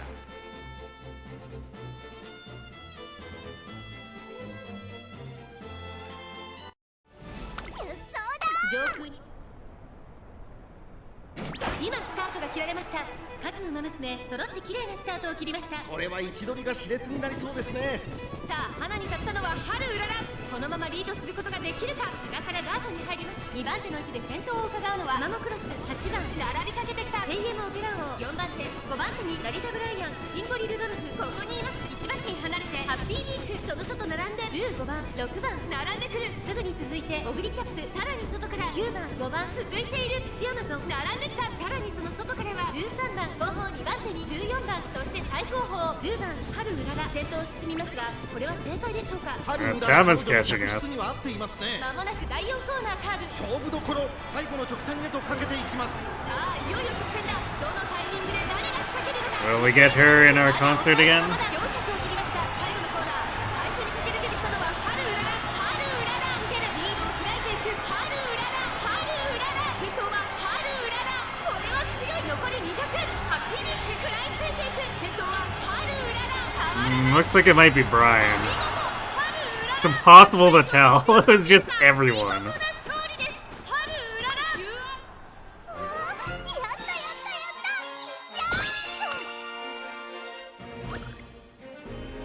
No, wow, they got robbed by Jewel Emerald. So he had a generic. Okay.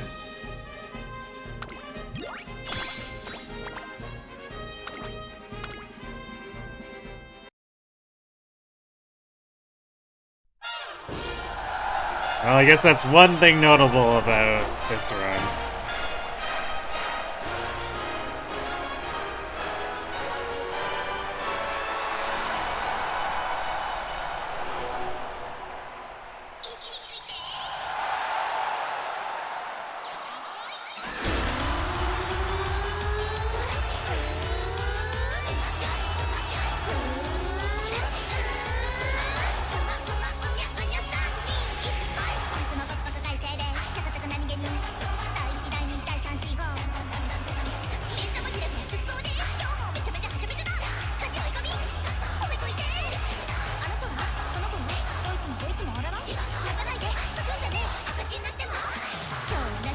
And Jewel's brown eyes are like when the generics have gray eyes. It looks like she's just constantly staring at the ceiling.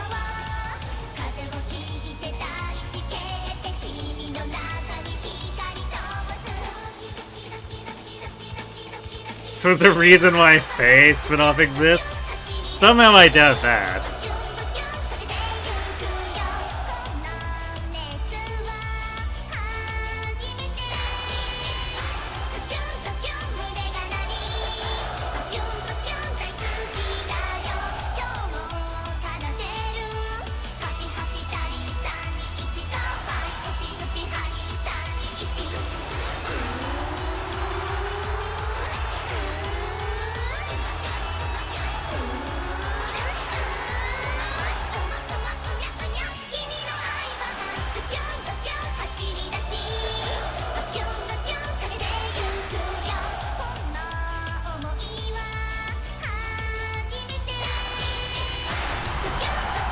I mean, sure, Lynn might be referencing Golshy.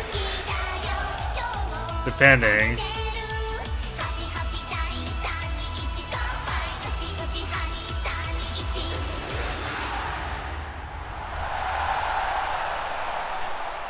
But it's entirely the wrong genre if they were, inspired by Uma.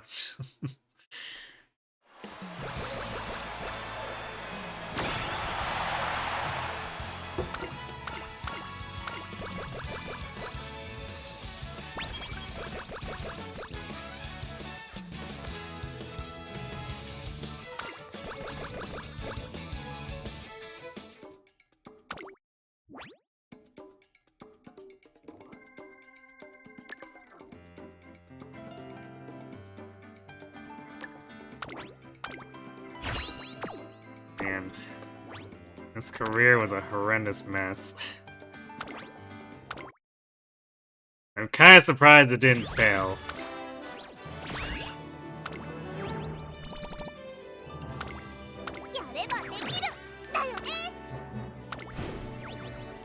Numalin.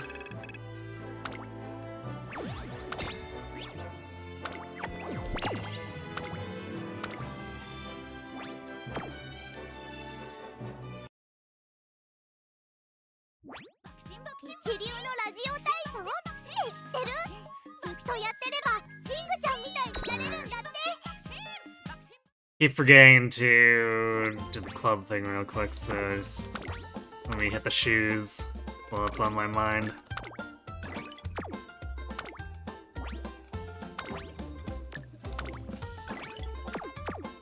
What I'm hoping is eventually, because the club point shop tends to have star shards in it.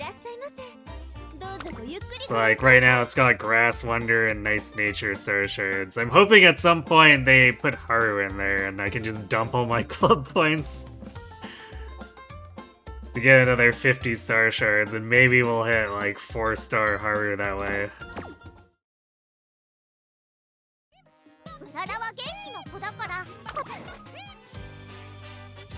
There's definitely no way I'm gonna be able to buy enough star shards with the goddess statues, that's for sure.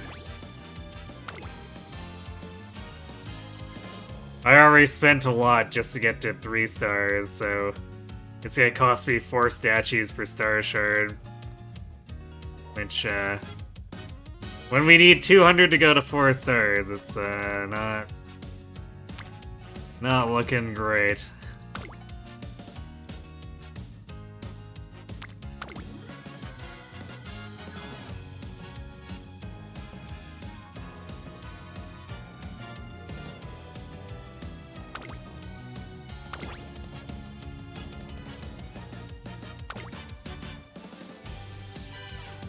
I guess we have ads hidden real quick, so I'm gonna go refill my water and then we'll take another crack at this.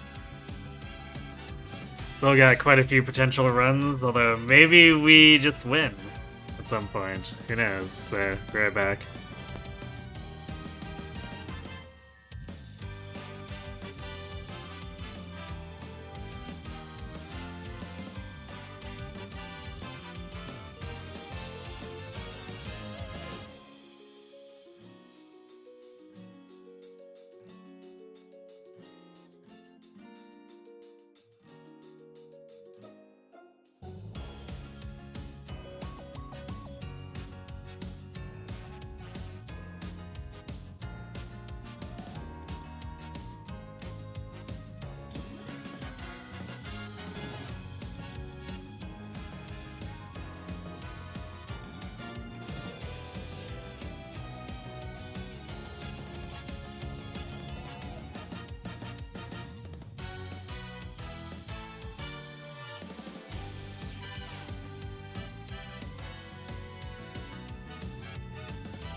Alright, and we're back.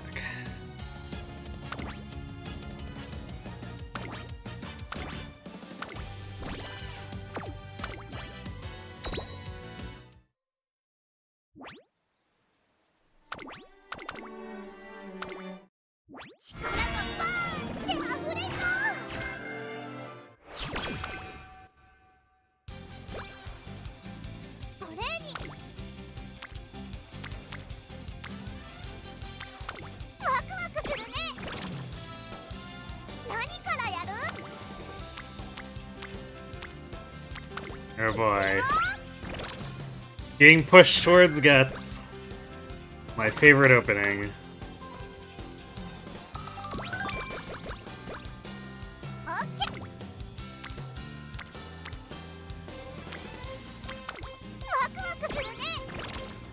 Well, the instant mood up's pretty nice.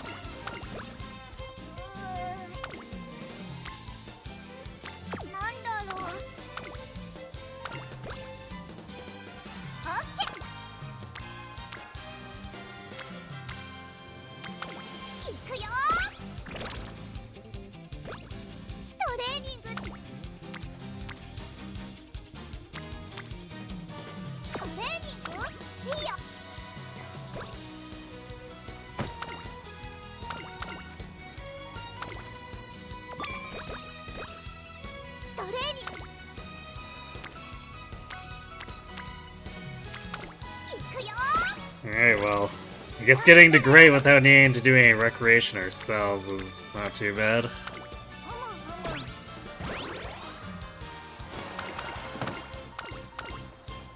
Early curvature.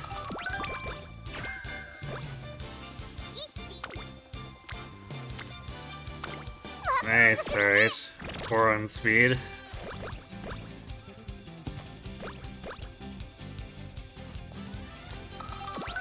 I guess even though we're ignoring the Akikawa friendship, if we happen to hit her, it's still worth a little bit of skill points. But I definitely won't go out of my way.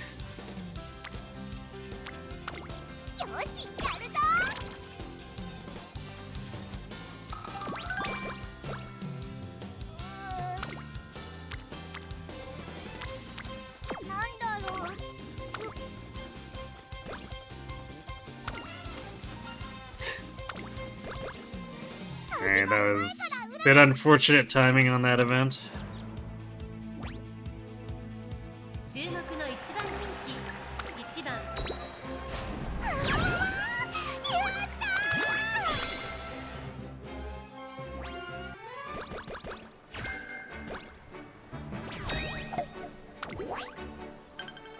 And spotted duo, what's her name? She was in our concert last week.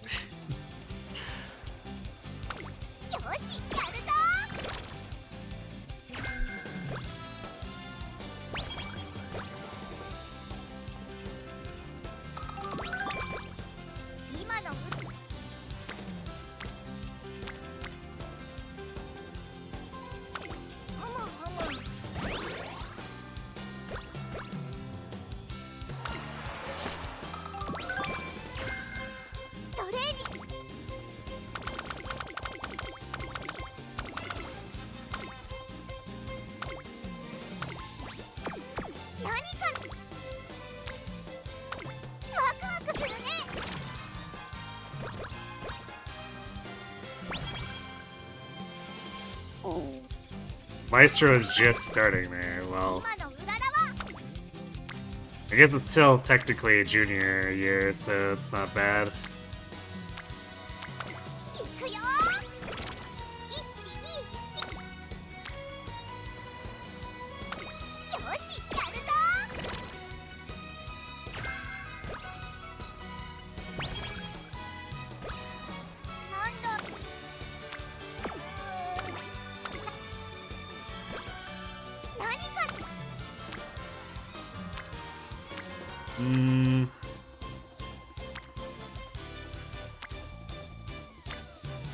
Well, we're gaining speed and hitting a single friend, which...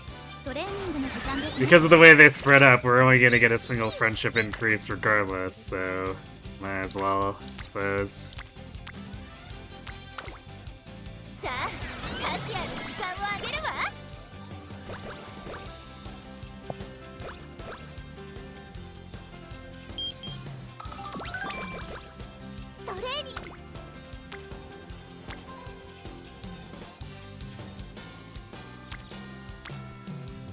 sort of in power.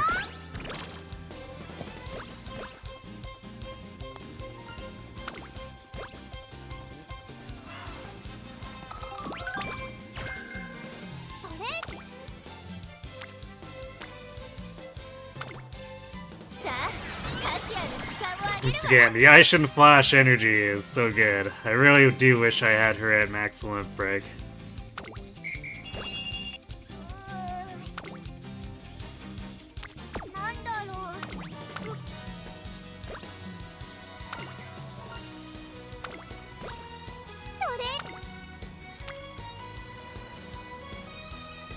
Probably doing stamina there. Yeah, let's use stamina.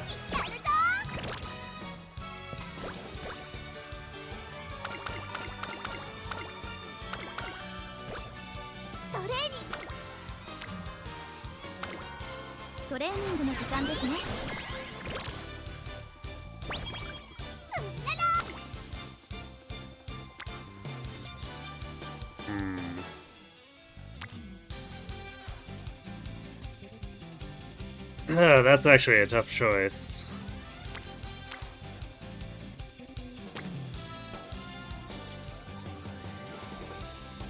I guess maybe I'll do the power one since the speed double rainbow doesn't include Kita.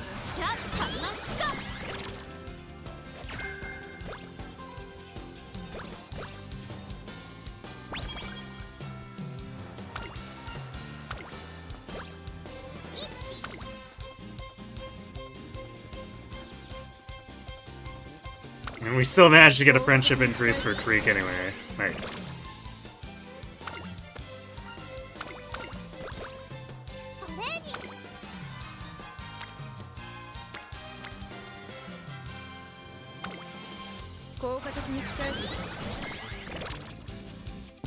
Wait a second. Didn't I...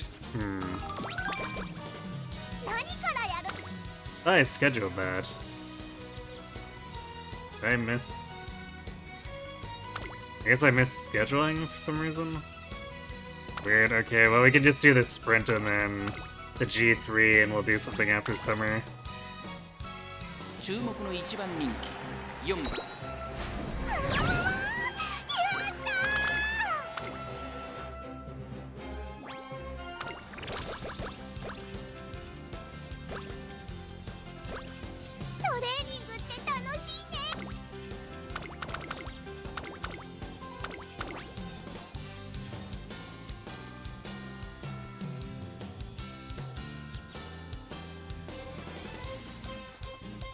Wait, what the heck?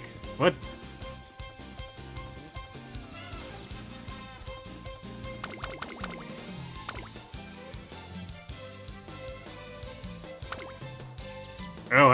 Oh, I think because I accidentally...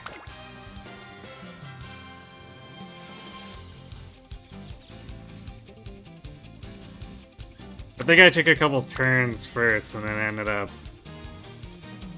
scheduling the wrong thing. Do we want to do the smile then?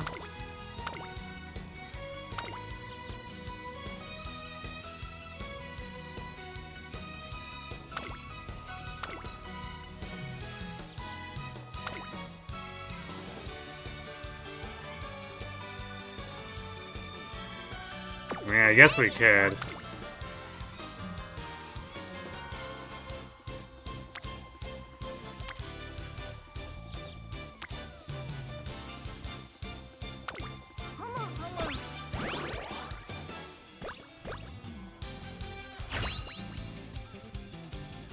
Suppose it means we'll have whatever inspiration sense we get here. Oh, good. Gold. Multiple pink? Let's see some multiple pink? Yeah, okay. Double long.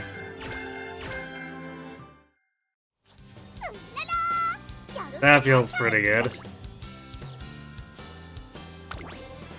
Now let's see if we can get something in the senior year to bolster us more. Although I wouldn't be opposed to just getting, like, mega stats. Because that time when we got second, we did only have B long and D turf, so...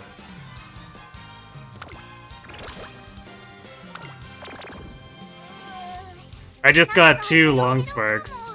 力が出ないよ。 So we got that. We also got corner recovery, some...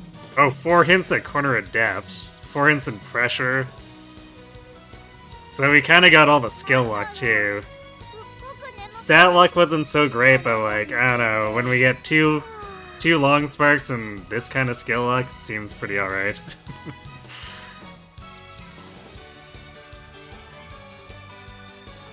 So yeah, I think this is a real run.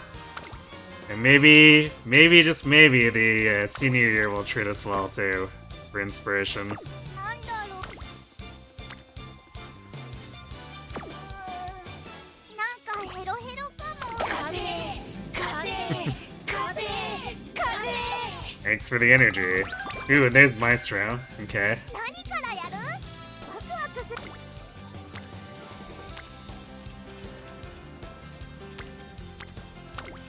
いくよ。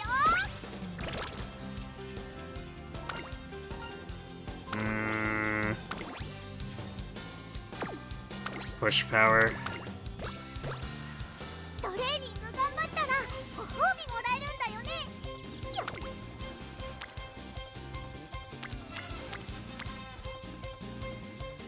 So let's... I don't want to really take any of those turns, so let's just wet reroll.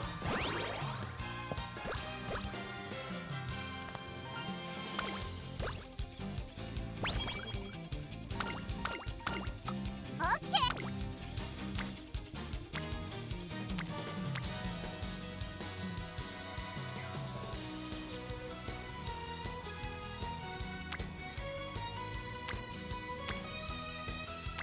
I think I'm gonna whip this one as well. So we have energy going into summer, and maybe summer will be nice to us. Oh no, BoFA stealing a bunch of our energy. 準備体操はバッチリだよ。 We could maybe buy... Like, we could reasonably buy Curvature early to try to prevent any weird G3 robbing. Because we have so many hints on this, it's unlikely to get any better.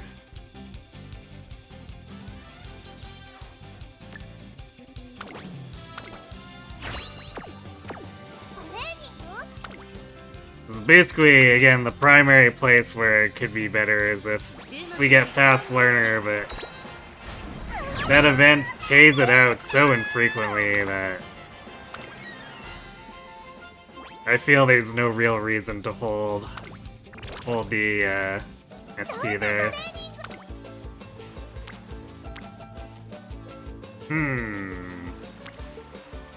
Double speed or double power? And power overall, I think is maybe the better deal here. シャッターマンスカ。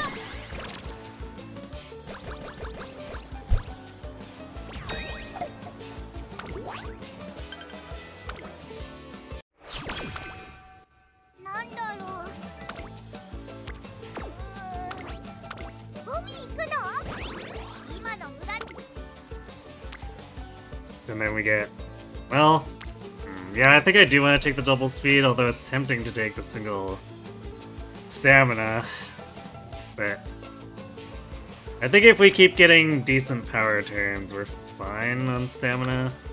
And maybe we can, if it still looks a bit short in senior year, we can try to shore it up there.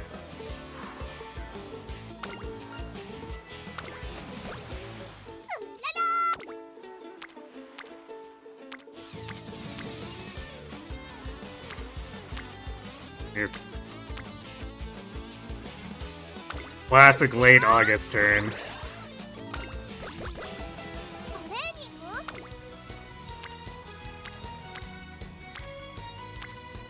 今のうららはスーパー We're okay on, yeah, we're okay on fans. だから。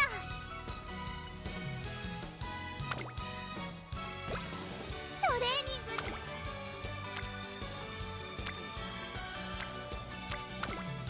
効果的に鍛えてください。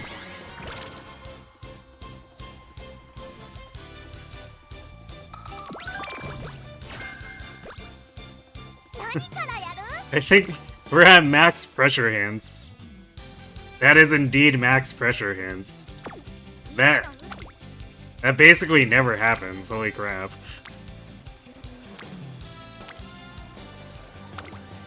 一緒に頑張りましょうね。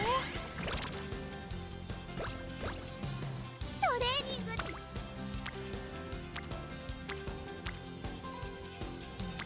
何からやる？トレーニング。さあ、価値ある時間をあげるわ。I think that's max corner recovery.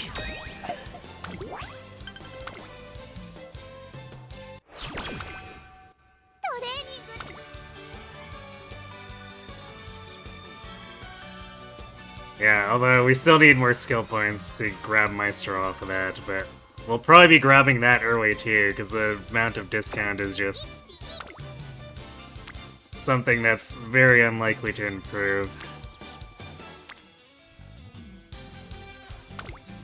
効果的に鍛える。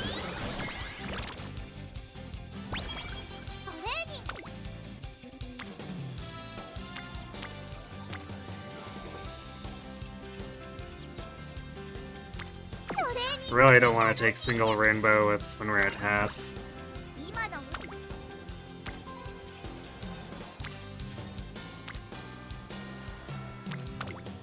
効果的に鍛える。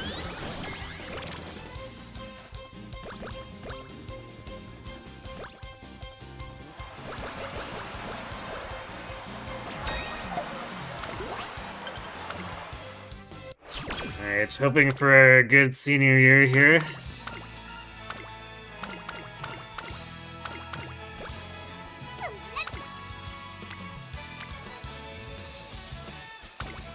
トレーニングの時間ですね。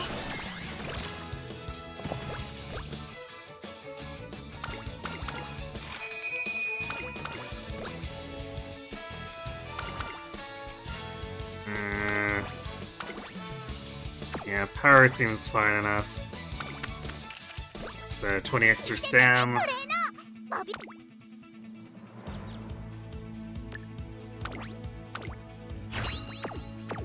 始ま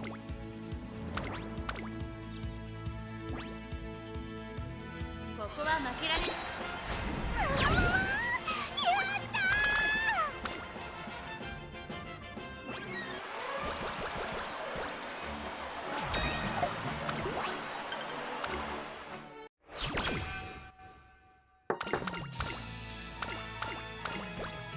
トレー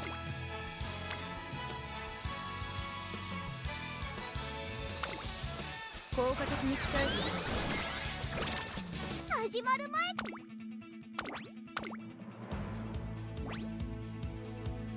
ここは負けられる。私頑張ったもんね。 Yikes. Well, hopefully that's getting the bad race luck out of our system.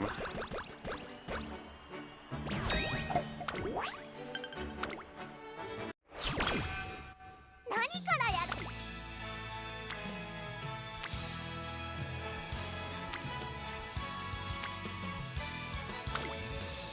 さあ、価値ある時間をあげるわ。うらら。トレーニングって楽しい。 Alright, come on. Some more pink sparks, maybe some stats. なんかバーンって溢れそう。 No. What was that? Well, we got 5 hints of non-standard distance. We definitely didn't get much help in stats, though, and no help with pink sparks. トレーニングが。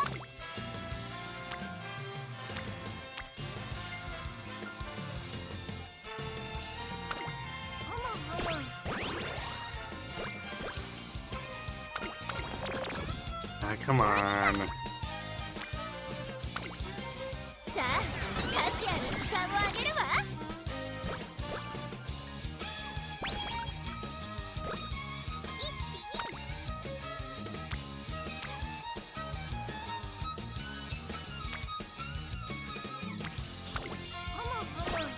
Hey, Knight.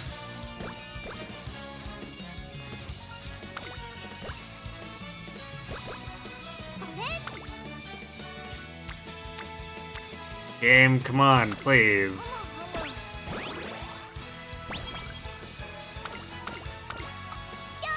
Knock it off with the gaslighting. さあ価値ある時間をあげるわトレーニングって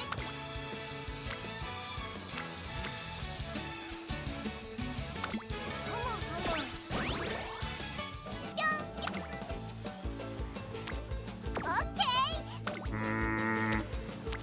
どんなトレーニング Can't do this. 行くのWell, yeah, pretty good power turn. 人参たくさん食べたか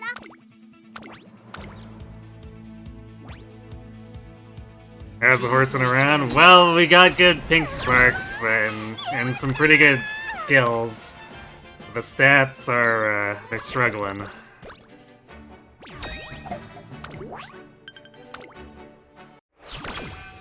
今のうららは一緒に頑張りましょうね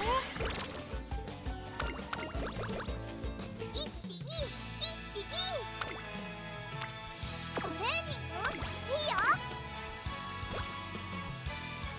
らら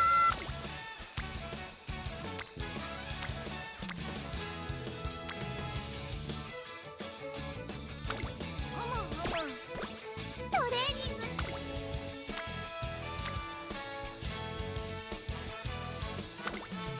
トレーニングの時間ですね何から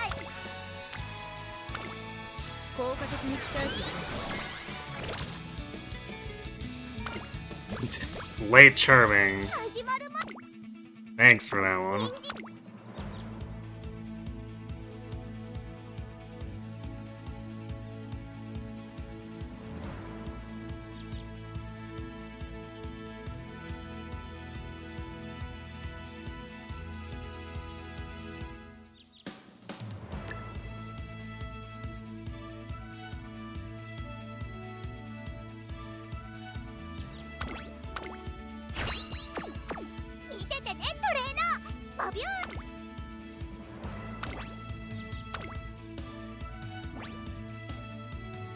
ここは負けられない1番人気5番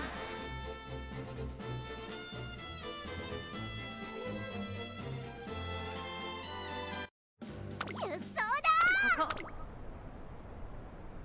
スタート各ウマ娘綺麗なスタートを切りましたこれは位置取りが熾烈になりそうですね。先行争いは桜爆心王春うららエルコンドルパサー花を奪っていたのは桜爆心王続いて春うらら激しい戦闘争い Fortunately, our speed looks kind of dire compared to the run where we got second place. 西の札はさらにエルコンドル 'Cause that run, we managed to have like 1,000 speed. オグリキャップそれを見るように Even though we were short on stamina and power, so 13番 stamina being at 600 here may help. 内から来るか外から来るか最後の局面です。先頭は見合ったまま果たして抜け出すのは誰だ春うらら花を進め And I guess depending on how things end up, 王位の直線に差し掛かります we may have a slight edge in power compared to that run too. 春うらら着をつけたリードを開いていく春うらら桜爆心王食らいついていく春うらら突き放す But it all depends on what these next few turns look like. 手中に収めましたやったやったや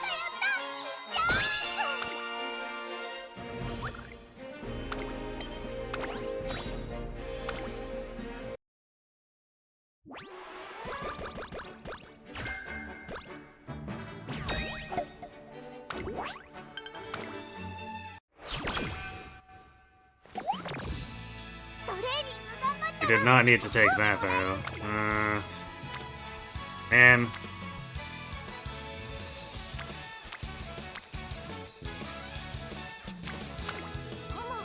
Better speed turn, maybe?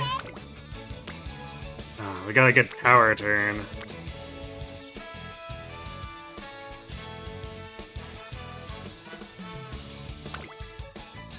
シャッターマッチだ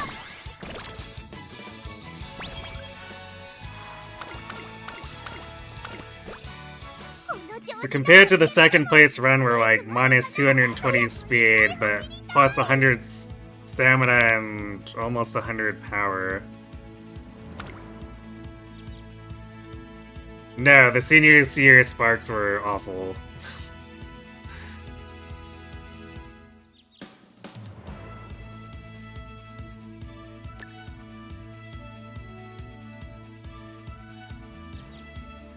So we have 110 SP after pressure here.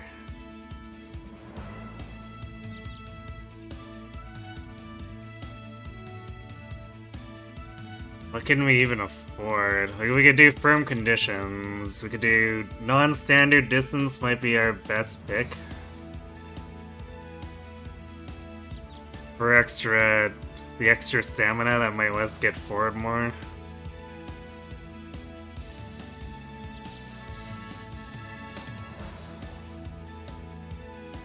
Because none of the things that cost more are really relevant. I mean, there's firm conditions, but I think I'd rather have the stamina than the power with our current spread.6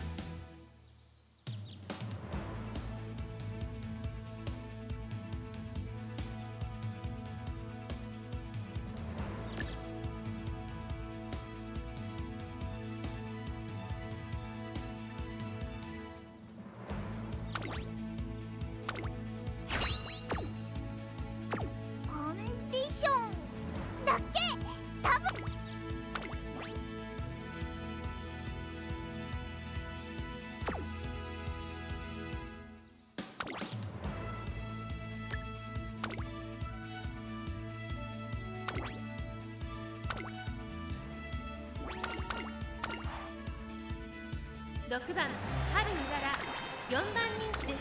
ライバルたちは強力ですが構想を期待したいですね。この子の鋭い差し足が炸裂するか期待しましょう。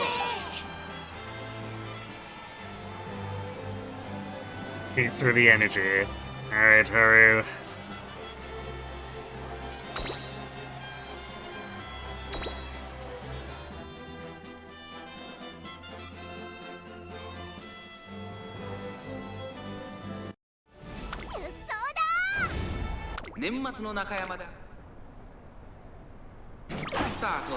Late start, great. みんな集中してましたね。好レースが期待できそうです。最高峰からのレースとなった春うらら大丈夫か How does it keep happening pretty much without fail on any run where we have like decent aptitudes? さあ花に立ったのはセイウンスカイ。このままリードすることができるか。先頭から大きく離されて2番手はジンボリルドルフ、1馬身離れてオグリーキャップ、さらにビワハヤヒデ、すぐに続いて16番、まずは1周目正面スタンド前に入った15番外から行く、さらには10番少し離れてスペシャルウィーク。 Yeah, she still managed to get out ahead, but I think that just kills the stamina bonus that we managed to scrape together, which she really could have used in the final spurt. Because the final spurt is the biggest problem. And not getting stuck in the back of the pack is just like the first step to not exploding.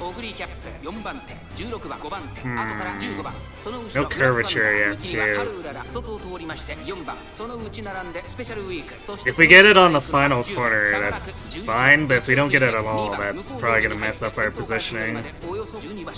現在1番手はセイウンスカイ、ジンボリルドルフ続いている。残り 1000m を通過。内からビワハヤヒデ、その後からオグリーキャップ、5番手に16番内、15番その後春うららスペシャルウィーク、並びかけてきたグラスワンダー追走、外で4番内の方から11番その外並んで Yeah, we're falling behind now, which, well, proc are unique, but like, we're also stuck in the crowd. エアグルーヴ、ジンボリルドルフ先頭を進みますが、これは正解でしょうか。ちょっとかかり気味かもしれないです。息を入れるタイミングがあればいいですが。 No pressure proc, no curvature proc. 後ろの子たちは間に合うか。勝負は最後の直線に持ち越された。外を回っていったのは春うらら。外からグラスワンダー、驚異的な末脚。残り200。シンボリルドルフ。苦しいけど粘っているグラスワンダー。並んできたグラスワンダー。ここで抜け出したグラスワンダー。差し切ってゴール。夢のグランプリを制したのはグラスワンダー。 Real fake front running. She was probably pace, I guess. Yeah. 私頑張ったもんね。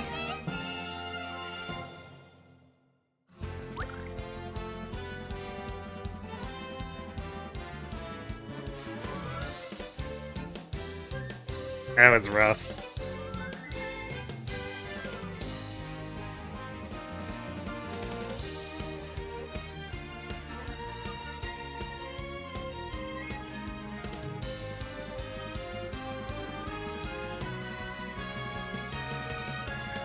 But, I mean, we didn't have... Yeah, Riddle was pace. We didn't have a high speed stat.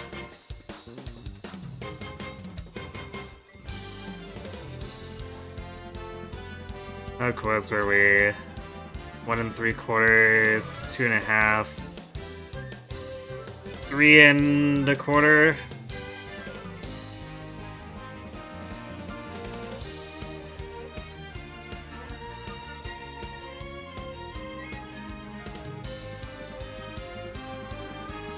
So I guess impressively close for late starting. And then just like getting none of our end skills there. Man, that was with 300 wit too, which after career bonuses is 700. So like we got super shitty race luck.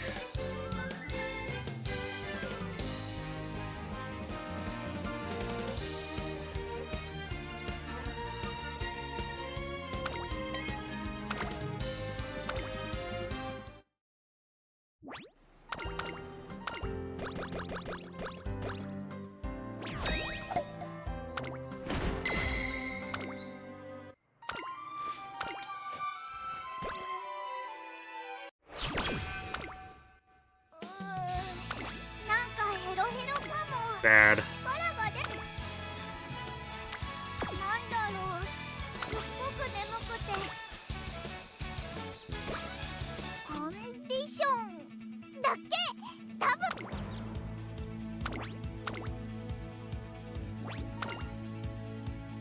注目の1番人気3番ハルウララ。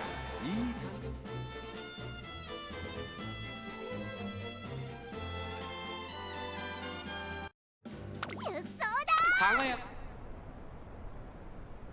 スタートです。各馬娘綺麗なスタートを切りました。誰が先頭に抜け出すか注目しましょう。先行争いは桜爆心号、11番西のフラワー。期待通りの結果を出せるか。1番人気ハルウララ。さあ花に立ったのはアイネス風神。このままリードすることができるか。先頭から大きく離されて2番手は11番。それを見るように待機シャトル。4番手に6番桜爆心号。続いている西のフラワー。並んできた琵琶早秀。並びかけてきた内から内から7番。その後からキングフェイロ。外から外からハルウララ。第4コーナーカーブ。ワクワクいっぱい届けるよ。勝負どころ、最後の直線へとかけていきます。まだ1馬身以上の差があるぞ。ここから捉えることができるのか。さあ You know, I don't think we had a good senior year training aside from that single double rainbow power.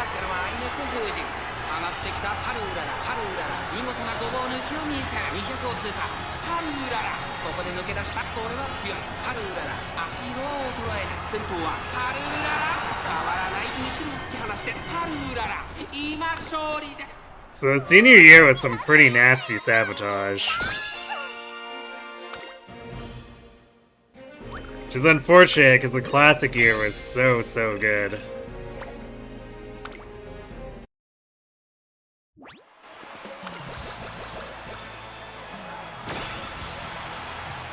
レーニングいいよ。 Even now, we're still not allowed to have speed.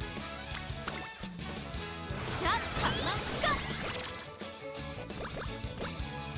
たくさんトレーニングしたし。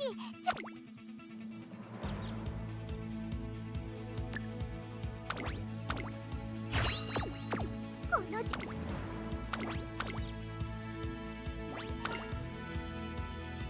勝ちは十分に狙える3番人気。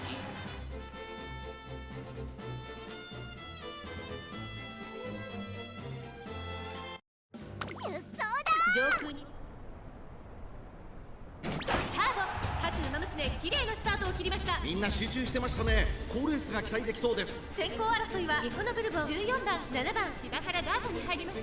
さあ期待に応えてミホノブルボン逃げる早くも先頭。2番手の位置で先頭を伺うのは14番内から行く7番、さらにはアグネスタキオンオグリキャップ続いている。さらに外13番内で春うらら、そしてライスネンチャ、さらにその外からは TM オペラ王内を回って8番外から10番、外には11番、すぐに続いてシアマゾン、さらに4番後方2番手にタマモクロス16番最高峰だ。ミホノブルボン先頭を進みますが、これは正解でしょうか。ミホノブルボン、彼女の客室には合っていますね。第4コーナーを進んで直線へ向かう。ここからスパート、一気にレースが動きます。まだ1馬身以上の差があるぞ。ここから捉えることができるのか。この直線で勝負が決まるぞ。残り400、最終コーナー最初に駆け抜けてきたのはミホノブルボン、外を回っていったのは春うらら。勢いよく上がってくるぞ。200を通過、速い春うらら。足色は衰えない春うらら。リードは2馬身、先頭は依然春うらら。後ろを突き放して春うらら、今勝利です。やった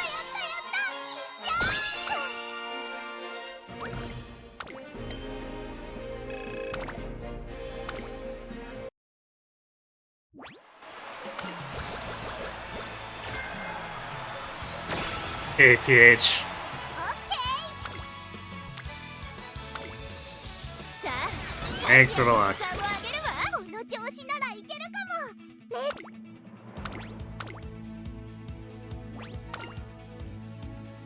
勝ちは十分に狙える3番人気。 Well, we just had a really promising run, Faceplant. 出走だ。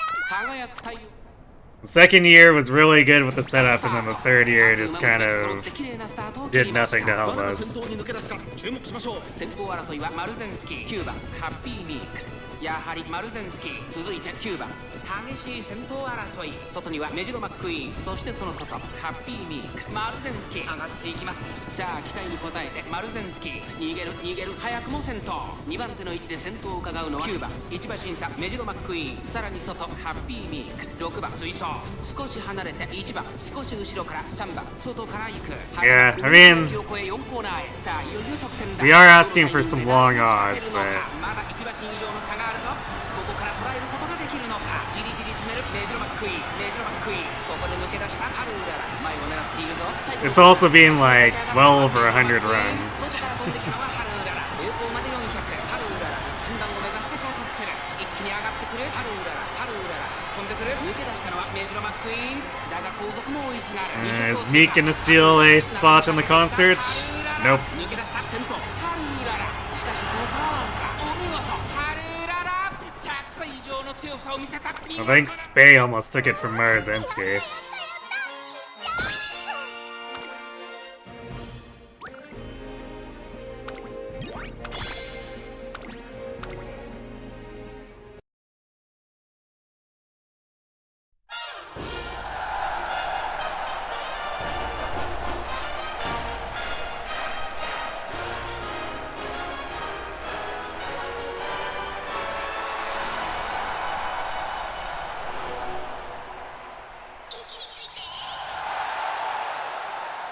Yeah, we've been having a real problem getting, like, even decent training terms.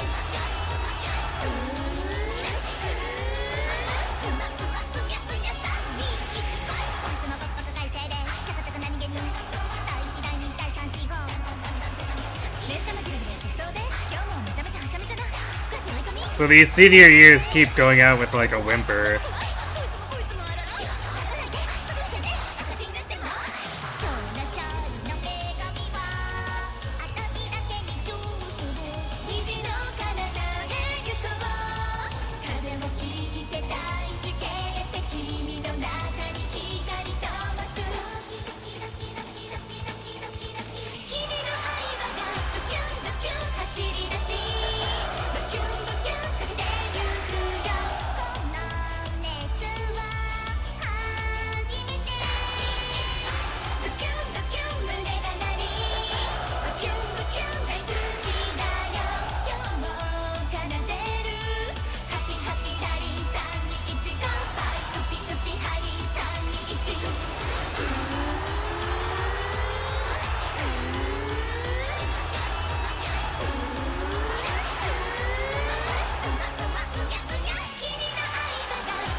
It's kind of particularly frustrating because the aptitude combination we got in this one lined up with the one we got second place in, which was Long B. But that particular run also had like 200 extra speed.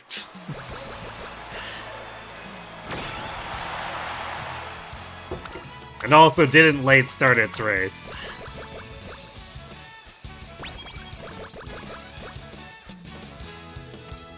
Which are two very big distinction points. On top of, we didn't really get any of our velocity skills in this particular run too.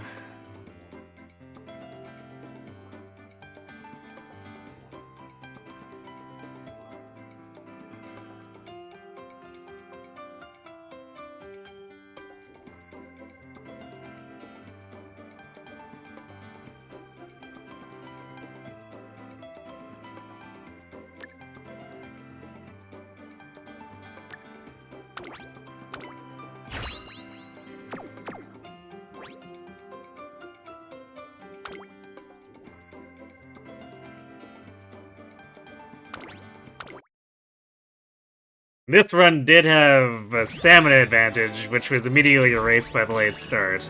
And then slightly more power, which was not something we could leverage without better speed or, you know, the extra stamina.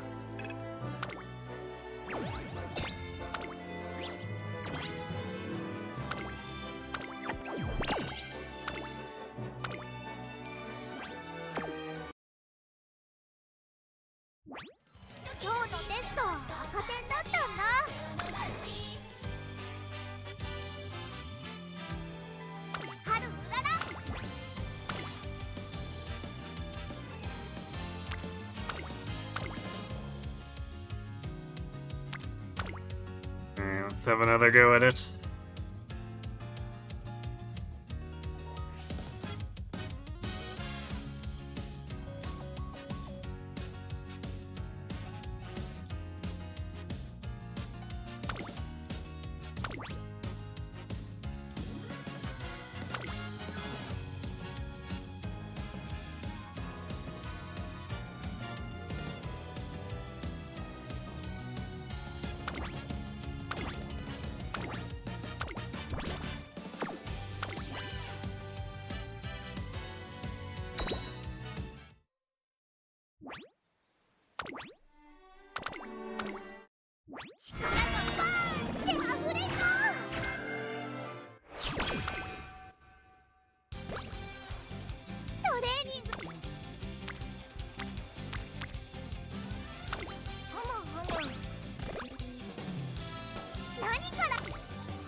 Ah, yes, we had one day of training and then everyone was like, let's take a day off.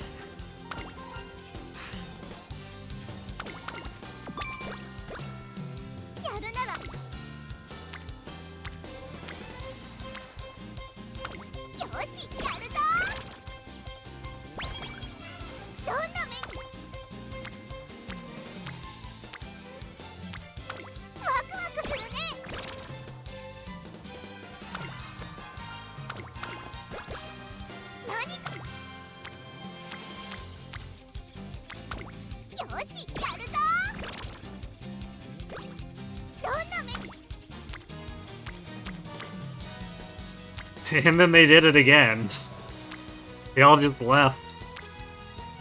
Alright, I guess a little recreation then.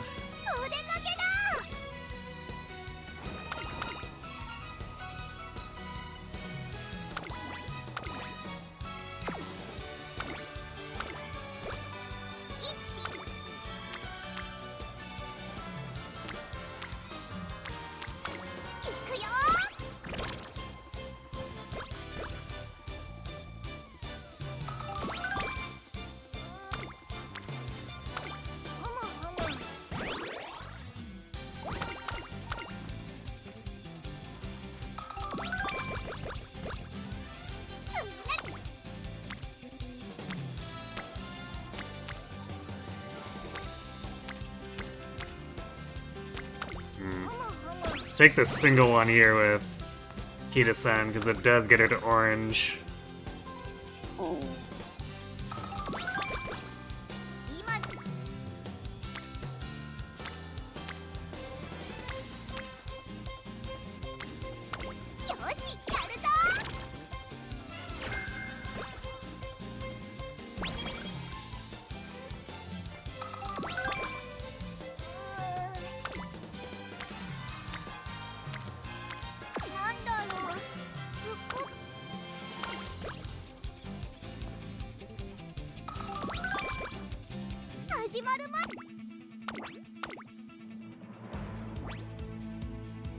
ここは負けられない一番人気3番ハルウララ。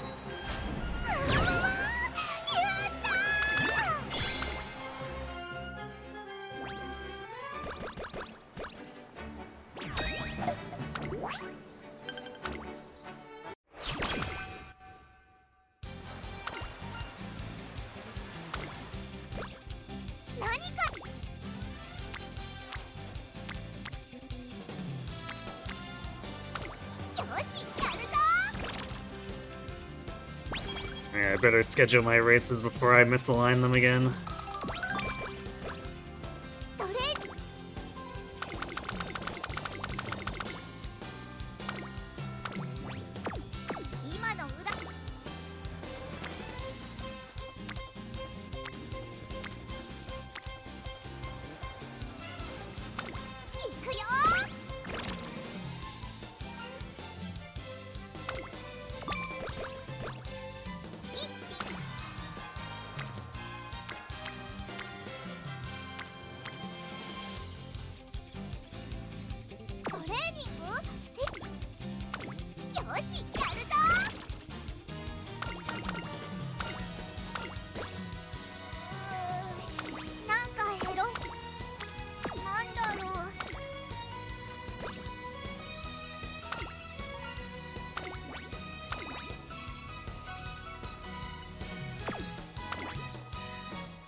Alright, fine, I guess we'll take guts.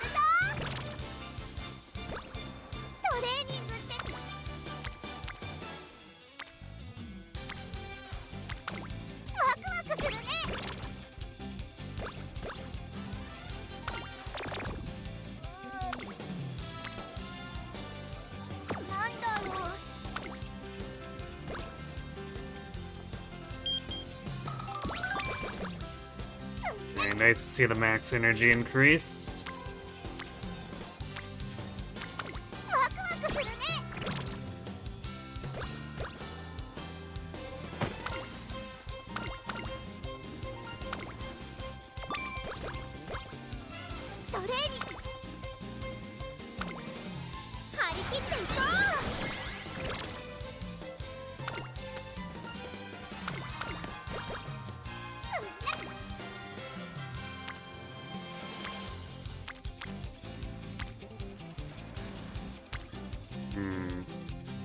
Stamina is a little bit low here.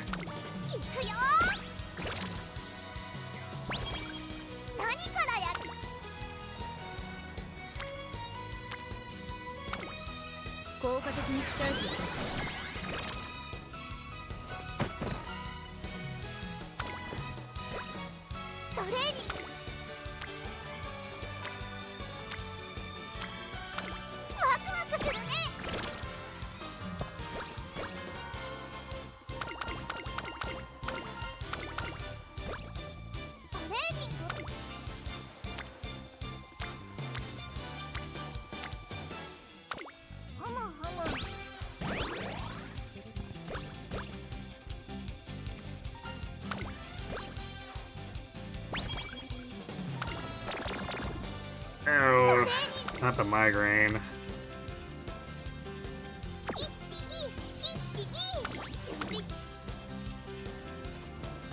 Well, at least we cured it the first time instead of needing 4 tries.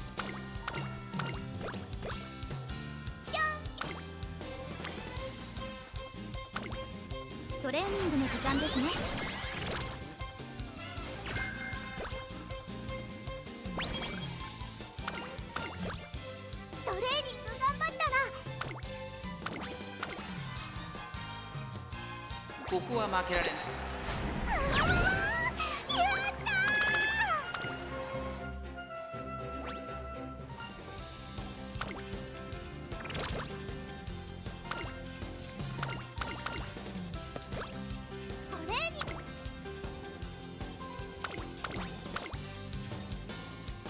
注目の位置。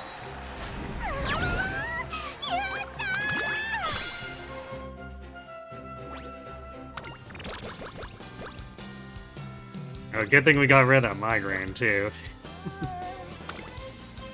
なんだろう、すっごく眠くて。 Alright. King Sparks. 力がバーンって溢れそう。 Nope. Well, we got some corner recovery. トレーニングって楽しいね。私 Max corner recovery at that. わかるもん。 It gets 39 speed, ain't too shabby, but it's also not great. ト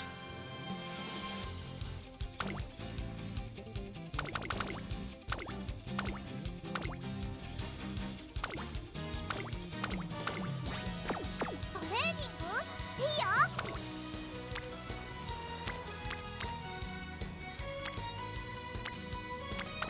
ふむふむ。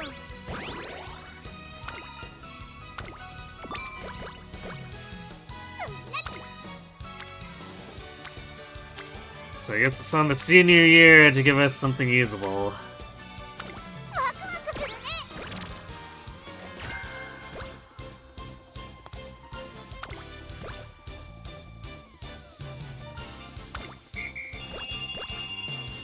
今の Nice hot topic. シャッカマスカ。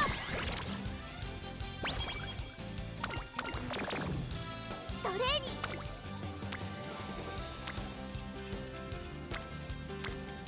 ワクワクするね。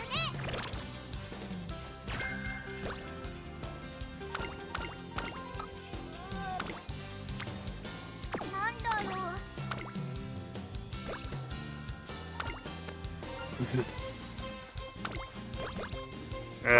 Always hurts to rest and then get that event right after.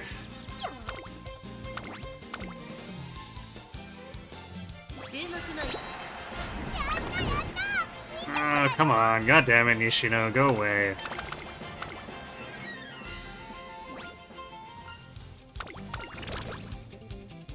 どんな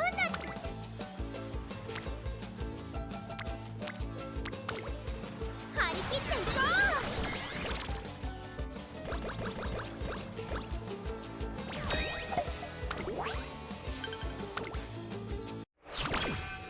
オッケー。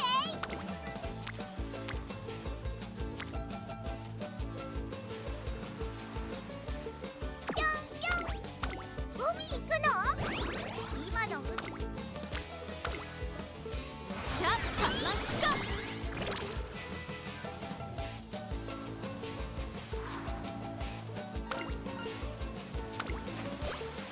どんなと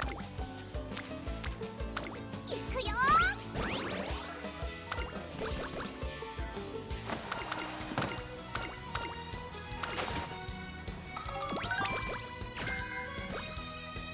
何からやる？ワクワクするとトレーニング。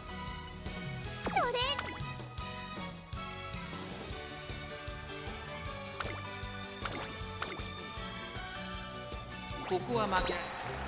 やったー。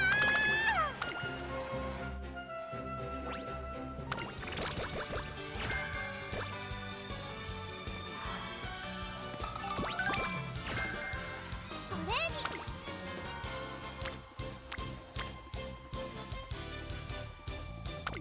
ふむふむ。トレーニング。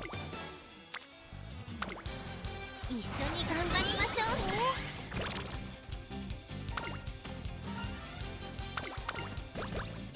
トレーニング。効果的に鍛えていく。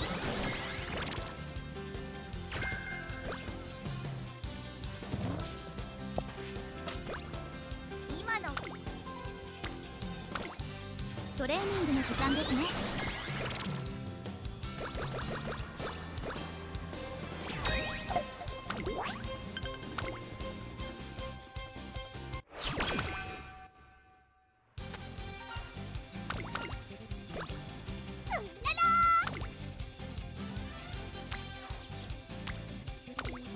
トレーニングの時間ですね。 Kind of a shame. These stats do seem like they're actually panning out. なんだろう。 We're struggling with the aptitudes this time.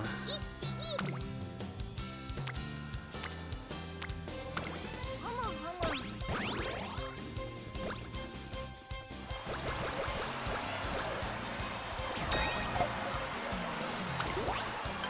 Alright, we do have ads hitting, so I'm gonna go refill my water real quick and then we'll do the senior year. So, be right back.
And we're back.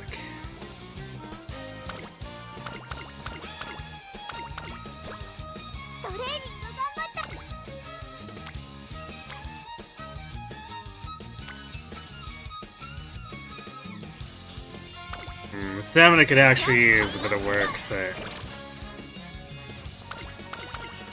still.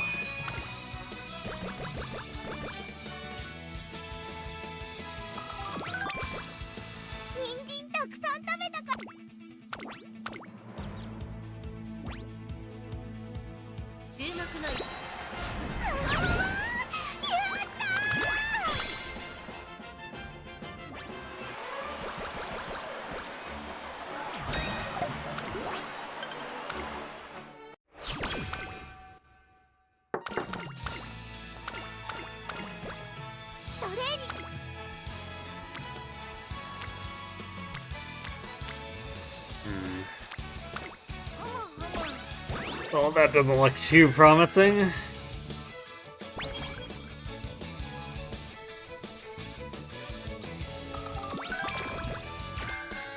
With 3 hints of pressure.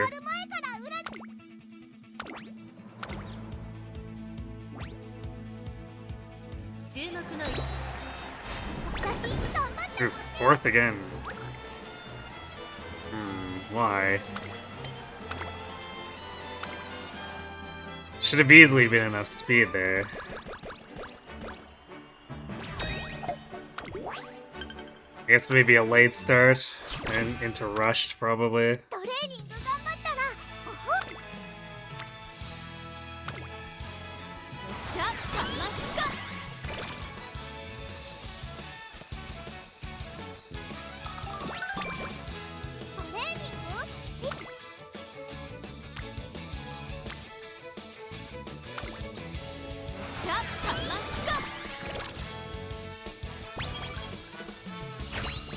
Alright, well, you gonna give us some pink sparks?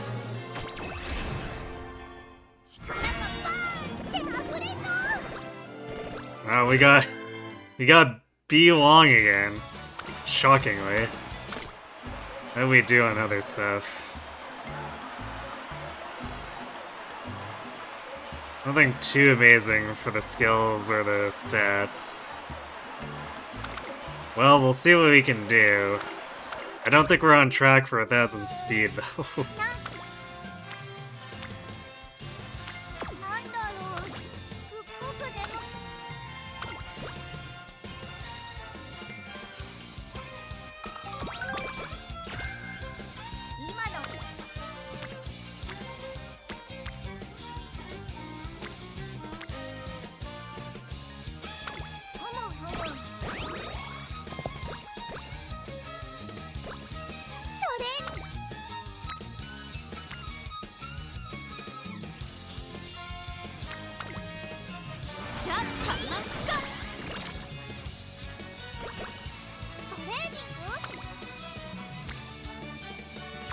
These are some weak turns.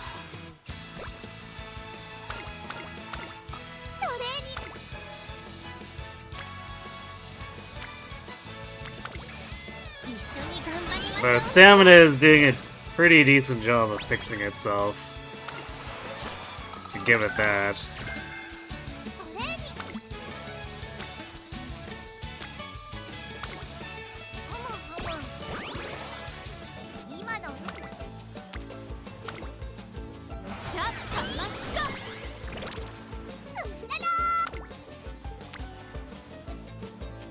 Wow, that's huge, but also, where's my speed?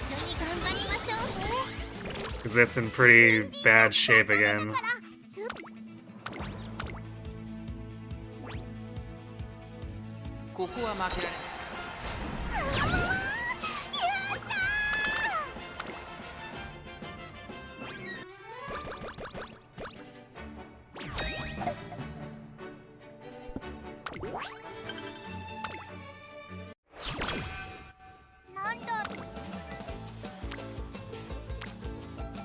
Speed turns are all like super terrible, despite, you know, half of our deck being speed cards.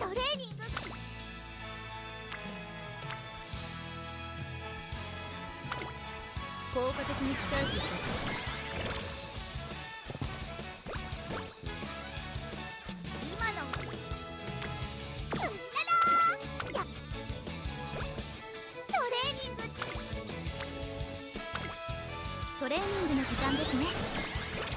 トレーニング？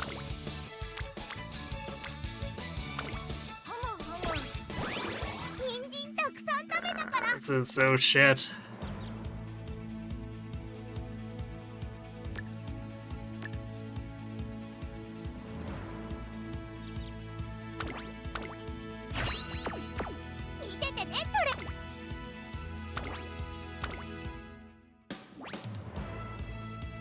ここは負けられない1番人気7番。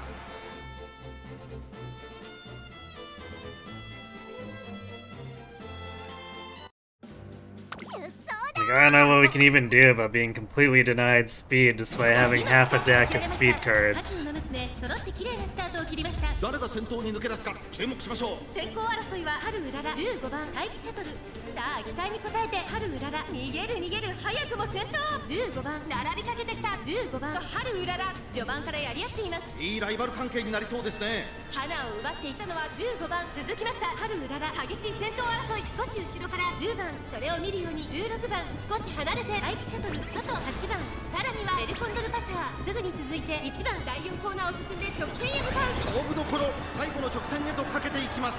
We also have like blue sparks that tend to lean into speed, so it's like, what the hell, man?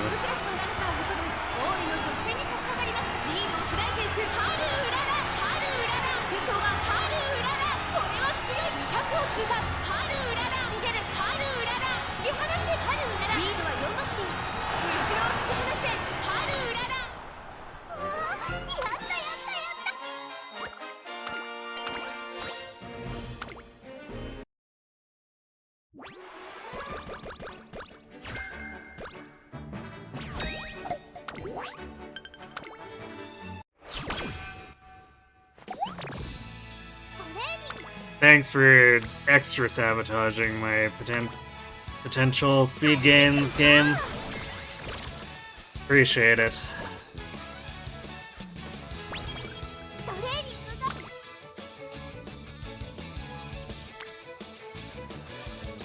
Yeah, that's really, really bad.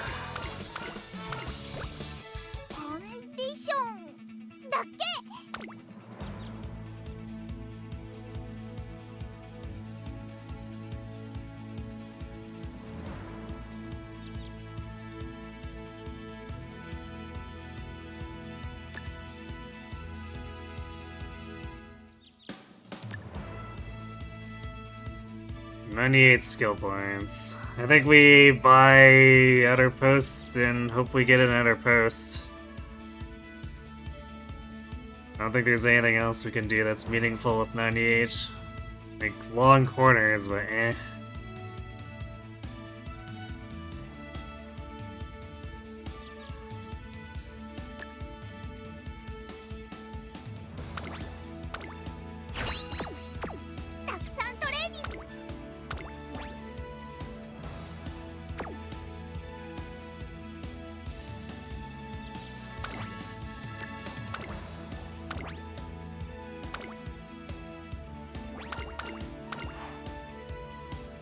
番人気は10番ハルウララ。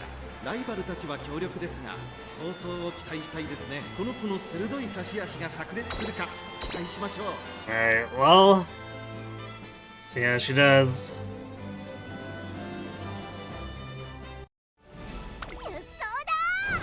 年末の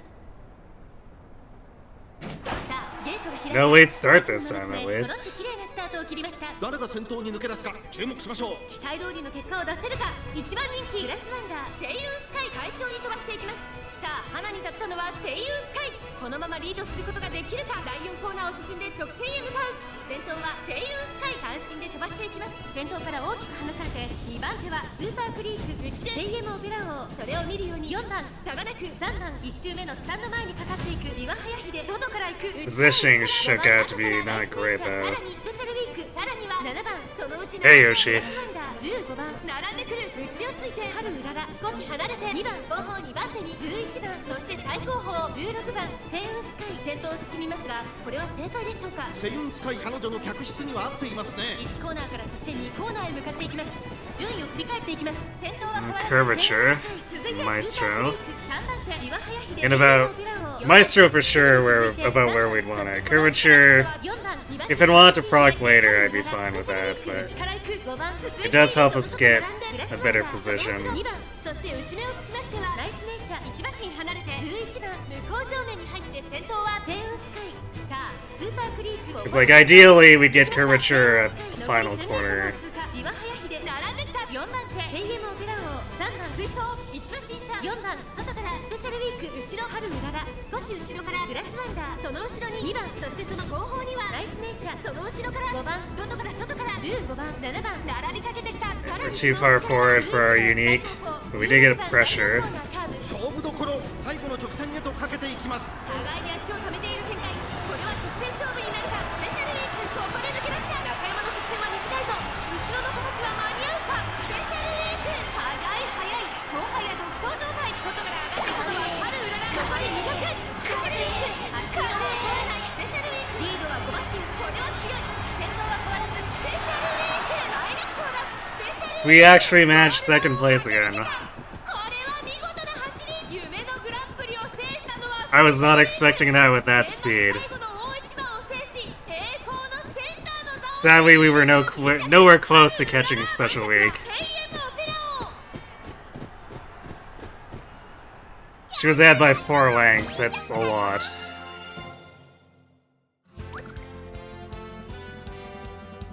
But hey, we tied our PB.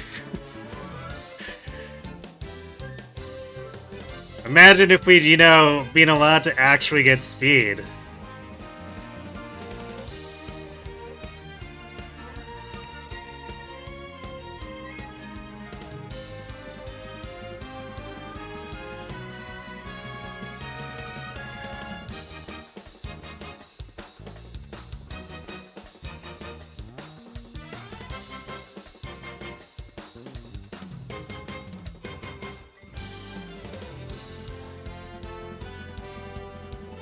Yeah, it's so close yet so far.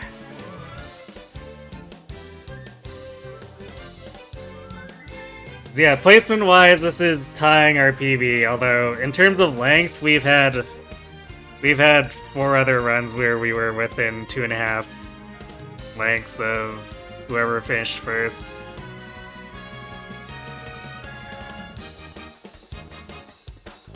So not quite as good as those, despite being a better placement, since several of those were like 3rd, 4th, and 5th. Spay, how could you do this to us? I know, right?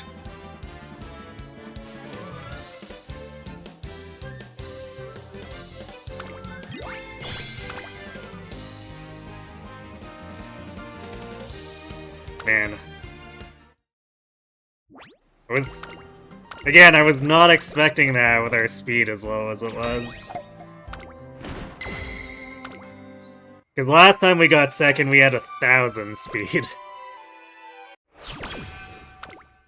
Instead of 733.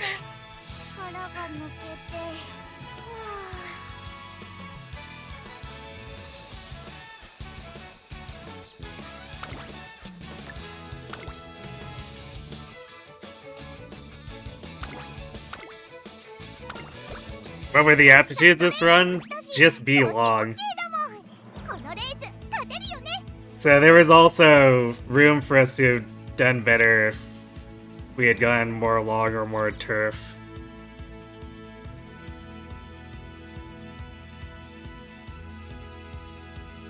Although, I feel like with this speed, we could have had like S long and probably still had problems.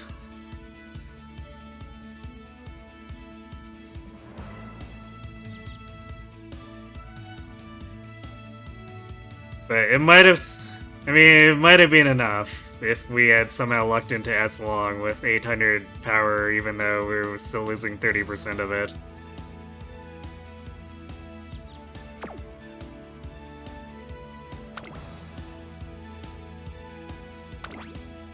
It's a bit hard to say. Especially since we have had runs where we had better stats and better aptitudes, and she did worse. This race luck can just be cruel. Namely, you get late started and then everything is just completely kiboshed. 誰が先頭に抜け出すか注目しましょう。先行争いはアイネス封じ、待機シャトル、桜爆信号、期待通りの結果を出せるか。一番人気ハルウララ、アイネス封じ、会長に飛ばしていきます。ハルウララ、ペースが速い。スタミナを切らさないか心配です。先頭はアイネス封じ、単身で飛ばしていきます。2番手の位置で先頭を伺うのは西のフラワー、外から桜爆信号、4番手に待機シャトル、さらに4番1馬身離れてハルウララ、外から10番差がなくスペシャルウィーク、その外並んで But I will still be forever salty about that long A turf C run where we didn't late start and somehow we got stuck behind the entire pack, failing every single pass check for half the race. 最初に立ち上がったのはアイネス封じ、外から飛んできたのはハルウララ、400を切りました。並んでくるハルウララ、強烈な追い上げ、桜爆信号かわして先頭に立ったハルウララ、完全に抜け出した。200を通過、桜爆信号食い下がるハルウララ、足色は衰えないハルウララ、リードは4馬身、後ろに突き放してハルウララ、今勝利です。この子にかなう馬娘はいるの。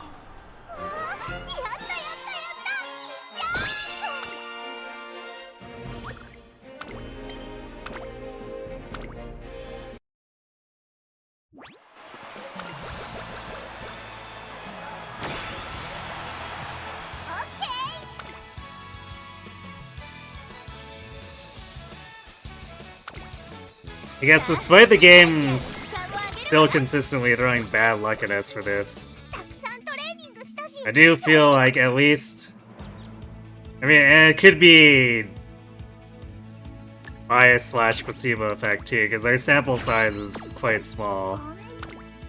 But these runs with the improved compatibility, I do feel like they're at least,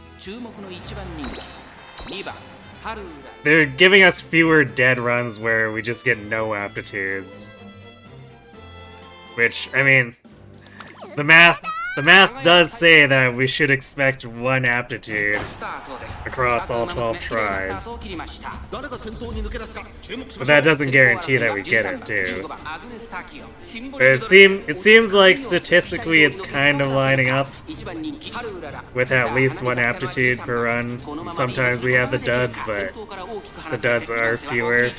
外から行く15番4番手には成田ブライアン、シンボリルドルフ、追走内からアグネス・ターキオ、外を回って12番、さらに内からハルウララ、さらにキングヘイロー、第4コーナーカーブ、勝負どころ、最後の直線へとかけていきます。先頭は見合ったまま、果たして抜け出す。 But the single aptitude runs are definitely like, if we were to win those, everyone would have to just simultaneously implode as far as our main rivals go.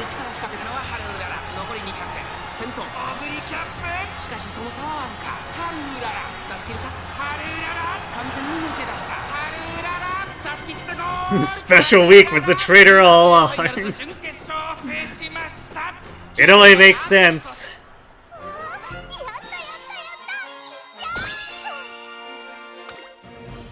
Who would ever suspect the clumsy, charming farm girl?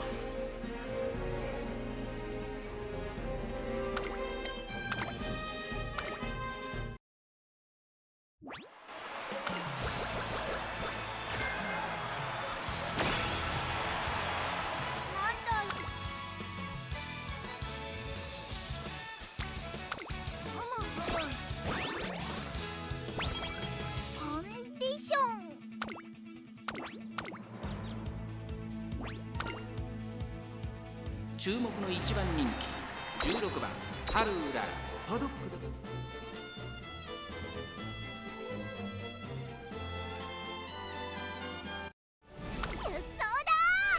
晴れ渡る。さあゲートが開いた。各馬娘綺麗なスタートを切りました。これは位置取りが熾烈になりそうですね。先行争いはマルゼンスキー、ニホのブルボン、マヤのトップガン、芝からダートに入ります。期待通りの結果を出せるか。1番人気ハルウララ。さあ激しい先行争いで前に出たのはミホのブルボン、2番手の位置で先頭を伺うのはマヤのトップガン。激しい先頭争い、内を回ってマルゼンスキー、1馬審査9番、少し後ろからメジロマックイーン7番続いている。その外並んで14番、内からビワハヤヒデ、1馬身離れてハッピーミーク、ハルウララこの位置につけています。その後ろヒシアマゾン12番並んでくる。さらに3番、さらには10番、後方2番手に1番、第4コーナーを進んで直線へ向かう。内から来るか外から来るか、最後の局面です。互いに足を溜めて Oh, there's all the stamina recovery. さあここから先頭を伺うのはマヤのトップが残り400。最終コーナーを曲がって最初に立ち上がったのはミホのブル Come on, Haru. 並んできた。外を回っていったのは Need to accelerate a little bit more here. 200を通過。ミホのブルボン譲らないか。ここまでか。ミホのブルボンかわすか。2人が並んでゴールイン。ハルウララ体勢有利か。ハルウララ URA ファイナルズ決勝を制しました。 There we got it. 今ここに優俊たちの頂点が。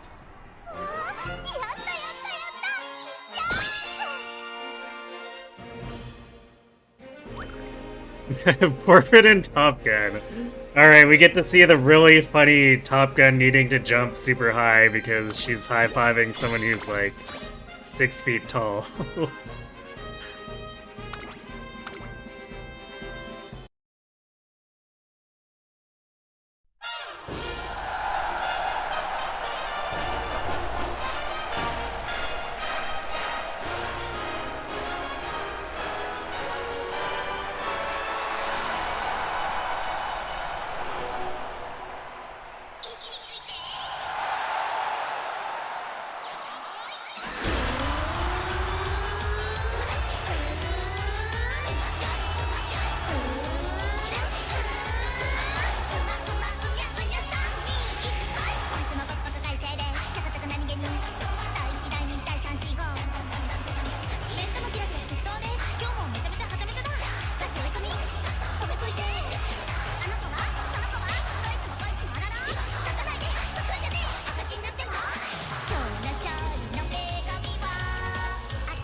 I like how the camera cuts off like the bottom, so we don't get to see just how awkward it must be for Mayano to jump as high as she needs to there. You looked away for a bit. Who's that on stage? You're not sure you've seen her before. On the right, it's Mayano Top Gun. She fairly rarely makes it in.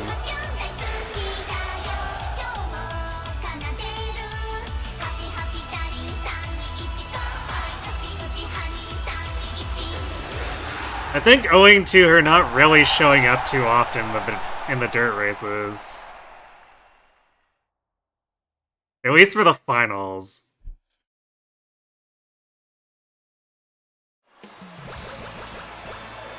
Because it usually ends up being Haru versus all the tall girls.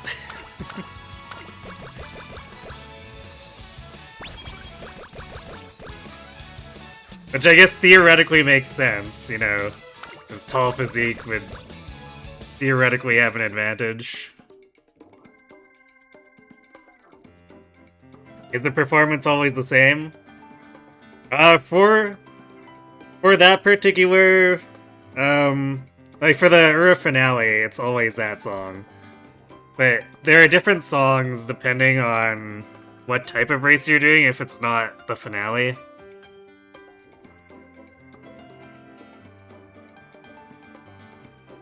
I can't remember which songs tie to what. But like, there's basically one song for every single grade of race. And then there's one that's specifically for the debut.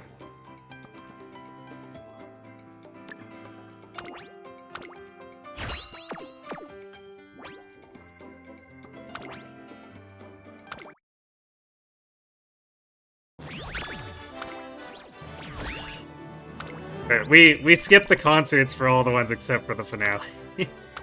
Just because it would take forever if we did concerts for everything, and the finale feels like the point to do it.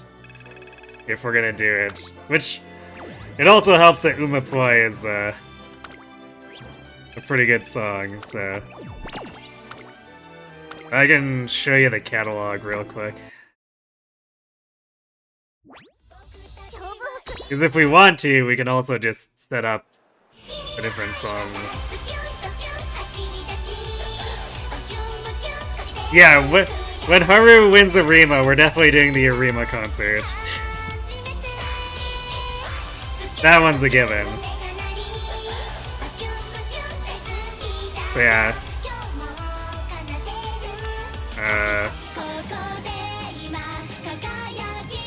I think this one is for G1s. Oh yeah, it even says here for G1.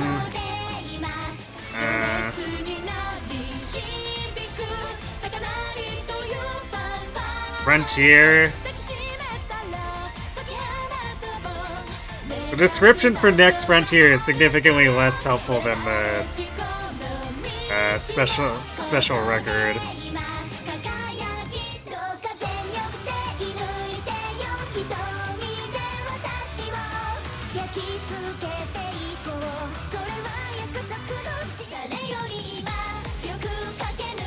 So yeah, I forget the exact division for most of these, what they apply to. But they do have quite a few. Ah, I see, let's see. So I guess winning the soul is specifically for winning Satsuki, the Derby, and Kikuka.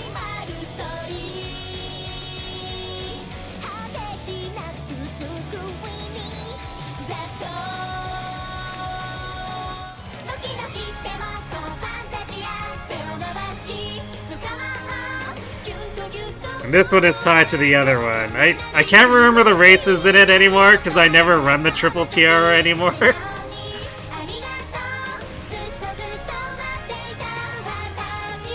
But they basically run at the same time as all the races that the Triple Crown would have. So you have to choose one or the other for a given career.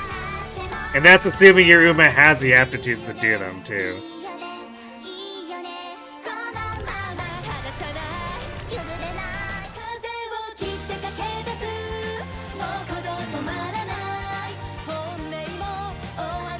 Okay, I assume this one might be for winning a G1 in the junior year, so like Hopeful Stakes or the Hanshin.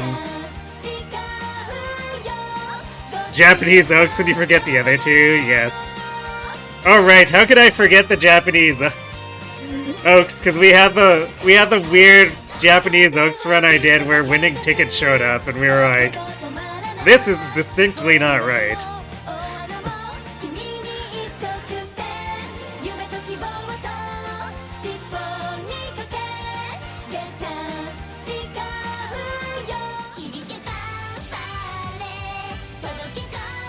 Then Mage debut for the first race you ever do for any Uma. If you win it, you get to do this. And then there are a bunch of other songs too. For each story chapter,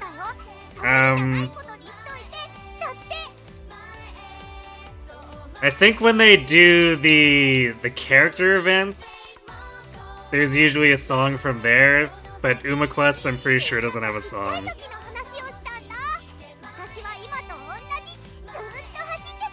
You wonder how Make debut is unlocked. Couldn't say.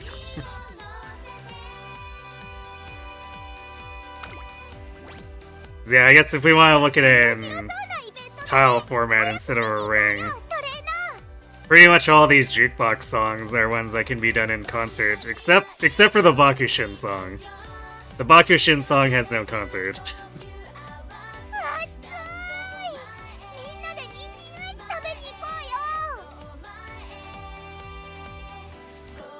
Actually, let's see. I think the ones on the bottom here are just... it's been a while. They might be story chapter songs without actual concerts. But yeah, there is a decent variety of concerts in the game. We just don't do most of them.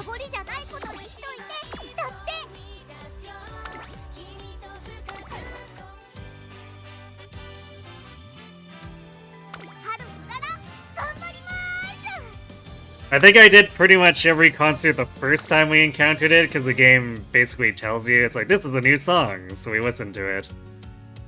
But otherwise, we only do the one at the end of the Ura finale.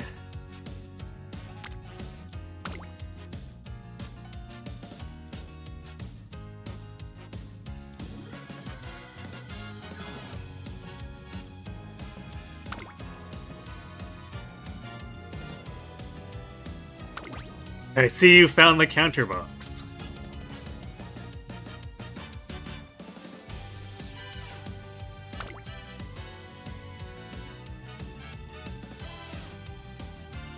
Alright. Well. This time we're shooting for first. Fingers crossed that the goddesses help us a little bit more.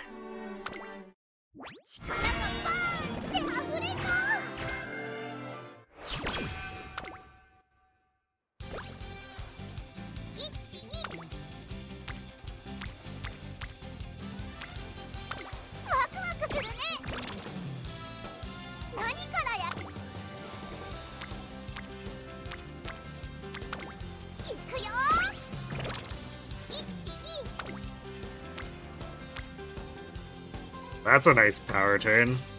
Sure.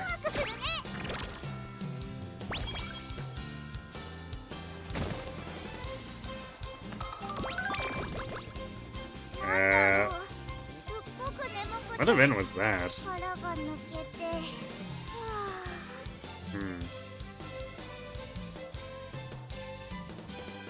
Okay.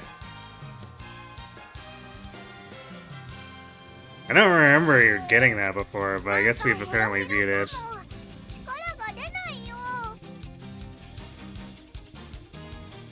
Sadly, because the guts aren't worth anything right now, this is a pretty bad trade-off. 10 energy for 5 speed and stamina.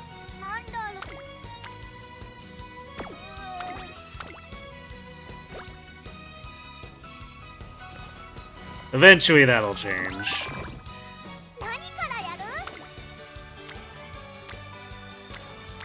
But that's supposed to be with the third scenario, and we don't even have the second scenario yet, so, you know, might be waiting a slight amount of time.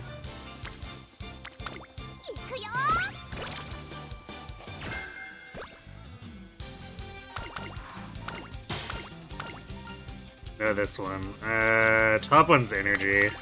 I don't remember what the bottom one does, but... Or no, wait, it's speed. Maybe it's that the bottom one costs me energy. I'm quite averse to taking options that cost me energy, because a lot of them have pretty poor payout.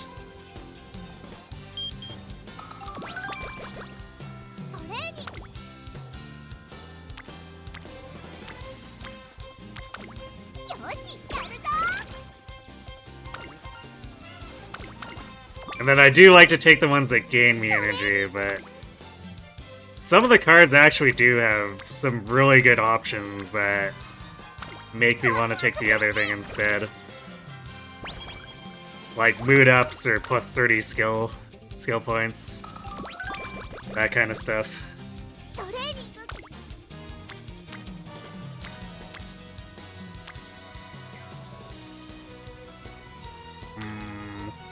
グ Hishi and Halo versus Biwa and Creek. Let's do Biwa and Creek. よしやるぞ Creek is often harder to pin down.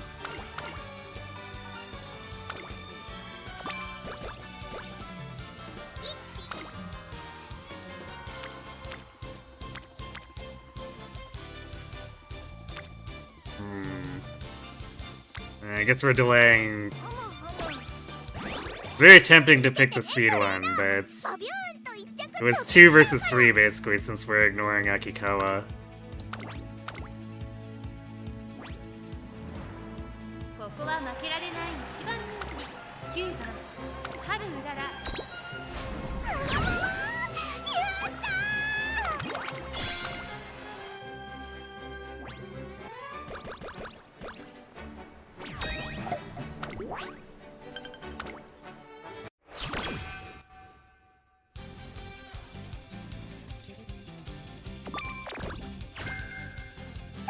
Just one hint for pressure. Sad. Although technically inspiration can help with that. Because the goddesses can give hints for pressure with our current lineup. 今のうららは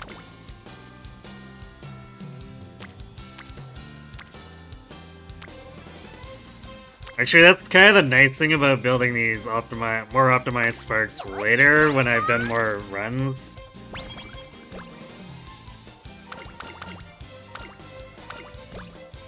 なんだろう Because it helps me figure out when I have excess SP at the end of a spark run what I want to just pick up to see if I can get a white spark that'll help Haru. ふむふむ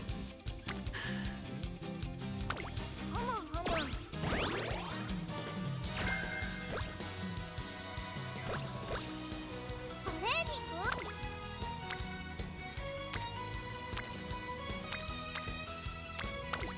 よしやるぞ So, well, would it be nice to have figured out the compatibility thing earlier? At the same time, I guess.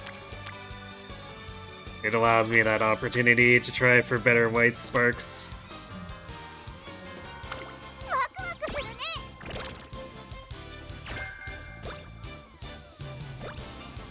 Also, I guess white sparks from doing racing too, that double up for extra compatibility. I really wish that the game was more transparent about that. トレーニング頑張った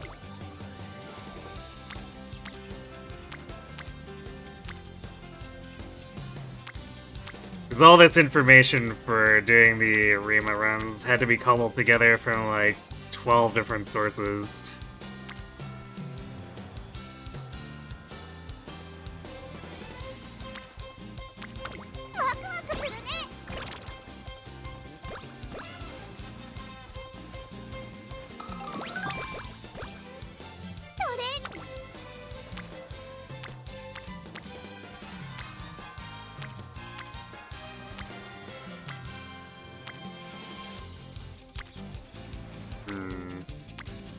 Alright, fine, I guess we'll click guts. 何から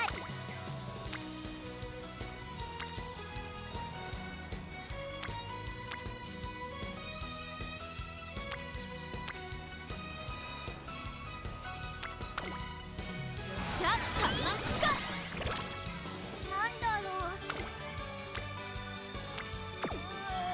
I guess I should add that a number of those sources too were just like, or were translated bits or hearsay from the Japanese fandom too. So, without that advanced knowledge. トレーニング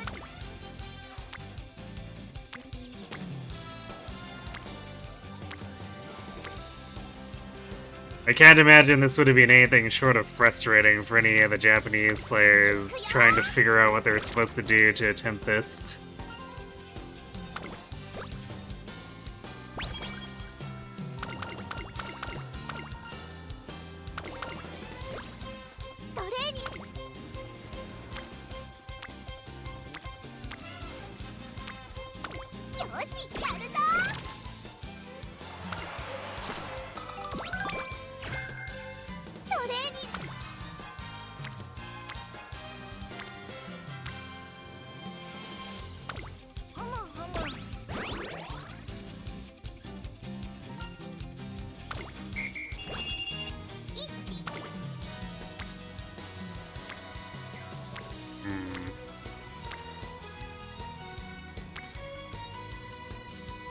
I really don't want to pick Guts again. Soul improve Halo.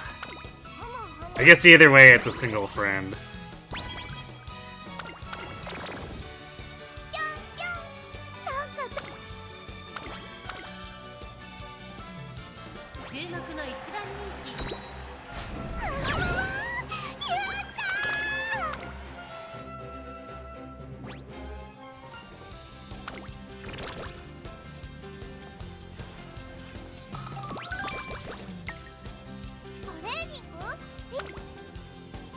I always think that one's like a different one.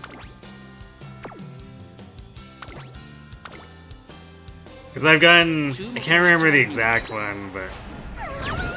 I've gotten jump scared by a different Brass Wonder event before. That actually has a choice. But that one always throws me, because it looks like it's going to be that event, and then it's just a passive whatever.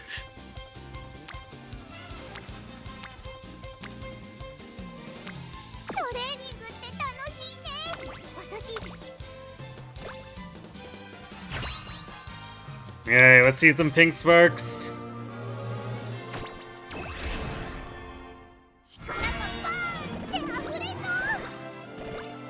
Nope.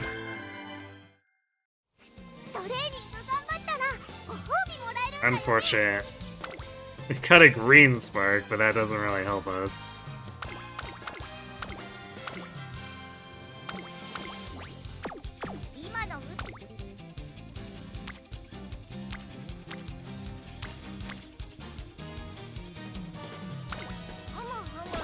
The problem I run into with the green sparks is that even when they're fully discounted, they're still kind of expensive. So usually I don't end up really wanting to take them.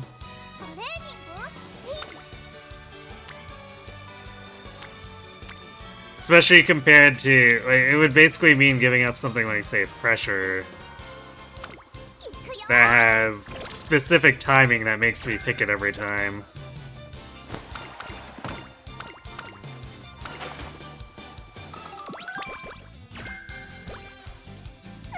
And I'd initially assume that Goal Shies would be a really good one that I'd want to pick when it's heavily discounted, but we've had more than a few Arimas where I picked it in and we were just not in the correct position to proc it.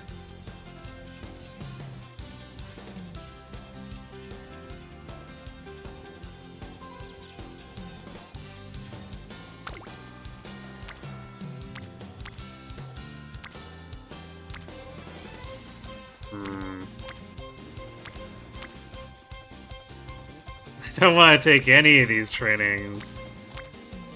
I guess we'll just wait reroll.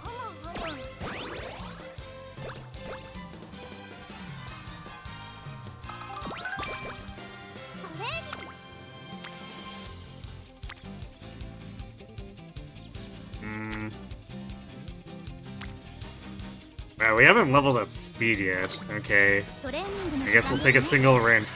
We should probably work on those facilities a bit more.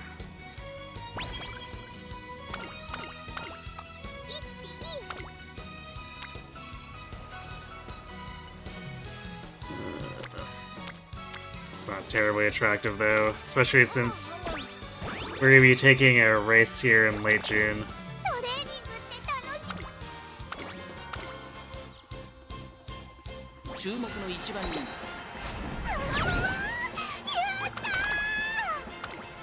Marzinski almost stole that from us, which would have been very uncool.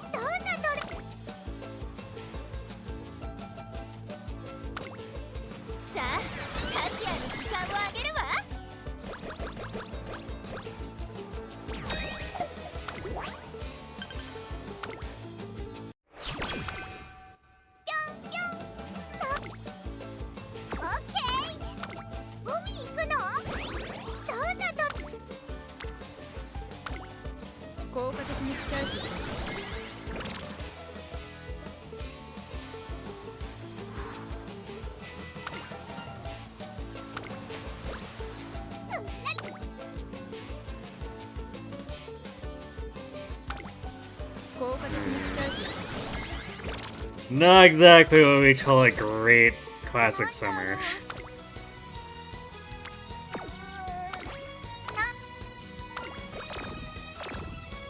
Oh boy. The Night Owl assault begins.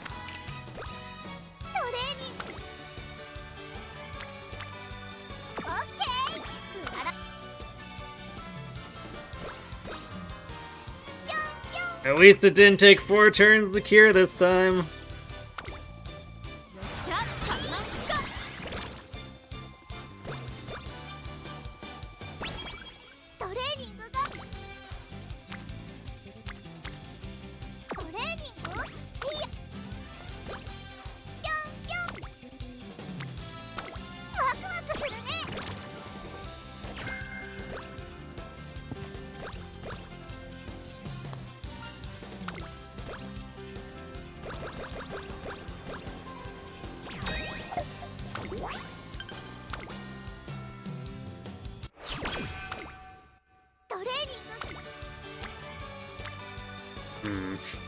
It's late classic year, looking a little desolate.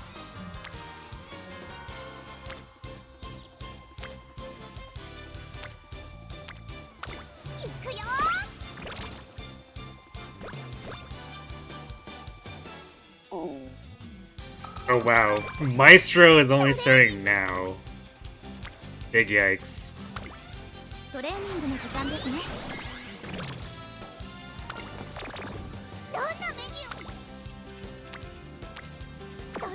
Would be cool if we could just like not lose the entirety of our mood.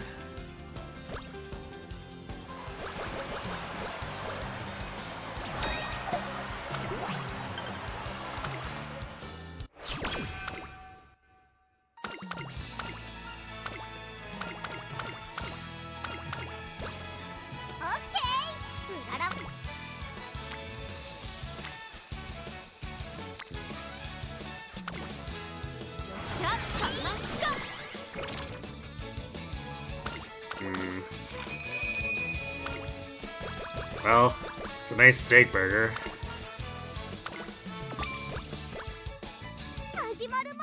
These stats are looking kind of dire.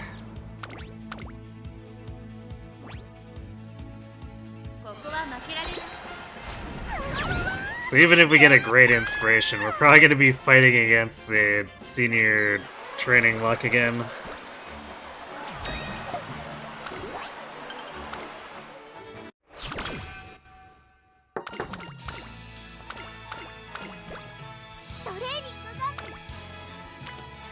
I guess I'd prefer some chance over no chance, so see if the Glasses can at least give us something not terrible.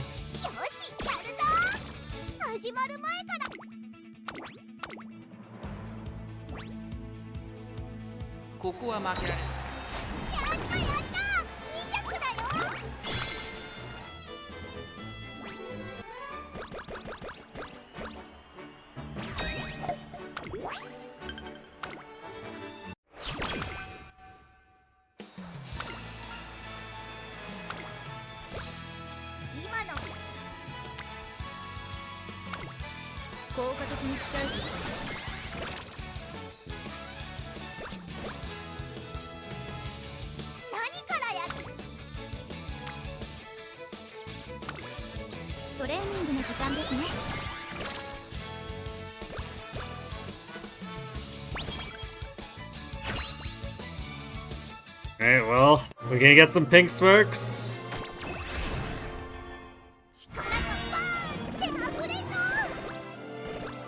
Nope, wow.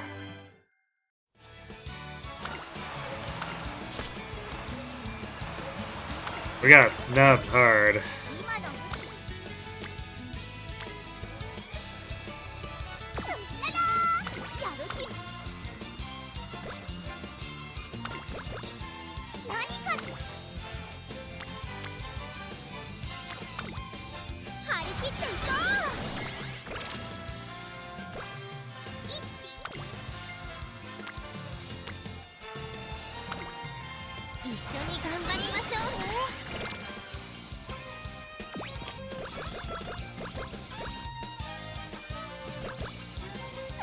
Getting fast learner on a dead run like this, very sad.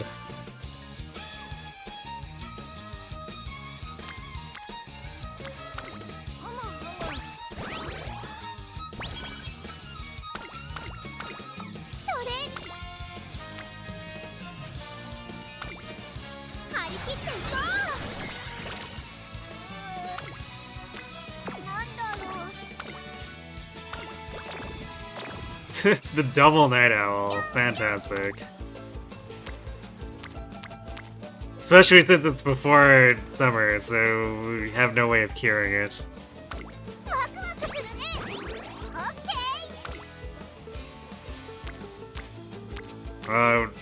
Not like it matters. This summer is so bad. Getting Night Owl wouldn't have disrupted it whatsoever.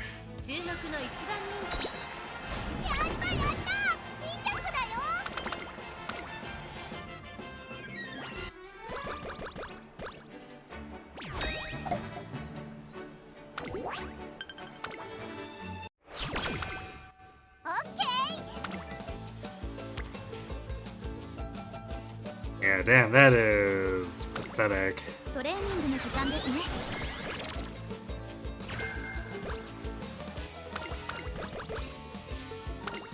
If we had gotten aptitudes, I would have been incredibly sad, because that is probably one of the worst summers I've ever seen.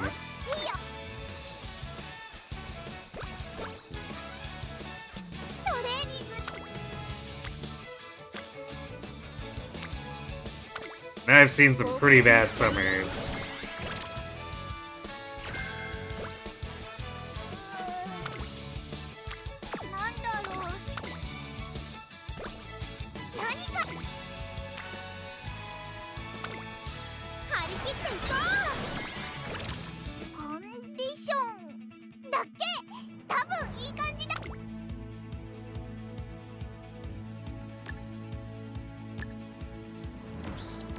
Wow, yeah, we have no Maestro. I guess that's another thing.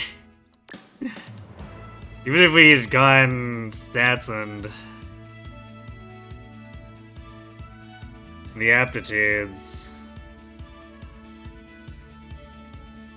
we would have been looking at no Maestro. Which is always a yikes.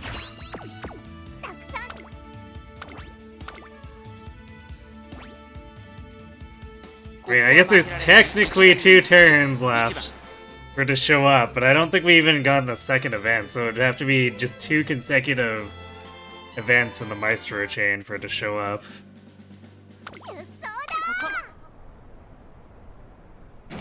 Which isn't unheard of, but it's very, very unlikely.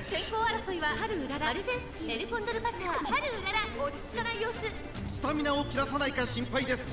さあ、花に立ったのは春うらら。このままリードすることができるか。続きました。マルゼンスキー、激しい戦闘争い。その外並んで14番内を回ります。エルコンドルパサー、差がなく16番内をついて石の札はその後から7番、それを見るように15番1馬身離れて2番12番並んでくる。少し離れて3番、まもなく第4コーナーカーブ。勝負どころ、最後の直線へとかけていきます。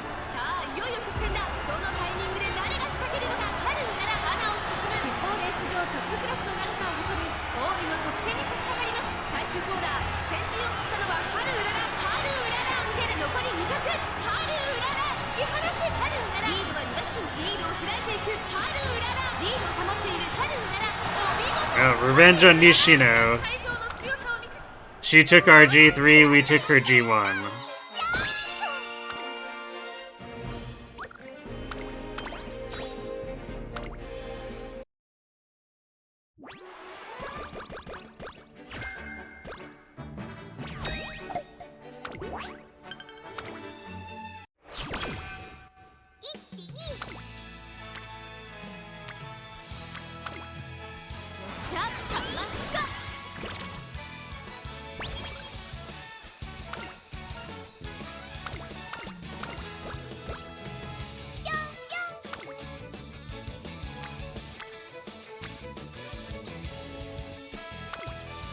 効果的に鍛えて This is some impressively horrendous training luck. たくさんトレーニングして There's not a single category that we didn't miss the thresholds in.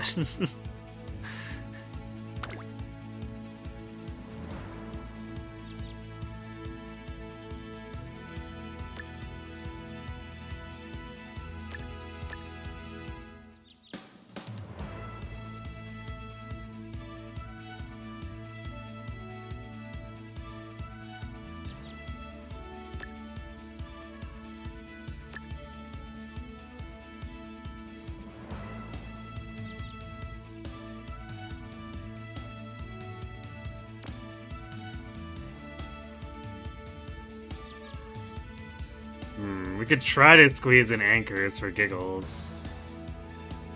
But I think I'd rather have fighter. Yeah, I think we just pick out our post.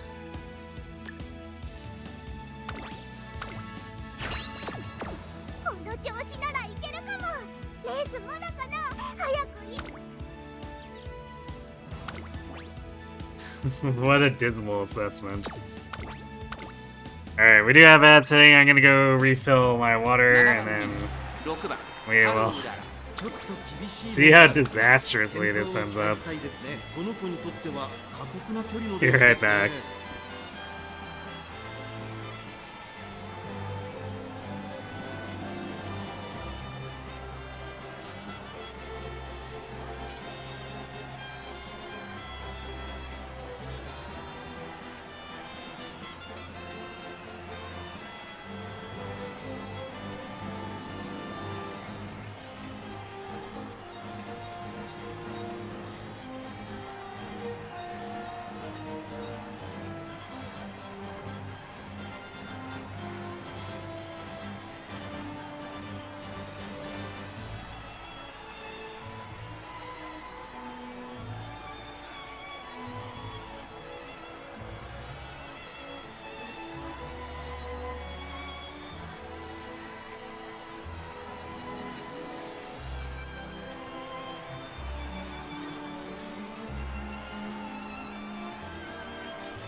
Alright, back a little bit early. I'll load us in, and then we can have the race proper start once the break ends.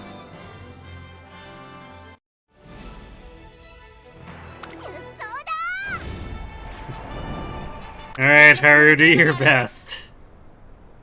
The goddesses were not kind. 各ウマ娘綺麗なスタートを切りました。みんな集中してましたね。好レースが期待できそうです。14番と13番、この2人が競り合っているぞ。期待通りの結果を出せるか。1番人気グラスワンダー、第4コーナーカーブ、長丁場のこのレースですが、13番早くも先頭に躍り出た。2番手の位置で先頭を伺うのは14番4馬審査、1番すぐに続いて10番12番 No fighter proc to save us from the early crowd. We got the pace strategy, proc. 4番グラスワンダー、ここにいます。その後3番スペシャルウィーク、並んでくる春うらら。 But that's still not gonna compare to having Maestro at all, 現 but 在1番 yeah. は13番、続いて14番、2馬身3馬身開いてシンボリルドルフ。 Try not to get 16th. Yeah. I mean, surely we can do better than 16. さらに13番少し離れて14番3馬審査、シンボリルドルフ、差がなく12番セウンスカイ、並びかけ The double D setup is not メジロマックイーン so bad that we should have to worry about 16. この位置につけています。そしてその後ろから行くのは4番内を回ってスペシャルウィーク、さらには3番その外並んで春うらら。それを見る The rush is definitely not great, though. およそ10馬身、意気揚々と先頭を行きます。13番どうでしょうこの展開。残り1000メートルを通過。13番 We were already unlikely to こ have れは面白い展開だ。 pretty much nothing resembling a これは大 spurt. 胆な作戦。完全に予想外でした。 So this is just rubbing salt in the wound. これは正解でしょうか。 13番彼女の客室には合っていますね。第4コーナーを進んで直線へ向かう。勝負どころ、最後の直線へとかけていきます。 At least we get the super duper climax, so that we can slightly pretend that we're not dying. Wow, do we just like not proc anything else? Okay. This is probably like 8th or 9th. Because we did get ahead of that huge pack of generics.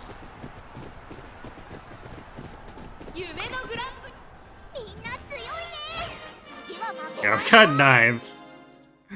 I mean, given this career, I don't know what else we would have expected.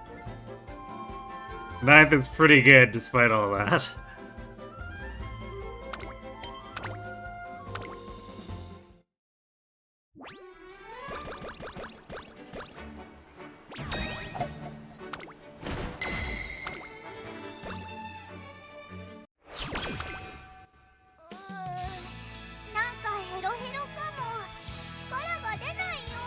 Like, I don't know, these stats are pretty undesirable. Oh wow, 3rd night owl. It doesn't matter because we're at the end of the game, but wow. "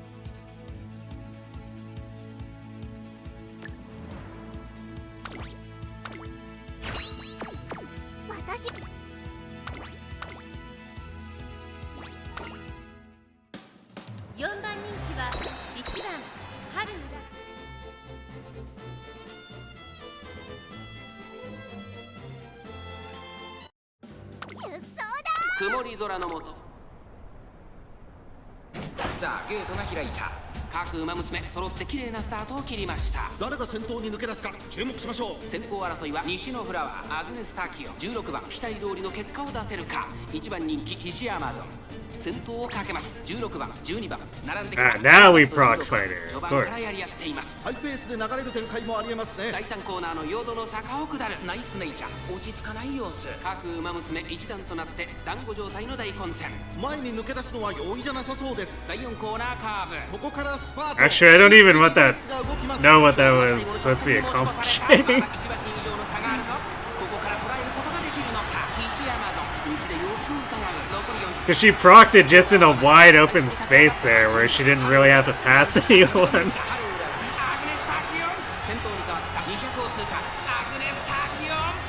Oh no, come on Haru, faster!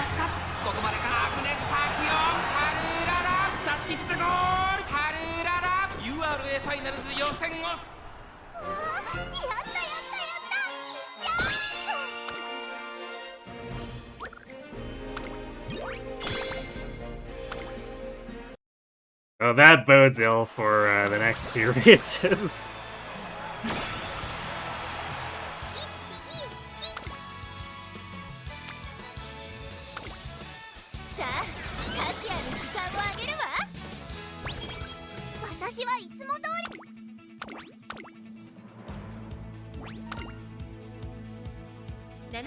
That's okay though. This career is clearly just absorbing all the bad luck so that the next couple of attempts have no bad luck, right? あれ渡る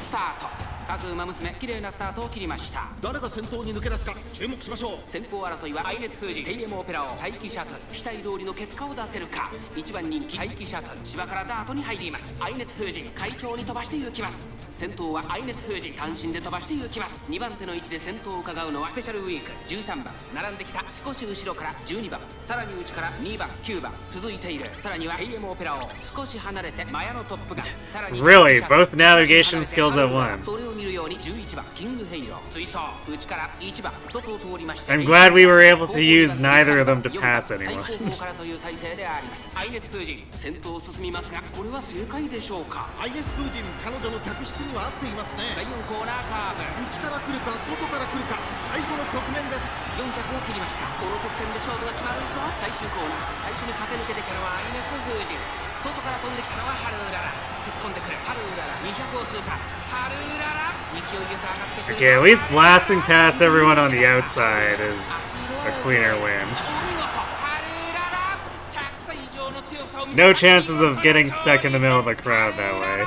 URA ファイナルズ準決勝。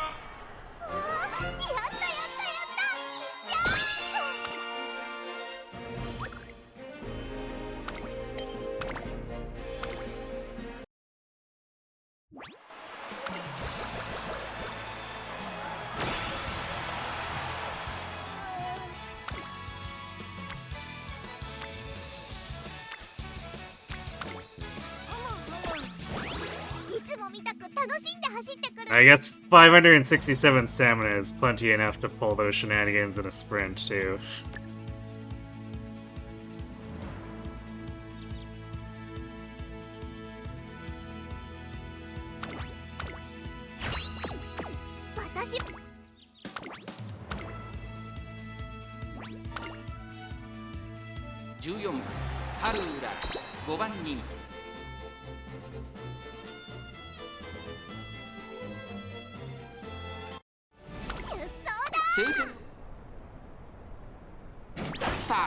各馬娘綺麗なスタートを切りました。これは位置取りが熾烈になりそうですね。先行争いはマルゼンスキー、ニホノブルボ、8番期待通りの結果を出せるか。1番人気ジンボリルドルフ、先頭を行ったのはミホノブルボン、続いてマルゼンスキー、激しい先頭は Why are we progging meticulous measures? 16番1馬身離れて There's literally no one around her. 並びかけてきた内ハッピーミーク差がなくジンボリルドルフ、1馬身差ハルウララ、3馬身離れて9番後ろ6番オグリーキャップ並んできた。それを見るように5番大けやきを越え4コーナーへ。勝負は最後の直線に持ち越された。集団が一つにまとまって混戦状態です。これだけ密集していると紛れがありそうですね。シンボリルドルフ不気味に息を潜める。シンボリルドルフまだ抑えたままだ。最終コーナー最初に立ち上がったのはマルゼンスキー。 Come on.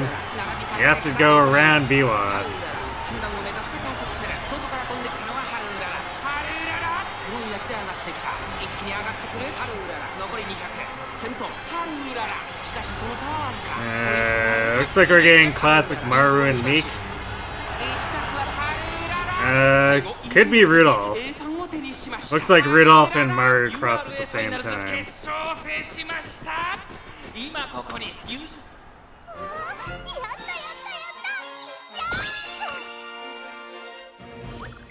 No, it's Narita Bryan who beat both Maru and Rudolph out. Okay. Sure.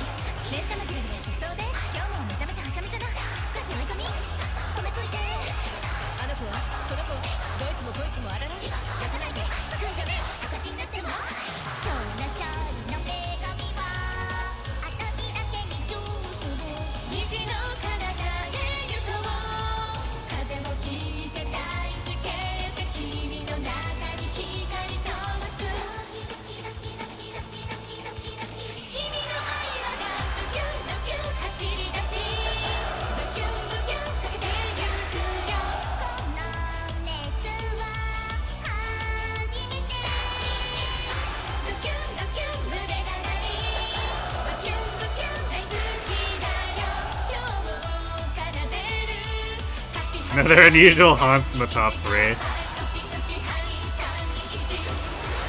Yeah, I mean, Narita Bryan shows up every now and again. Probably a lot more frequently than, say, Mayano.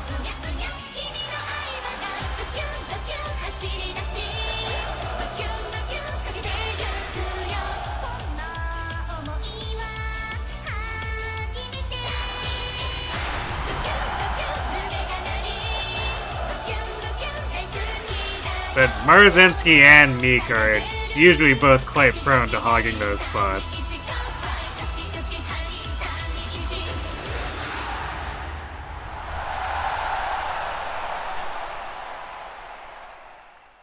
Boo. Why boo?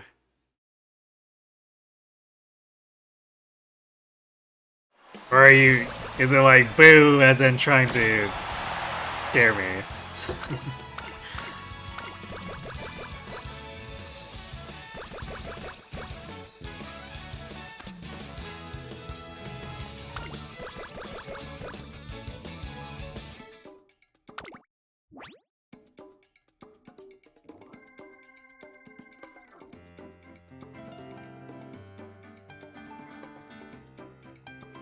What did they even buy?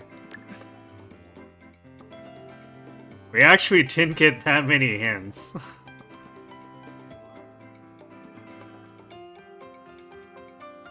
Sure, Kyoto Racecourse, why not?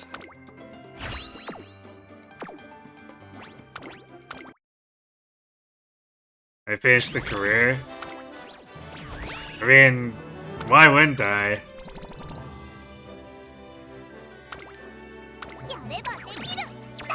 Because even if we lose Arima, it's basically at the end. I might as well finish to get the spark and the fans.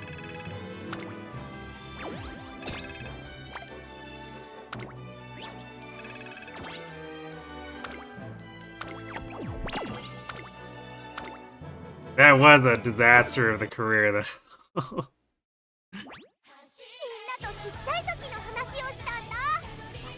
That triple Night Owl was pretty epic.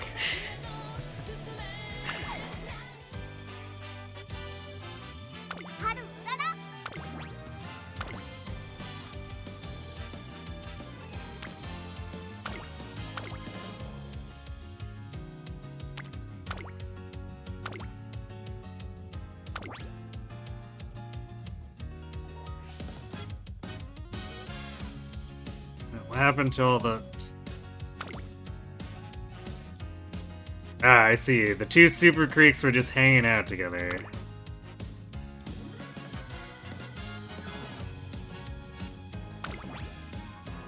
Alright, well, surely all the bad luck went into the previous career. Maybe we can shoot for 4 Night Owls next time. Maybe. I mean, we did have that run earlier that was basically 4 Night Owls because it took 4 tries to actually cure it.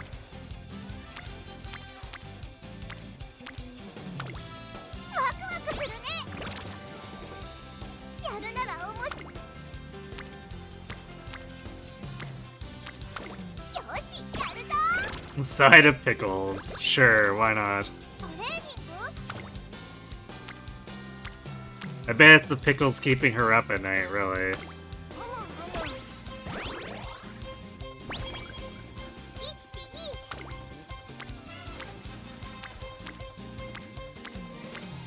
You can't just encounter a pickle ambush spawn and never be paranoid about it. Who knows where they could turn up after the first?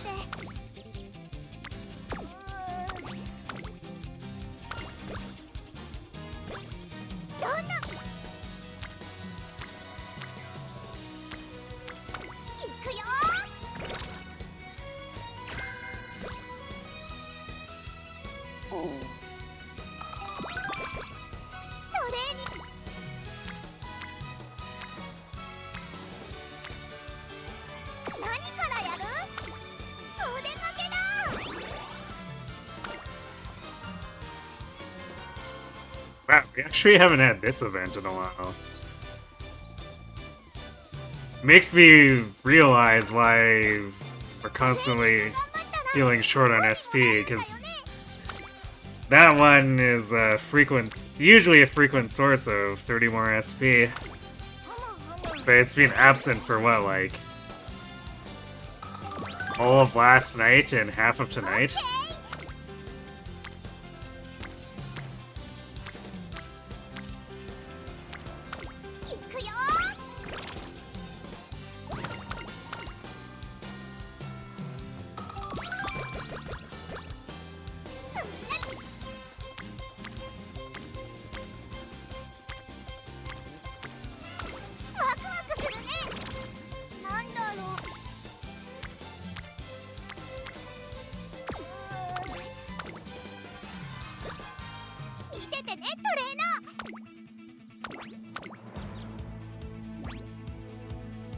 ここは負けられない1番人気9番ハルウララ。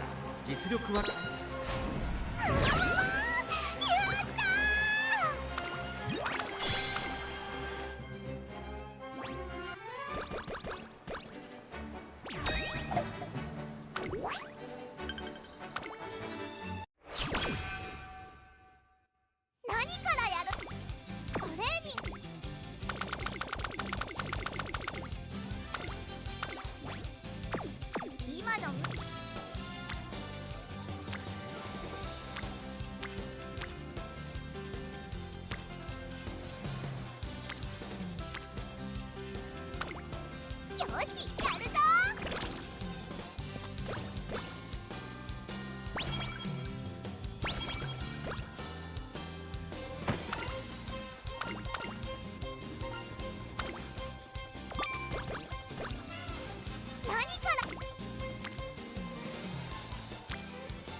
Stamina it is.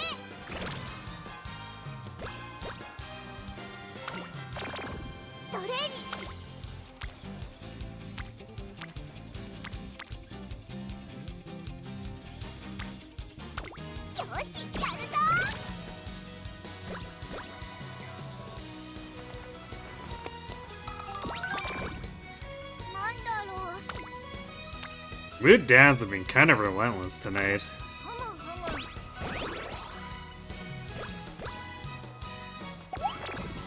Yep, very relentless.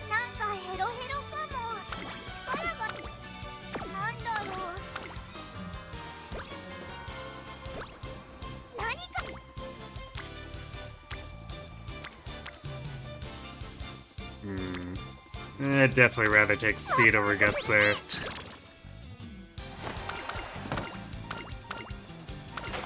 Here's those pickles. Yep.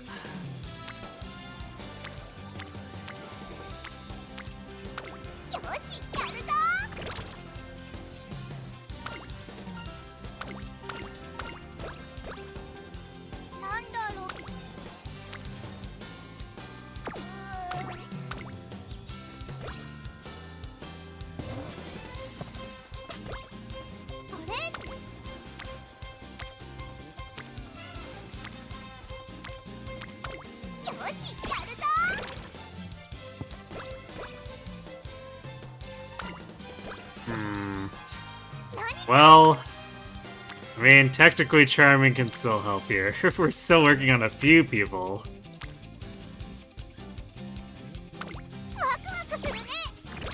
Definitely would have liked it more like 6 or 7 turns ago, though.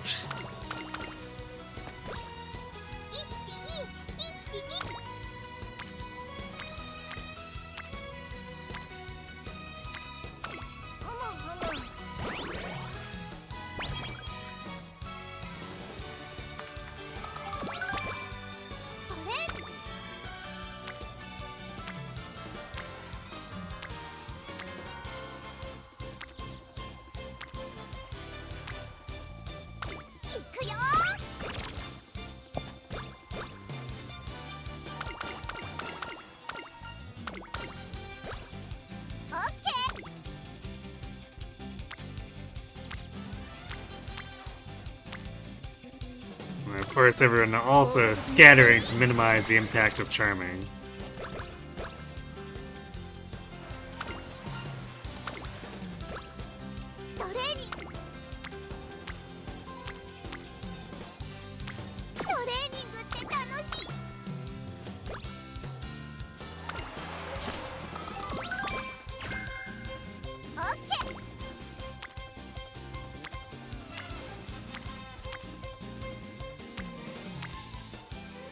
Okay. Half of everyone just missing.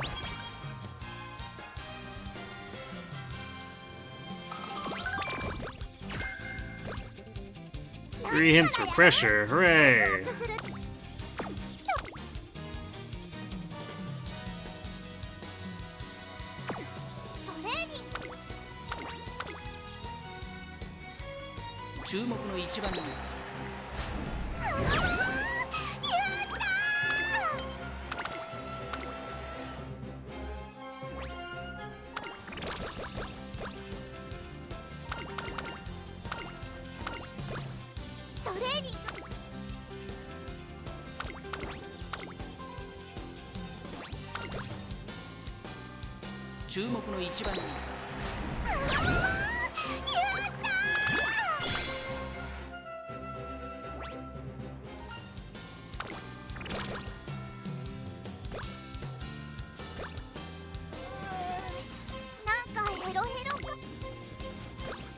Alright, see those pink sparks?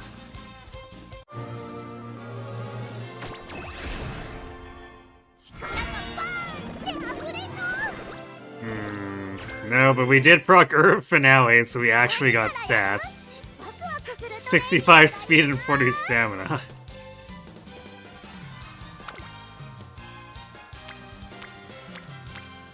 Actually leveraging those stats requires, you know, senior year to give us aptitudes.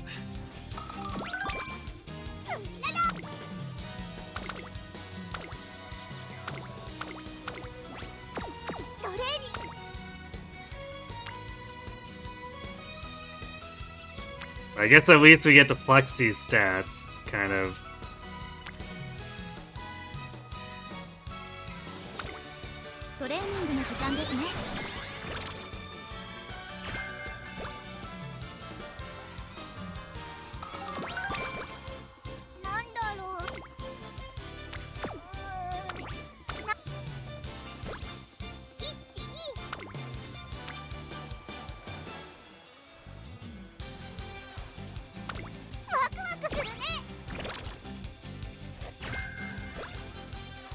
Firm conditions. I mean, it's okay, I guess.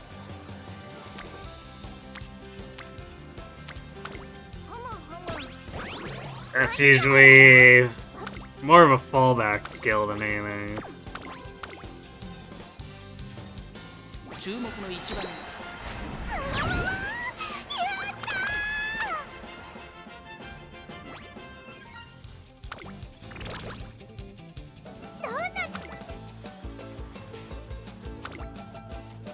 Yes! A double rainbow in my summer? Unbelievable.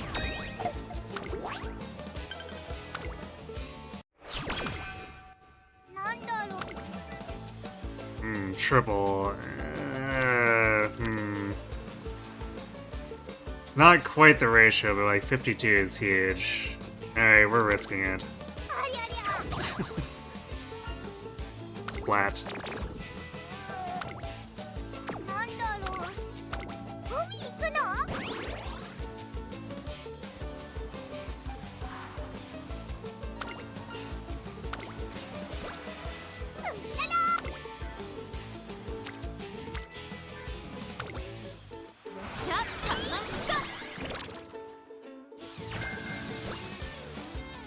Well, that would have been a great summer if we didn't fail the speed. But it's still legitimately good because we got the 2 double rainbows. One of those rare good summers.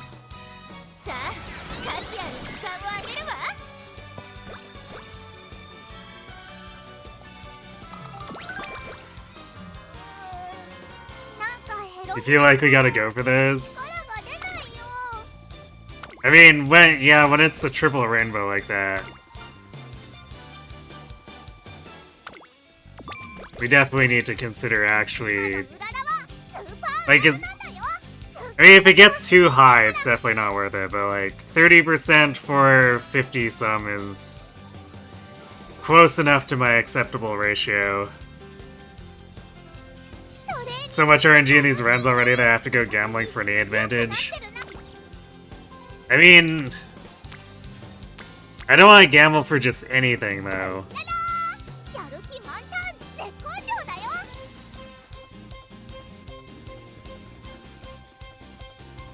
Because, like, we need to make sure it's gambling for the big rainbows. Otherwise, I just won't have energy to actually do any training. And then we'll miss the big rainbows because I'll look at it and go, oh, I have a 90% failure chance.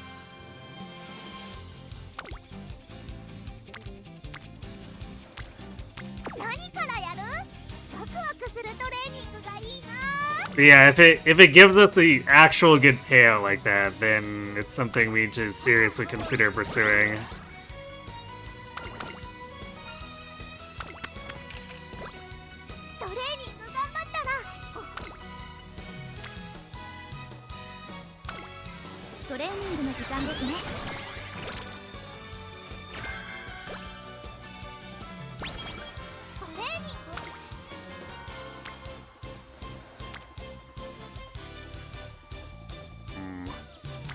Like, say for this, it's technically in my normal ratio for gambling, but if I do that, then we could end up with pretty much no energy and getting a double or triple rainbow and then seeing like a 60% failure chance. And then we would be very sad because 60% is generally just like not worth gambling.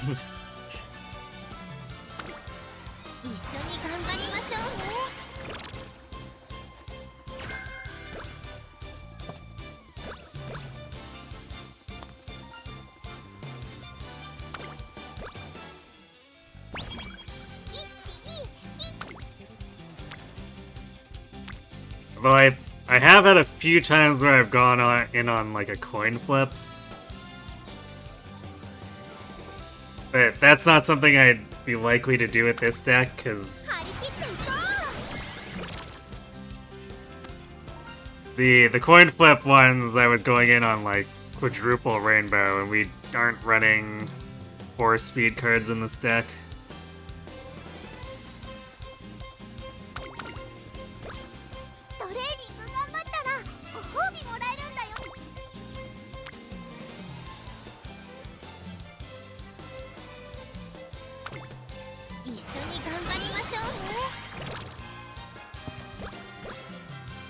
But it's the kind of thing where I was going in on the coin flip because it was like plus 85 speed, so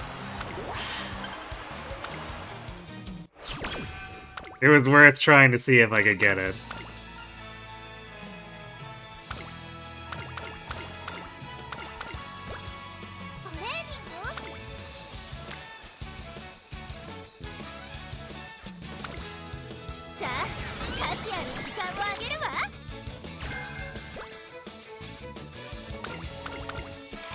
But I've also definitely given up quadruple rainbows when I've seen that I have an 80% failure chance, because at that point, practically just guaranteed to get owned.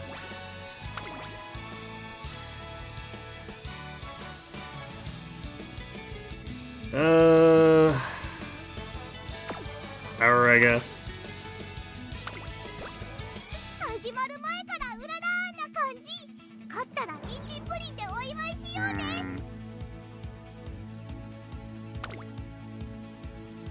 Stamina feels not on track.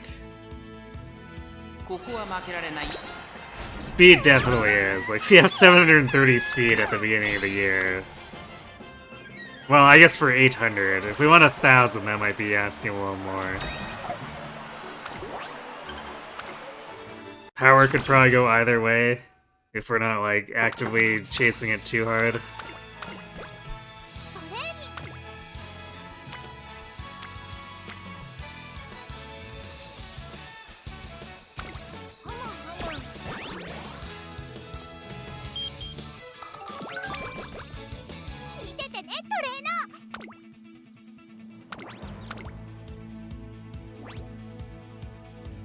ここは負けられやったやったやったいっちゃ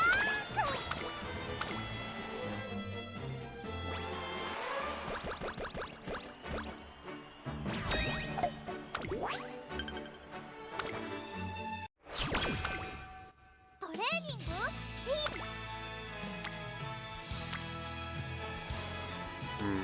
Wow. I feel when you have 4 people on stamina and it wants to give you 19. 効果的に鍛えて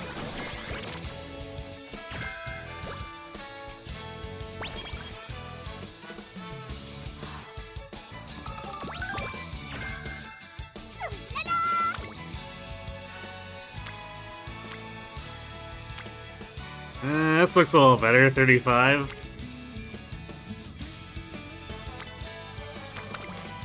一緒に頑張りましょうね Okay, well, are we gonna get the pink sparks now? 力がバーンって溢れそう No. Very sad inspiration.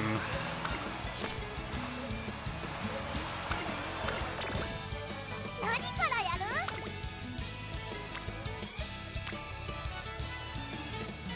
トレーニング頑張ったら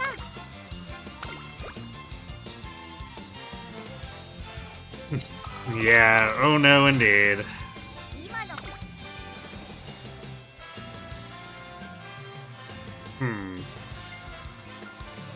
It's not a 一緒に頑張りましょう not a bad stamina turn for single rainbow. That's actually pretty impressive, plus 46.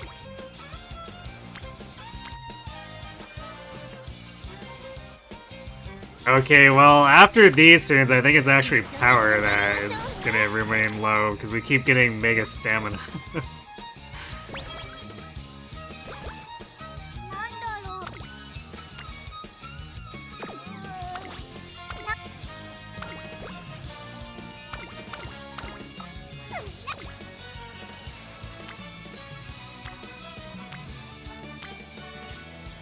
Yeah, we actually just keep getting everyone stacking together on stamina for some reason. 無駄だ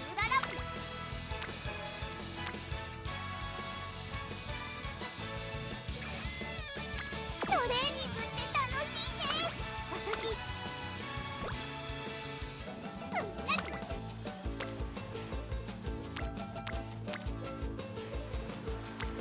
Even in summer. Well, I mean...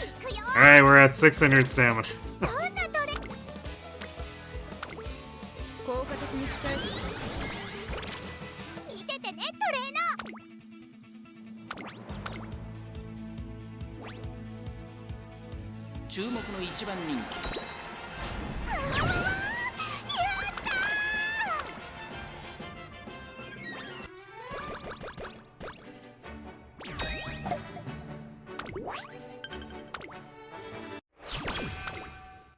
どんなトレ今のグララは海行くのトレーニングふむふむ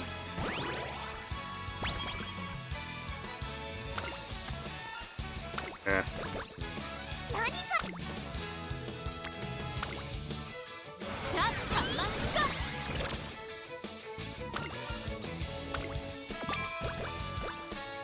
トレーニング効果的に鍛えて何からやる Wow. Game doesn't want to cough up speed again. 始まる前からうららーな感じ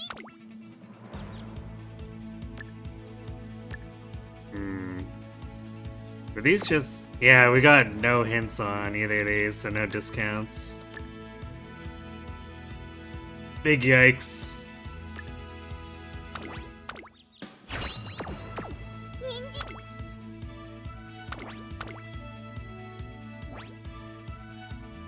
ここは負けられない一番人気14番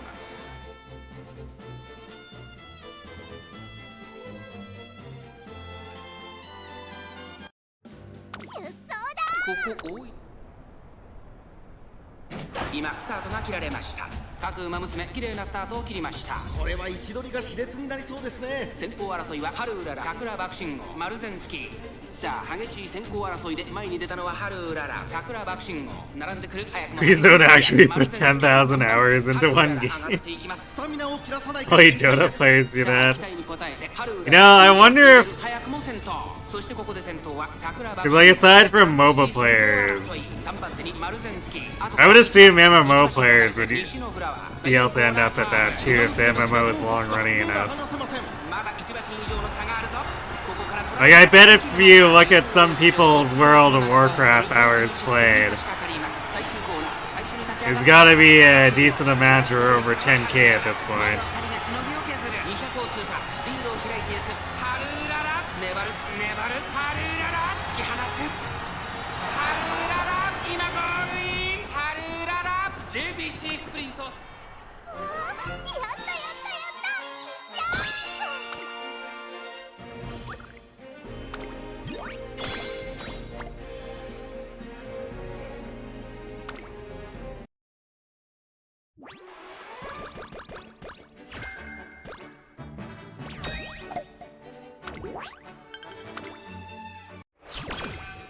トレーニング？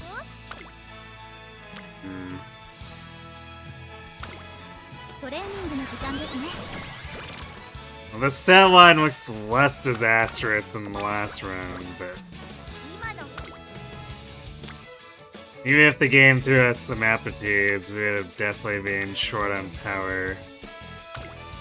効果的に使える。 688 stamina is nice, so 人参たくさん食べて。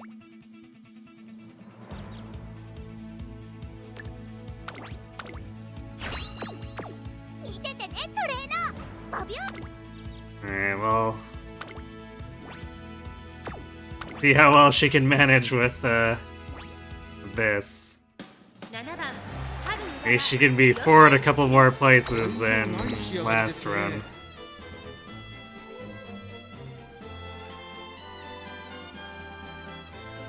You're over 2k in FF14 if you've been playing for about 4 years now, so someone more dedicated than you who played it since launch could definitely rack up 10k. Yeah, 年末の中山で because I was just thinking I was in a similar boat with World of Warcraft. 各馬娘綺 I 麗 played なスタートを切りました。これは位置取りが Vanilla and the first expansion, and I think I was 15番スーパークリーク期待通りの結果を出せるか。 pretty sure I was over 1,000 hours. 第4コーナーカーブ声優 And there have been like a billion expansions since then. 声優スカイこのままリードする I could easily demand more time too, so 5番3番手にリワハヤヒデそれを見るよ I feel like it wouldn't be too hard for someone playing since launch to get well over. 並びかけてきたすぐに続いて11番そしてその後ろから行くのは12番14番外から行く5馬身離れてスペシャルウィーク少し離れてグラスワンダー1馬身差3番さらにシンボリルドルフそのうち並んで春うらら後方2番手に13番5番最後方からという体勢であります。さあ1コーナーから2コーナーへ向かっていく馬娘たち順位を振り返っていきます。先頭星雲スカイレースはよどみなく進んでいます。続きました15番1馬身離れてリワハヤヒデあとはスーパークリーク少し後ろ I'm actually trying to think where I am with PSO2. 'Cause I've been playing that for a while, but at the same time, like, it's a game that's better for playing in shorter bursts. So especially these days, I'm like on for 30 to 60 minutes of fighting, and then I need to take a break, so I just log off. 12番そしてその外を回って5番そして最後方13番星雲スカイ先頭を進みますがこれは正解でしょうか。星雲スカイ彼女の客室に You've been playing the new Monster Hunters since the end of March, and you're at around 850 hours. 中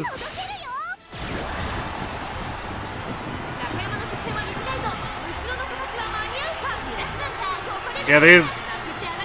I feel like there's definitely a lot of incentive to grind in this game, so it makes sense to me. The thing about MMO playtimes though is AFKs. Yeah, that's true.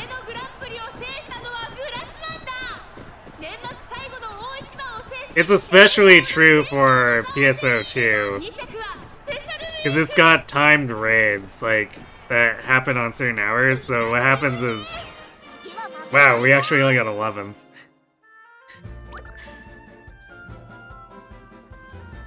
So there tends to be a lot of lobby ratting waiting for the raids to pop and stuff.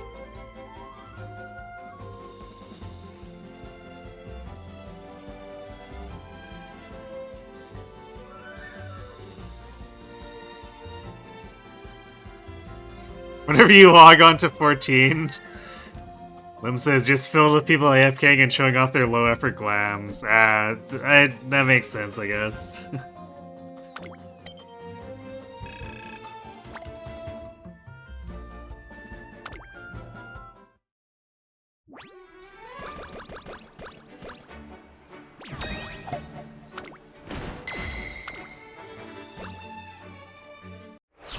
Actually, come to think of it, I ended up doing a lot of AFK-ishing with World of Warcraft too. Because I played back when they had quite possibly the worst PvP queue system possible. Or rather, I guess, system in general. Because it was basically infinitely scaling. Because the points earned for doing stuff was pitted against other players, and it was like a proportional percentage pool, so the more people farmed, the harder it was for everyone else. So it just led to a bunch of endless grinding. The system was so bad that apparently when they did the classic servers for a while, they never brought that system back. Which, I mean, to be fair, it was probably one of the shittiest systems I have ever seen in a game.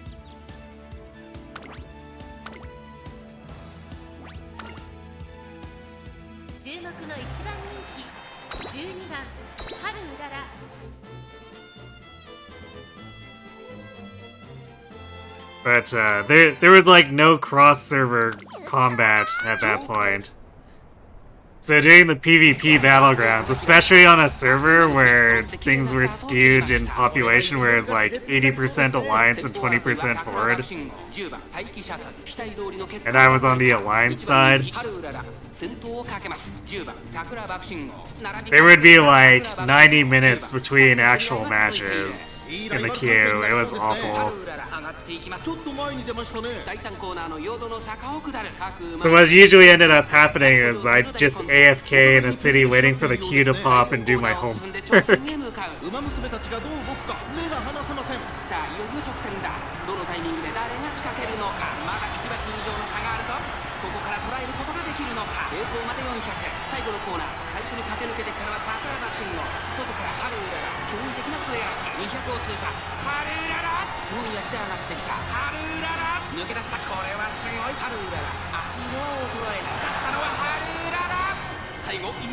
And it's kind of funny too, like looking back at the design of some of those things in Vanilla, I am actually kind of shocked that the game didn't kill itself.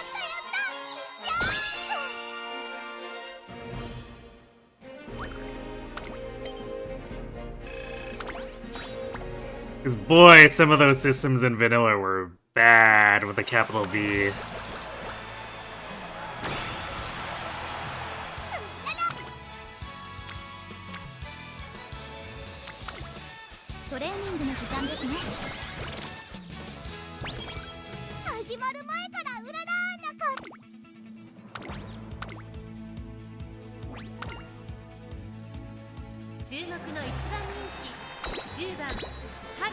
Fourteen's less populated servers tend to have community-organized PvP queue hours to make it easier to queue in. Where people just go to the data centers that are known for PvP.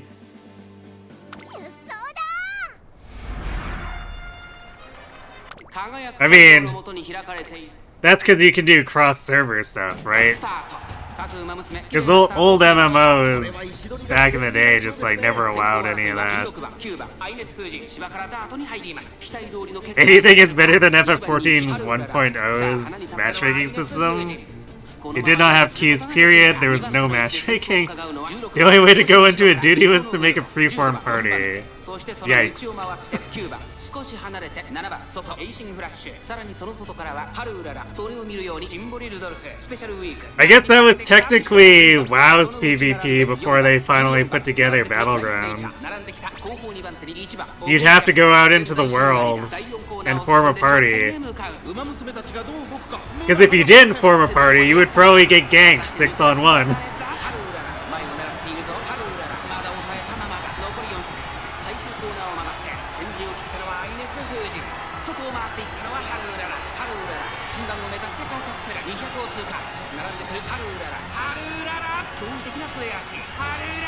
ここで抜け出したハルウララ足の衰えお見事ハルウララ着差以上の強さ You have a question? Will focus always trigger at the start of a race? No. It's still tied to your wit, which means that you can try to pick it up to avoid late start only for it to fail to proc and late start goes anyway. I've had this happen in several Arima runs and it is infuriating.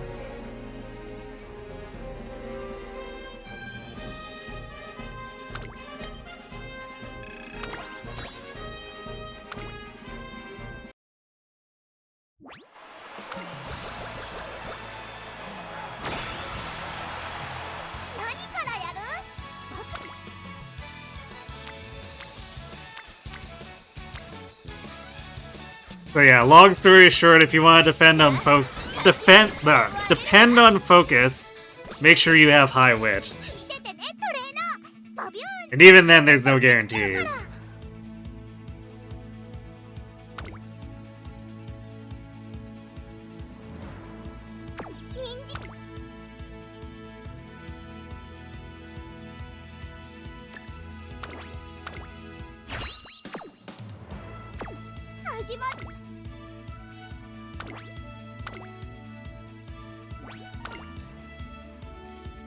You were just wondering if it could be the one of 3 skills you need to proc groundwork.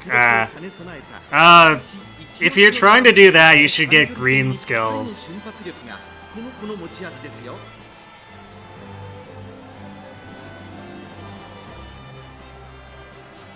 Especially because I'm assuming you're doing Cancer Cup stuff. For that, you should know what the conditions are. So try to get the green skills for those conditions.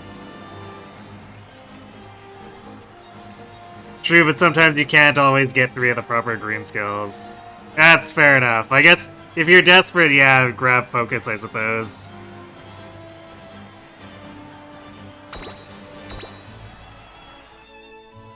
If you have nothing else that can possibly fill the 3 for you. Because it would probably be a better choice than pretty much anything else if you're looking at other velocity procs or whatever.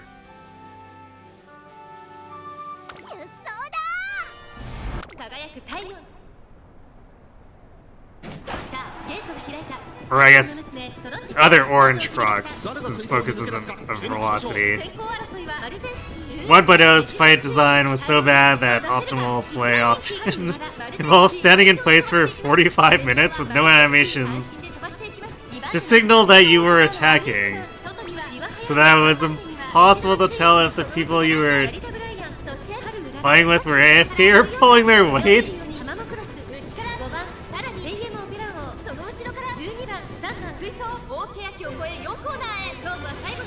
Wait, what do you mean? So you could turn animations off?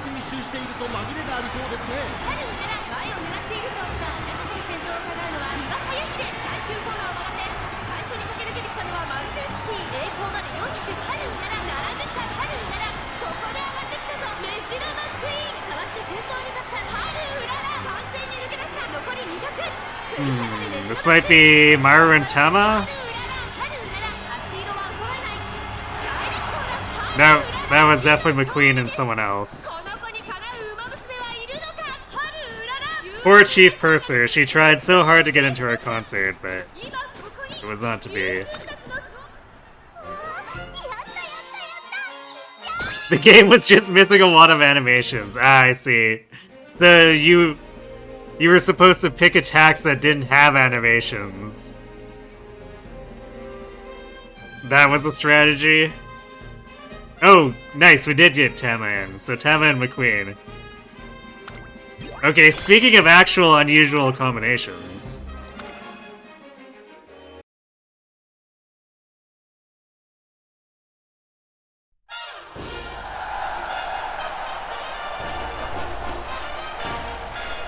Spellcasting in general was that way? That's pretty funny.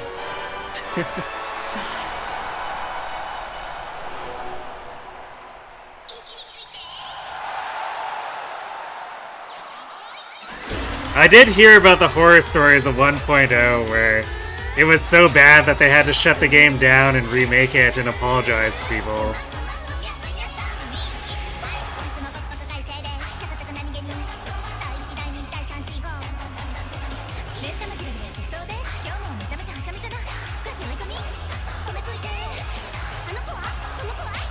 You know how if you play a modern Smash game and change up a Smash attack, there'll be a big wind-up animation when you hold it? But back in Melee, if you did that, your character would just freeze and hold perfectly still while charging? Spellcasting basically looked like that? Wow. That's pretty incredible. To think anyone would release a game in that state is... it's impressive.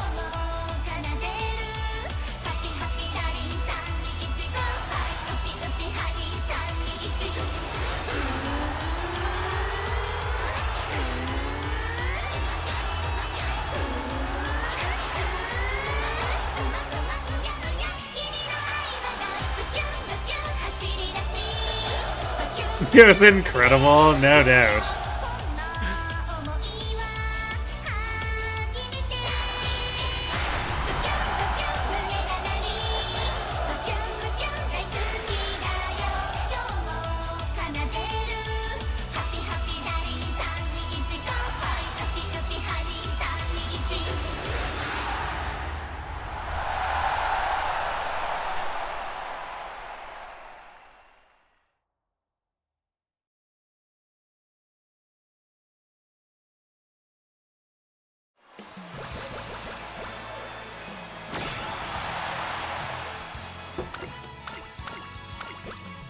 There were clearly skilled devs on their team, but they were directionless and poorly utilized.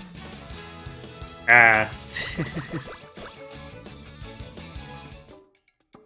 Sounds about right. Actually, whoa, bad management. Gee, I wonder what game that released recently probably has that going on.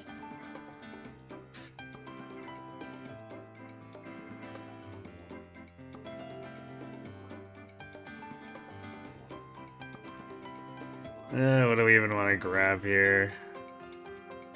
We can't afford, like, sprinting gear and 1.5 million CCs. Sure, let's just grab these. They're, like, nominally useful, I guess, if they end up, or if Haru ends up with a good spark.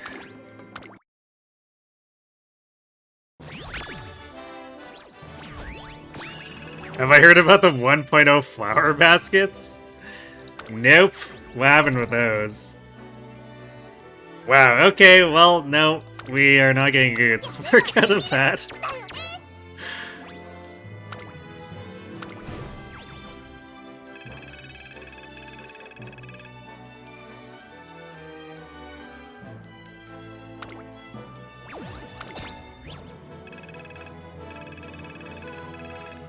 Thank you for gracing us with your presence in a concert, Tam. Yes. We only have to wait until February for... or maybe even later, I don't know, before I can actually pull for her.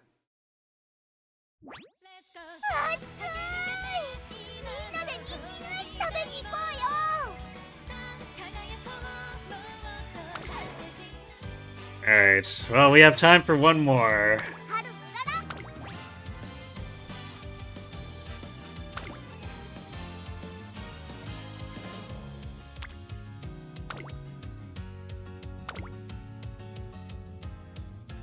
Maybe if we put the last 2 runs together, they will have absorbed all the bad luck.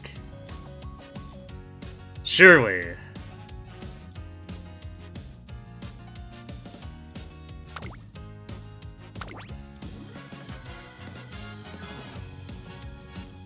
Yeah, where are Super Creeks? Have I mentioned that that's random selection menu makes no sense and is very annoying?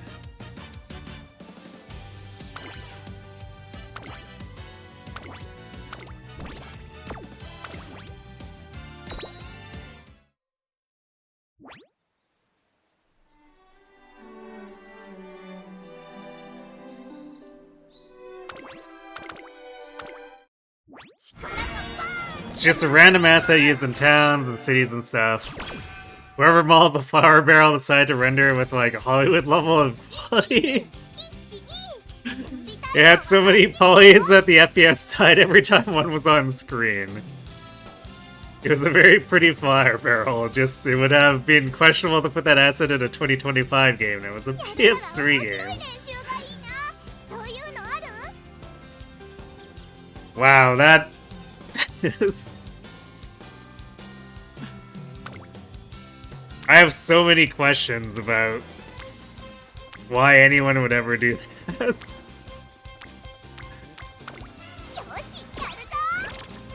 So you got more polys in the character model? Surely someone on the dev team had to have been doing that on purpose to troll, right? Like, maybe they were mad because their management was so bad?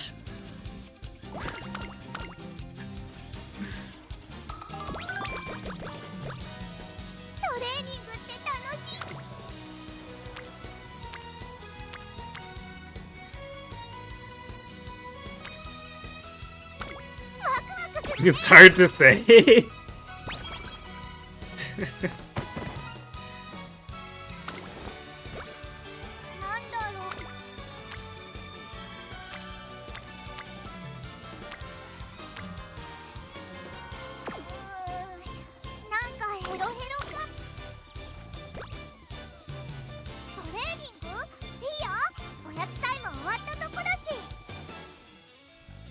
Could it be that, or could it be someone who legit didn't know the project specs? I mean, but... I mean, they... Surely they had to know it was just like a generic decoration.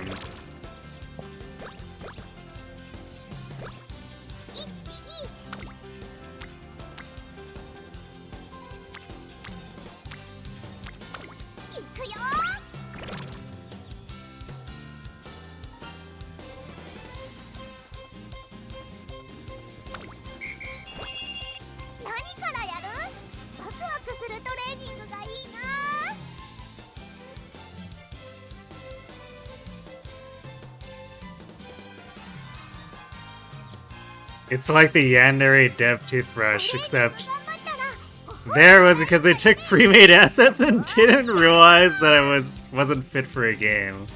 I see. I mean, since we don't actually know what happened, I wondered, did maybe FF14 just like try to import an asset that wasn't appropriate?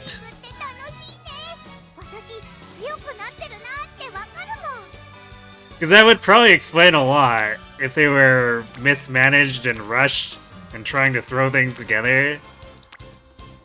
I could see someone being like, hey, we found this thing, and we need generic decorations in the city, right? Let's just copy-paste it in.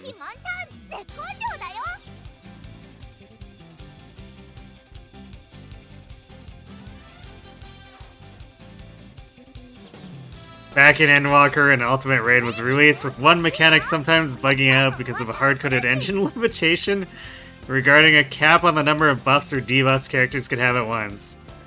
It was a big disaster and one of the few times they needed to hotfix the game for a fight. Actually, that reminds me. That was a problem that World of Warcraft had, too. Where there was a limit on debuffs. So people didn't want to bring warlocks to 40-man raids. Because what would happen is the amount of warlock debuffs would just push the important debuffs off. Like, I mean, I guess I say that as though the warlock spells were not important, but it's more like the warlock spells were inefficient at what they do. And there were key debuffs that other classes needed to have on certain mobs.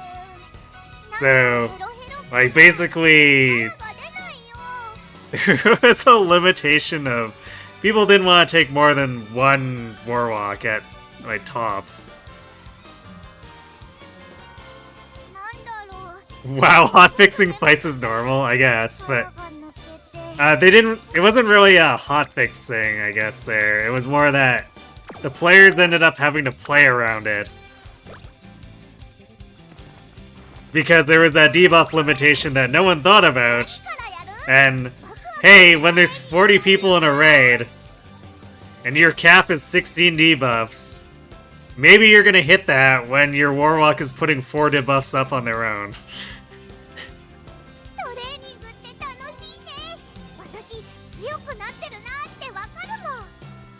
And I think eventually Blizzard finally patched it, but it wasn't until, like, Burning Crusade that they actually considered doing that.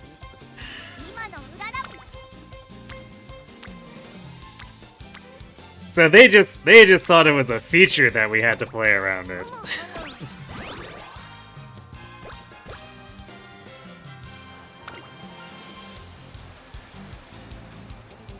Oh, this was apparently super deeply hard-coded due to network packet sizes and something about how server pack or traffic was set up. So it required a very deep and invasive fix. Damn. Okay, I don't think it was that bad for WoW. I think it was a major patch for WoW, but I don't think they needed to redo their network coding.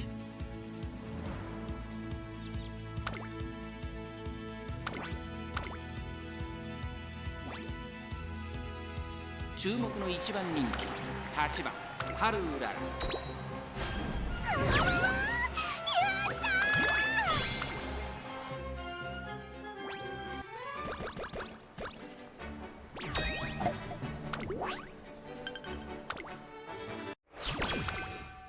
トレーニング頑張ったら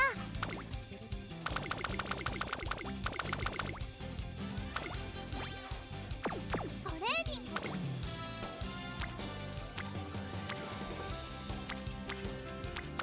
ワクワクするね。トレーニングって楽しいね。The devs have also stated on the record that the reason players aren't allowed to put a glamour dresser in their personal estates is because glamour dressers, which are basically storage for all your glam items, are coded so awfully that they're terrified of allowing those in areas the player gets any control over whatsoever. That is a pretty incredible admission.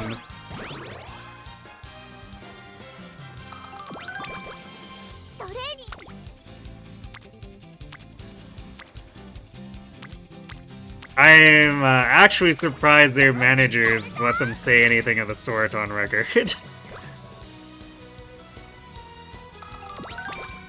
It makes it sound like they're worried about remote code execution bugs being discovered with them.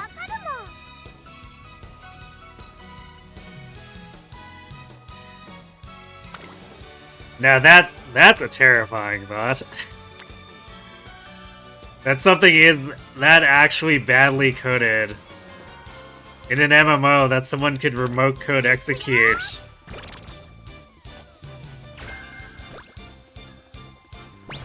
The project lead said this himself.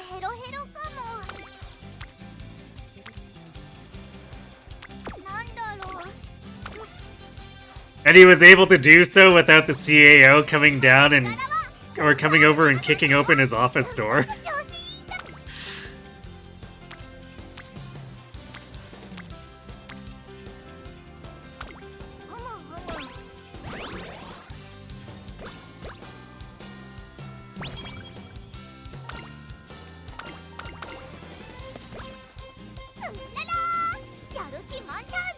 Late in Endwalker's patch cycle, they doubled the amount of space players had to store stuff in the Glam Dresser. And they talked about it like it was a Herculean effort that could probably never happen again. That's, sounds slightly yikes. Just slightly.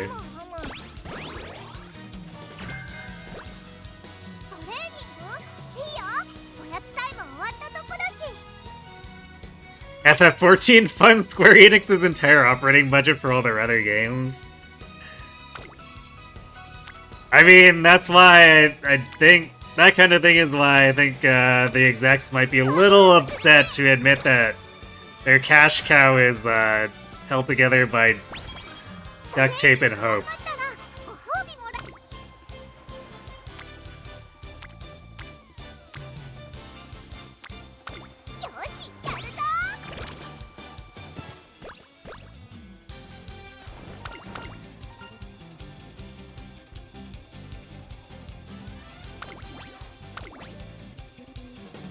Oh man, I think we need to actually take the speed here.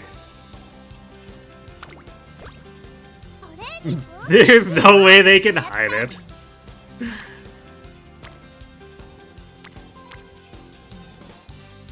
I mean,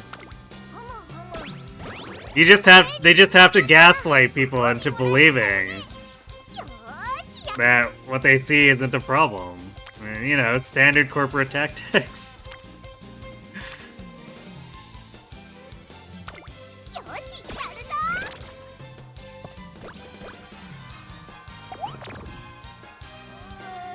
It's too well documented what 1.0 was like, and everyone regards the current dev team as heroes for making it playable at all. Ah, I see. So they've got untouchable fame on their side. It makes so much more sense now.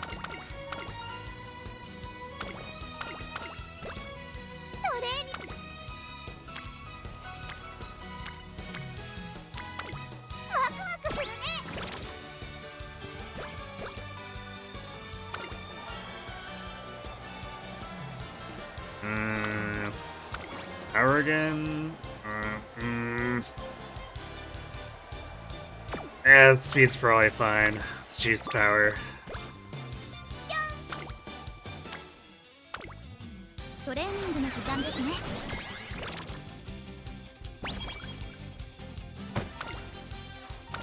If you play the game for more than 30 minutes, it becomes pretty obvious that the server tick rate is like 2 ticks per second, and something is deeply wrong with their optimization. I mean, let's be fair. Something deeply wrong with optimization. That describes like 90% of games these days.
Alright, let's see those pink sparks.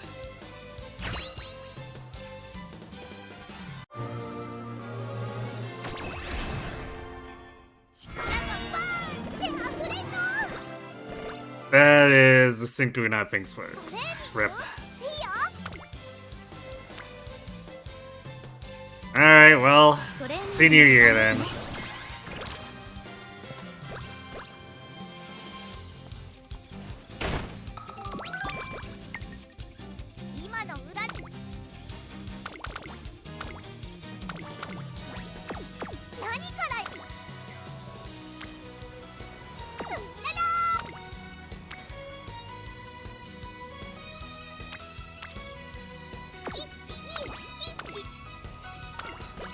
pink sparks don't exist. It feels like that sometimes, doesn't it? It's especially annoying because we're at a point where our compatibility has it, so we should at least get 1 spark every run. Which doesn't actually help us win, but... I mean, it establishes the baseline that makes it feel like 2 or 3 is more possible.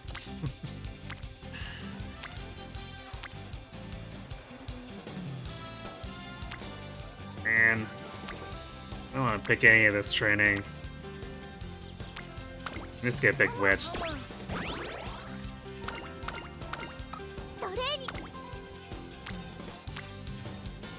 And they're doing it to me again.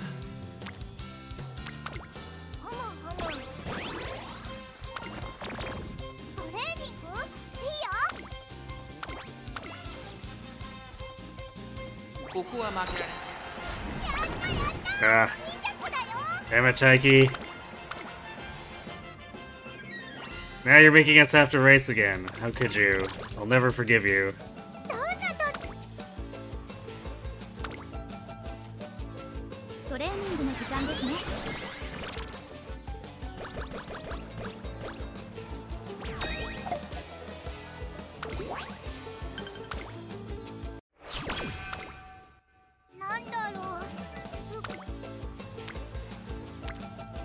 Yeah, no, that's worth taking.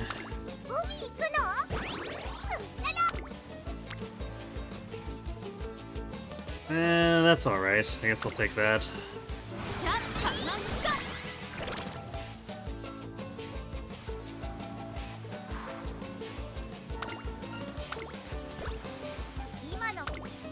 And then Desolation.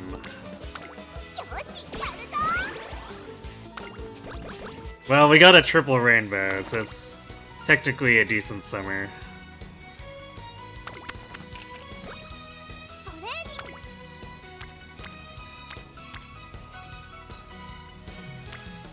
I guess we'll just do a throwaway race now then.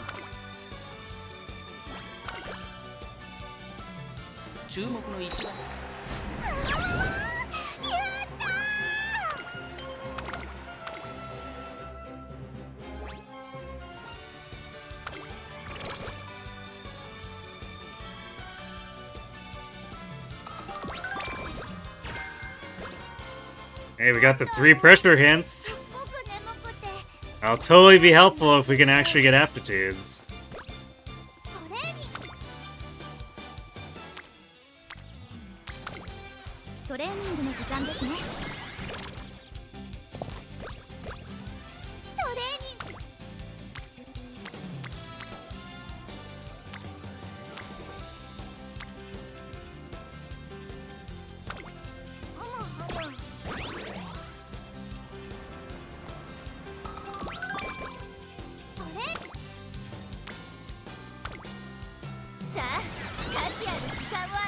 Okay, at least we're getting actual decent speed turns with this run.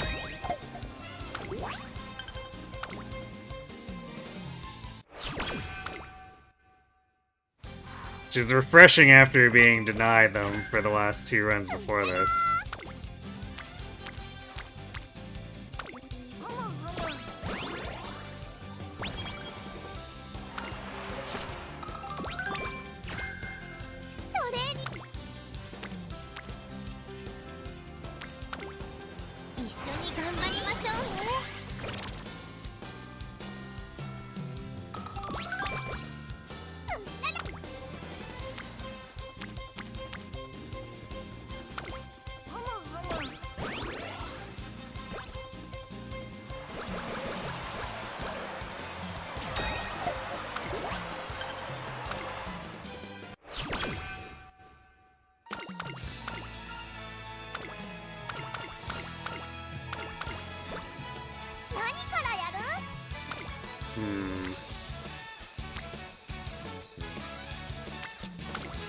This is the stat set's in a serviceable but not like notably good position.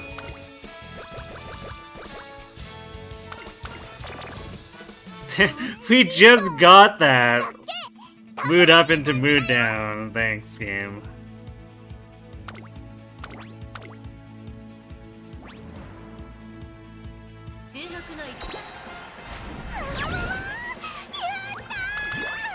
Anyway though, so yeah, I guess we have somewhat reasonable odds of bringing these stats up to par if the game decides to actually help us with aptitudes.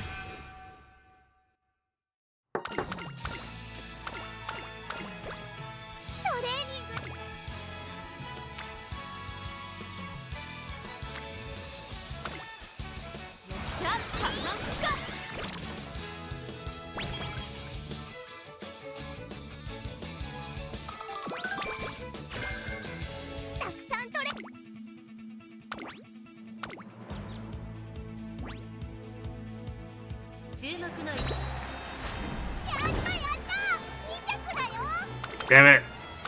Taiki shuttle again!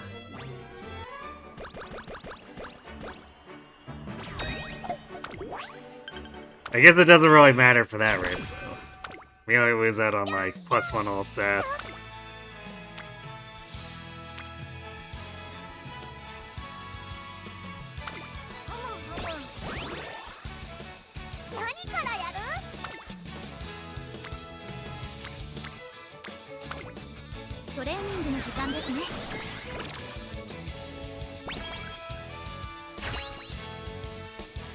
Alright, pink sparks.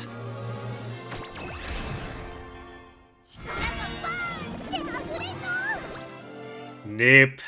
No pink sparks. I think it was just a terrible inspiration in general. Yeah, damn, that was robbery.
Haru kind of looks like it's in a bad spot again. Or I guess would have been in a bad spot if we had the aptitudes.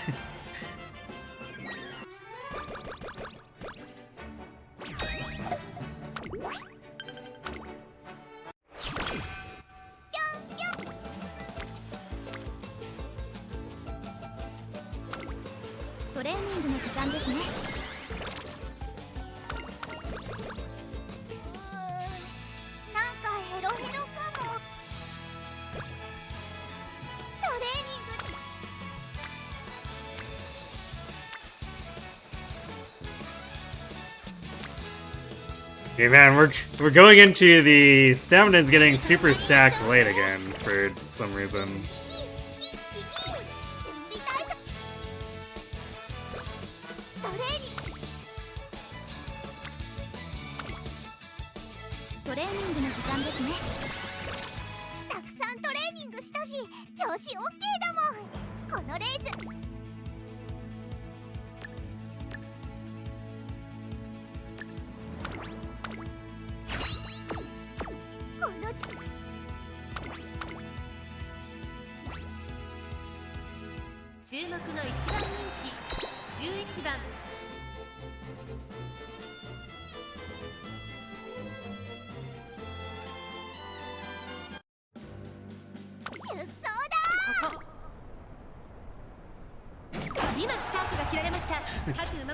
Nice late start.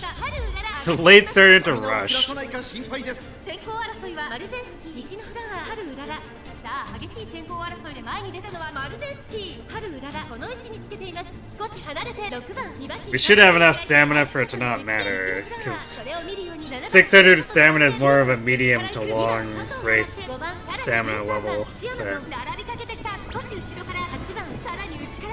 we'll see. 馬娘たちがどう動くか目が離せません。この直線で勝負が決まるとまだ先制し合っているのか、互いに探り合いのままレースが進みます。地方レース場トップクラスの長さを誇るゴールの直線に差し掛かります。リードを開いていくハルウララ、ハルウララ。やな100を通過、マルゼンスキー食い下がるハルウララ。突き放す、粘る粘る、強い強い。 Yeah, okay, zero problems. ハルウララ。他の馬娘たちをね。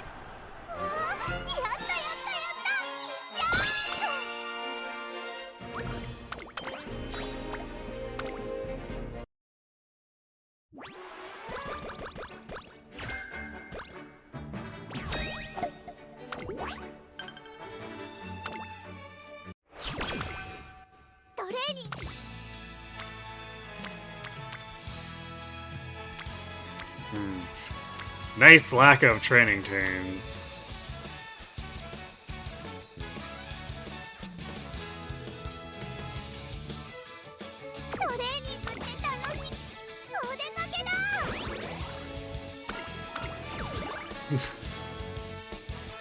Alright, sure, why not? We'll claw machine.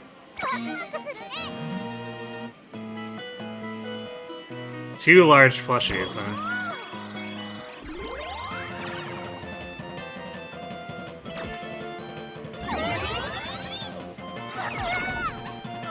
Rip.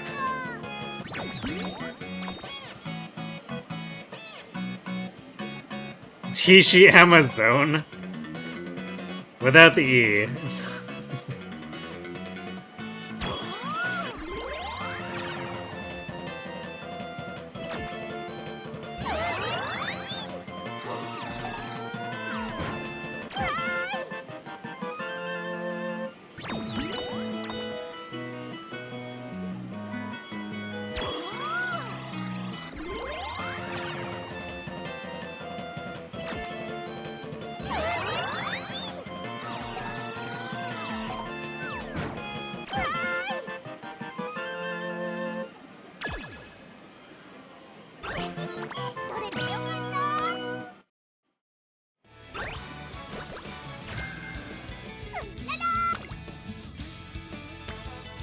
Wow, we were graced with a single rainbow on the next turn. This is gonna be a really bad Arima because we have no power.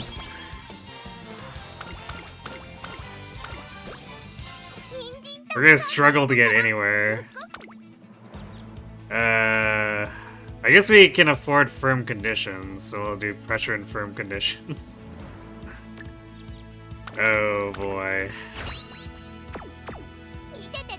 Actually, we're short on speed too. Yeah, we definitely had really bad training turns, because we wit rerolled so much that we have 421 wit. That's, really not good.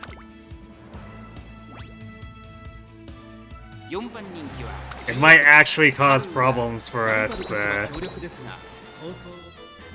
finishing Ura, but we'll see.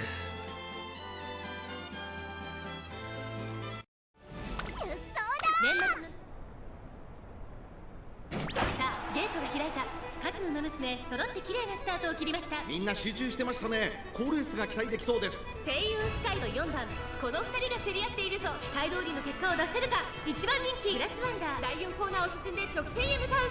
長丁場のこのレースですが、4番早くも先頭に躍り出た。早くも激しい。Definitely getting sucked back and rushed. ちょっと前に出ましたね。Fantastic. 前から大きく開きました。間延びした展開です。後方の馬娘が差し返せるのか気になる開きです。1周目のスタンド前にかかっていく。現在1番手は星雲スカイ、すぐに続いて4番、その後3、4馬身開いて7番、そのうち並んで6番、それを見るようにメジロマックイーン、さらに AM オペラ王、その後ろ2番、外から10番、1コーナーから2コーナーへ向かう。順位を振り返っていきます。さらには4番、 Where are skill procs? We have 内から6番、1馬身421 wit. There we go. そしてその内を回って AM オペラ王、その後から10番、2番並んでくる。さらに外 AC フラッシュ、少し Because after the career boost, we have 821 actual wit, 内をついて11番、意気揚々と先頭を行きます。星雲スカイ、 which should pretty much cause all of our skills to proc. 息を入れるタイミングがあればいいですが。第2コーナーを抜け向こう上面に入った。残り1000メートルを通過。依然として星雲スカイ、続いて4番、後ろ6番、4番手には AM オペラ王、外 AC フラッシュ、そしてそのうちメジロマックイーン、外を回ります。スペシャルウィーク、内の方から10番、あとは2番、その外並んでグラスワンダー、差がなく7番、そしてその外を回って14番、2馬身離れて春うらら11番、並びかけてきた。間もなく第4コーナーカーブ。ここからスパート、一気にレースが動きます。ワクワクいっぱい届けるよ。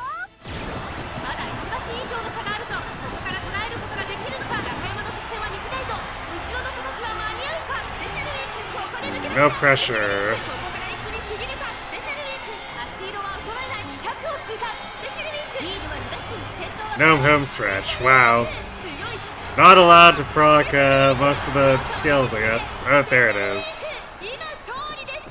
この I think that's 14th. みんな強いね。 Yeah. 負けないぞ。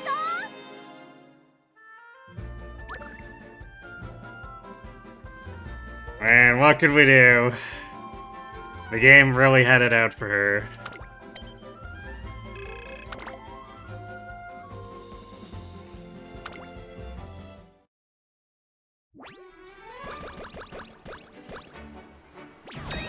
You'd like my expert advice? Okay, I'll do what I can. You have 238 points into finishing your Daiwa Scarlet front ace run. Okay? 一気に一気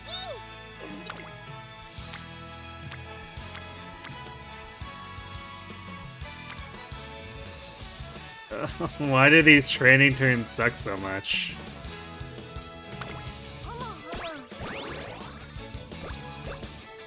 始まる前からうららな感じ。勝ったら人参プリンでお祝いしようね。 You can pick between straightaway adepts, straightaway accelerations, shifting gears, and unyielding spirit. 見ててねトレーナー。バビューンと一着取ってきちゃうか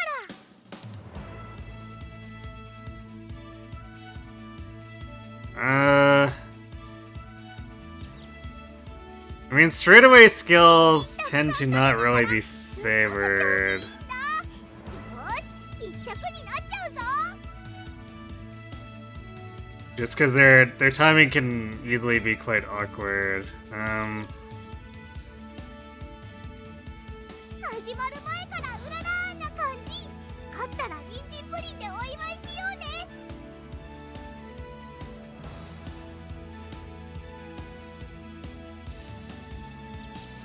Let me see, what was I'm actually not familiar with shifting gears. 一着取ってきちゃうか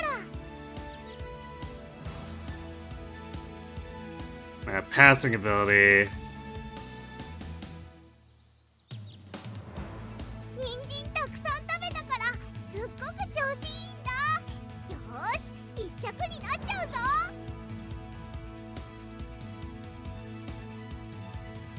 Unyielding spirit. But that's another passing ability one. Okay. 始まる前からうららな感じ。勝ったら人参プリンでお祝いしようね。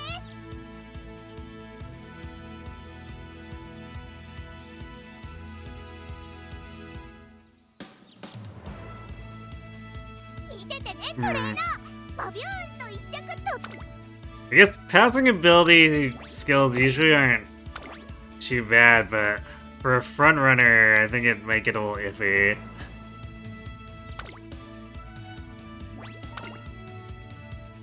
注目の一番人気13番ハルウララこれ以上ない仕上がり。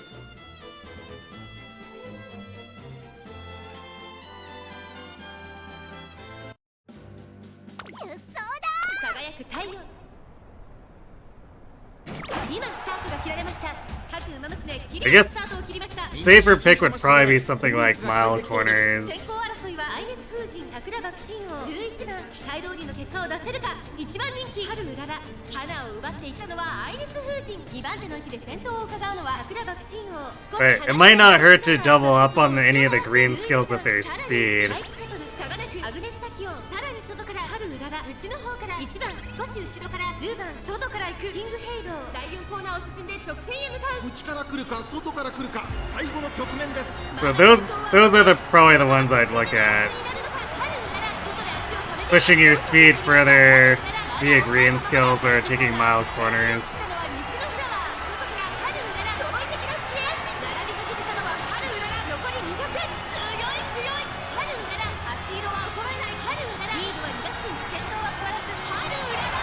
Speed Eater worth getting? Not on a front runner.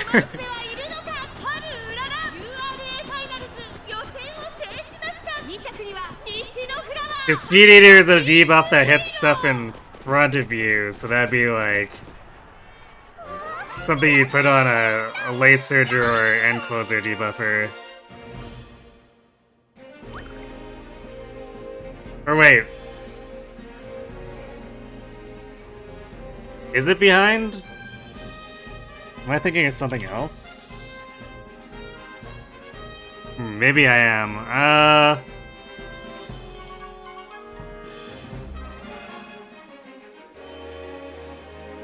I'm not sure if...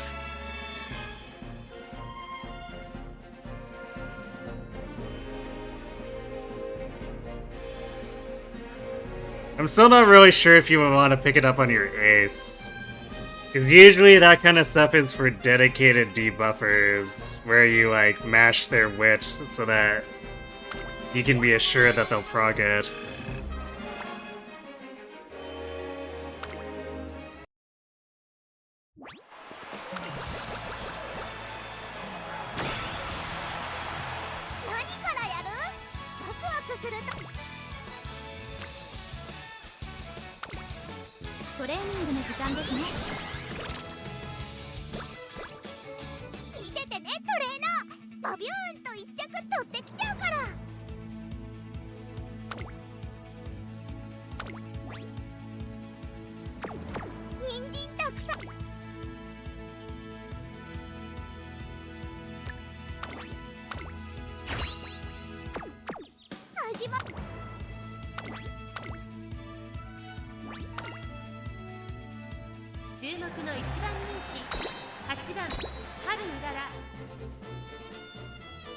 I guess if she has a lot of wit, it could be worth maybe trying, but I would probably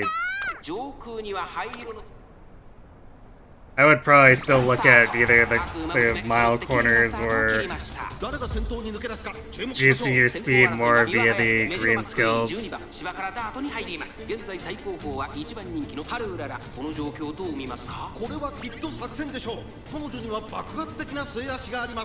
BoFA早秀先頭に立ちました。2番手の位置で先頭を伺うのは14番1馬審査メジロマックイーン。外を回って12番、それを見るように15番、外からシンボリルドルフ、春うららこの位置につけています。そしてその内を回ってタマモクロス、ナイスネイチャー追走11番続いている。その内並んでスペシャルウィーク、少し後ろから7番、外には待ちかね福来た。そしてその内1番、第4コーナーを進んで直線へ向かう。勝負どころ、最後の直線へとかけていきます。この直線で勝負が決まるぞ。まだ1馬身以上の差があるぞ。ここから捉えることができるのか。残り400、春うらら外で足を溜めています。最終コーナー、先陣を切ったのはBoFA早秀。春うらら行きました。まくって上がってくる春うらら200を通過。2番手争いは春うらら14番並んでくる春うらら。春うらら完全に抜け出した。Actually, yeah, looking at this more closely, I guess it is kind of specialized towards... 頂点まであと一つ。決勝へと駒を進めた。2着BoFA早秀、3着シンボリルドルフ。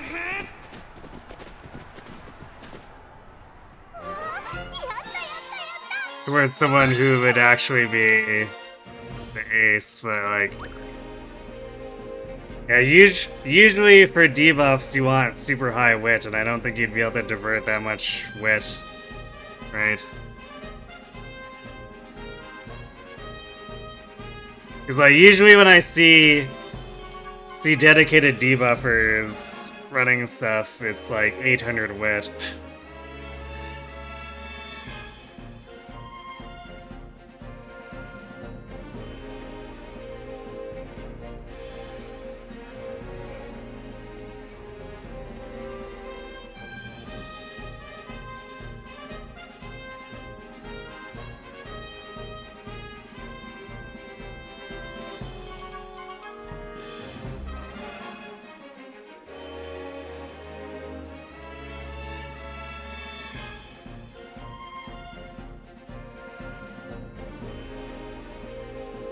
That's quite the stat block.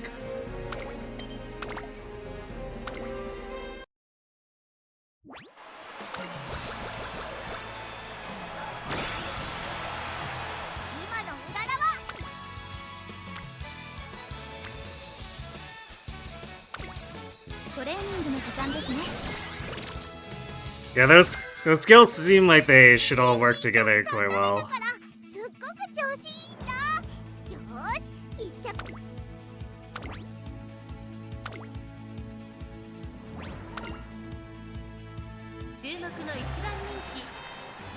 I usually, for Kansas Cup, I usually see power recommended be higher than that, but I mean, it'll probably still just function fine. But you'll likely lose to people with better power.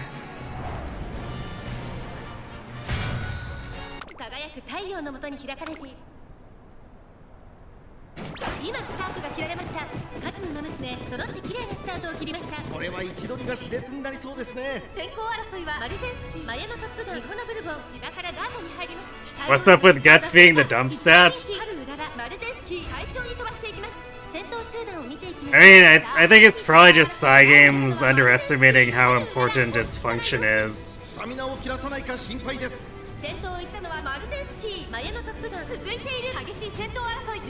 You're gonna beat people with better Umas and you're gonna lose to people with worse Umas. It's just the nature of the game. True.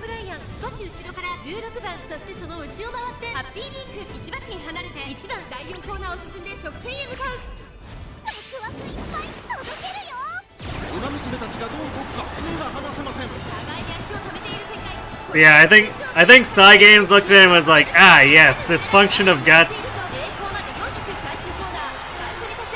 is good enough to make people want to invest in it.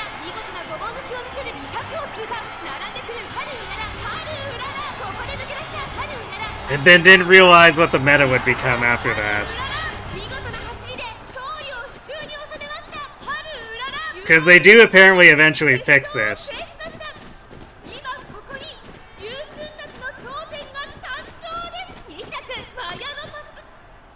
I've been told that the third scenario that releases brings a patch that buffs Guts, and then it's important to the scenario itself. But like, we don't even have the second scenario yet, so we're a long ways off of Guts mattering. We need to wait 5 more months minimum. Sounds about right.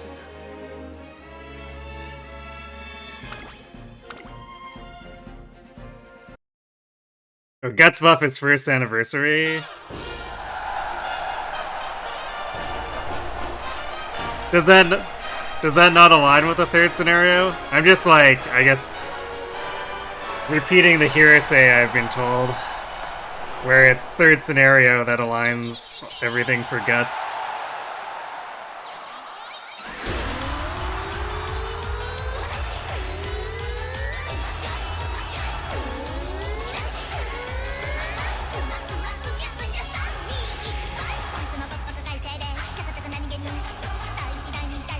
Oh hey, Mayano's here again. Wasn't expecting that.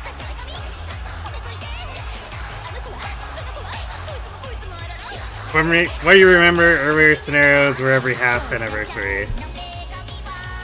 Okay, so that that aligns the third scenario with the first anniversary, right?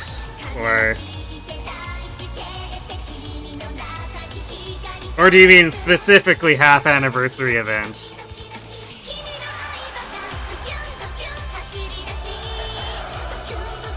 Because I guess that's an important distinction, because I'm reading that as every half year they release a scenario, but... Okay, so I was reading that wrong.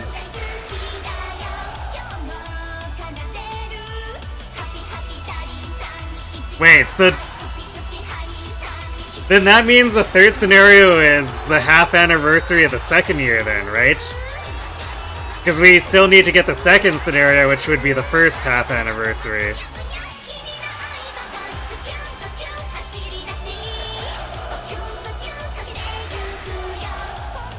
Which finally did something useful, they made instant VODs.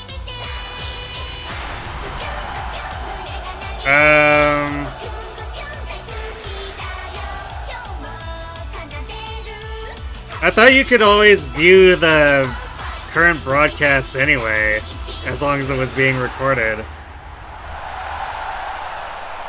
Because I've definitely gone back and dived into people's current broadcasts before to try to look for things that were more than like 10 minutes ago. Oh, no, like every 6 months. Okay, so I was reading it correctly. So every 6 months we get something, so which means that that does align the third scenario with the first anniversary.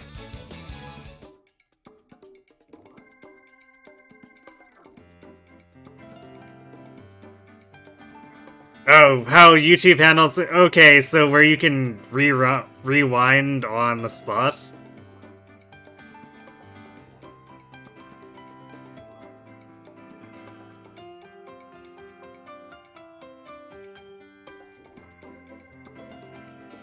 Okay. Yeah, I mean, you could basically already do that, but you had to go into the past broadcasts, and the current broadcast would be there. So it sounds like they more fixed their UI so that you can actually access that without needing to go into the person's past broadcasts. Because the functionality was technically there, it was just not implemented very well.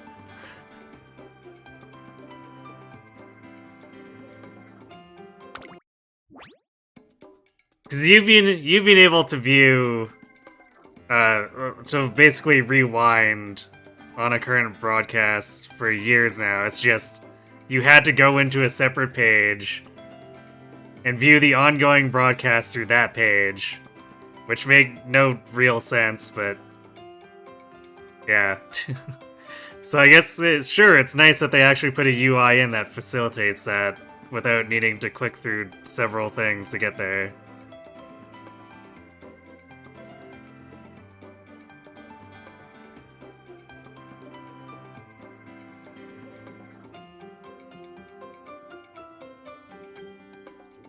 Do I even care? This is probably not gonna even result in like a particularly good spark. Do that, I guess.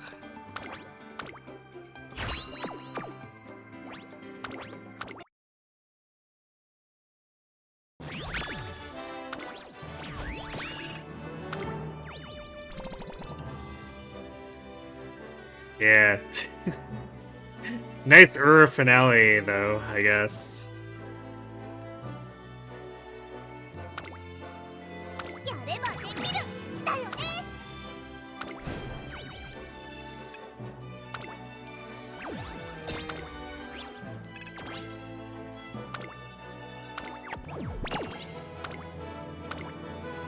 Well, unfortunately, that's gonna have to be the last run for the night. It's a shame the last 3 were kind of just whatever, blah.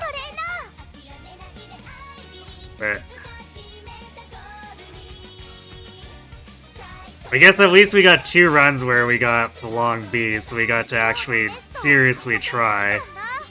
And that second long B one tied the second place PV. So, I don't know, I'm overall satisfied with how much the new compatibility is helping us between these sparks. Now for the long trek of trying to fix up the blue sparks without forfeiting too much of the other stuff. So I think that's starting to become a problem where it's getting to be iffy if we're hitting the thresholds again. And part of that is probably that, you know, we're fielding a lot of 1-star blue sparks, and, you know, the Opera is kind of stuck with a 1-star Guts spark, and Guts is kind of bad. So I guess we'll come back for more of this on Wednesday, Thursday of next week. I'll see what I can do about improving the sparks in the meantime. And then, aside from that, tomorrow, Sunday, and Monday we'll be returning to 3 houses. Now played on a system that has decent load times. And we'll be doing the E-rank battalion runs there, where we are only allowed to use E-rank, to see if we can find some hidden gold in there.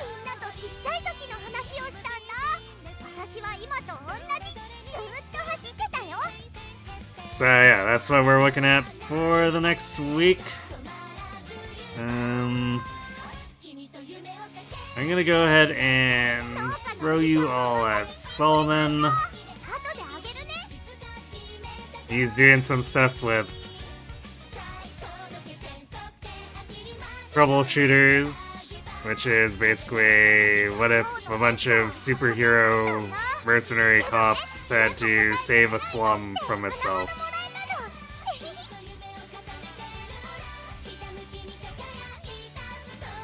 And by which I mean the entire city is a slum. Oh, is he not live anymore? I wonder if he... Okay, looks like he quit. I guess I'm not able to send you to him because he is now offline. So, I guess we will just call here. So, thanks for watching, everyone. Hope to see you tomorrow for some 3 houses, if not on Wednesday, to make more attempts at this. Have yourselves a good night.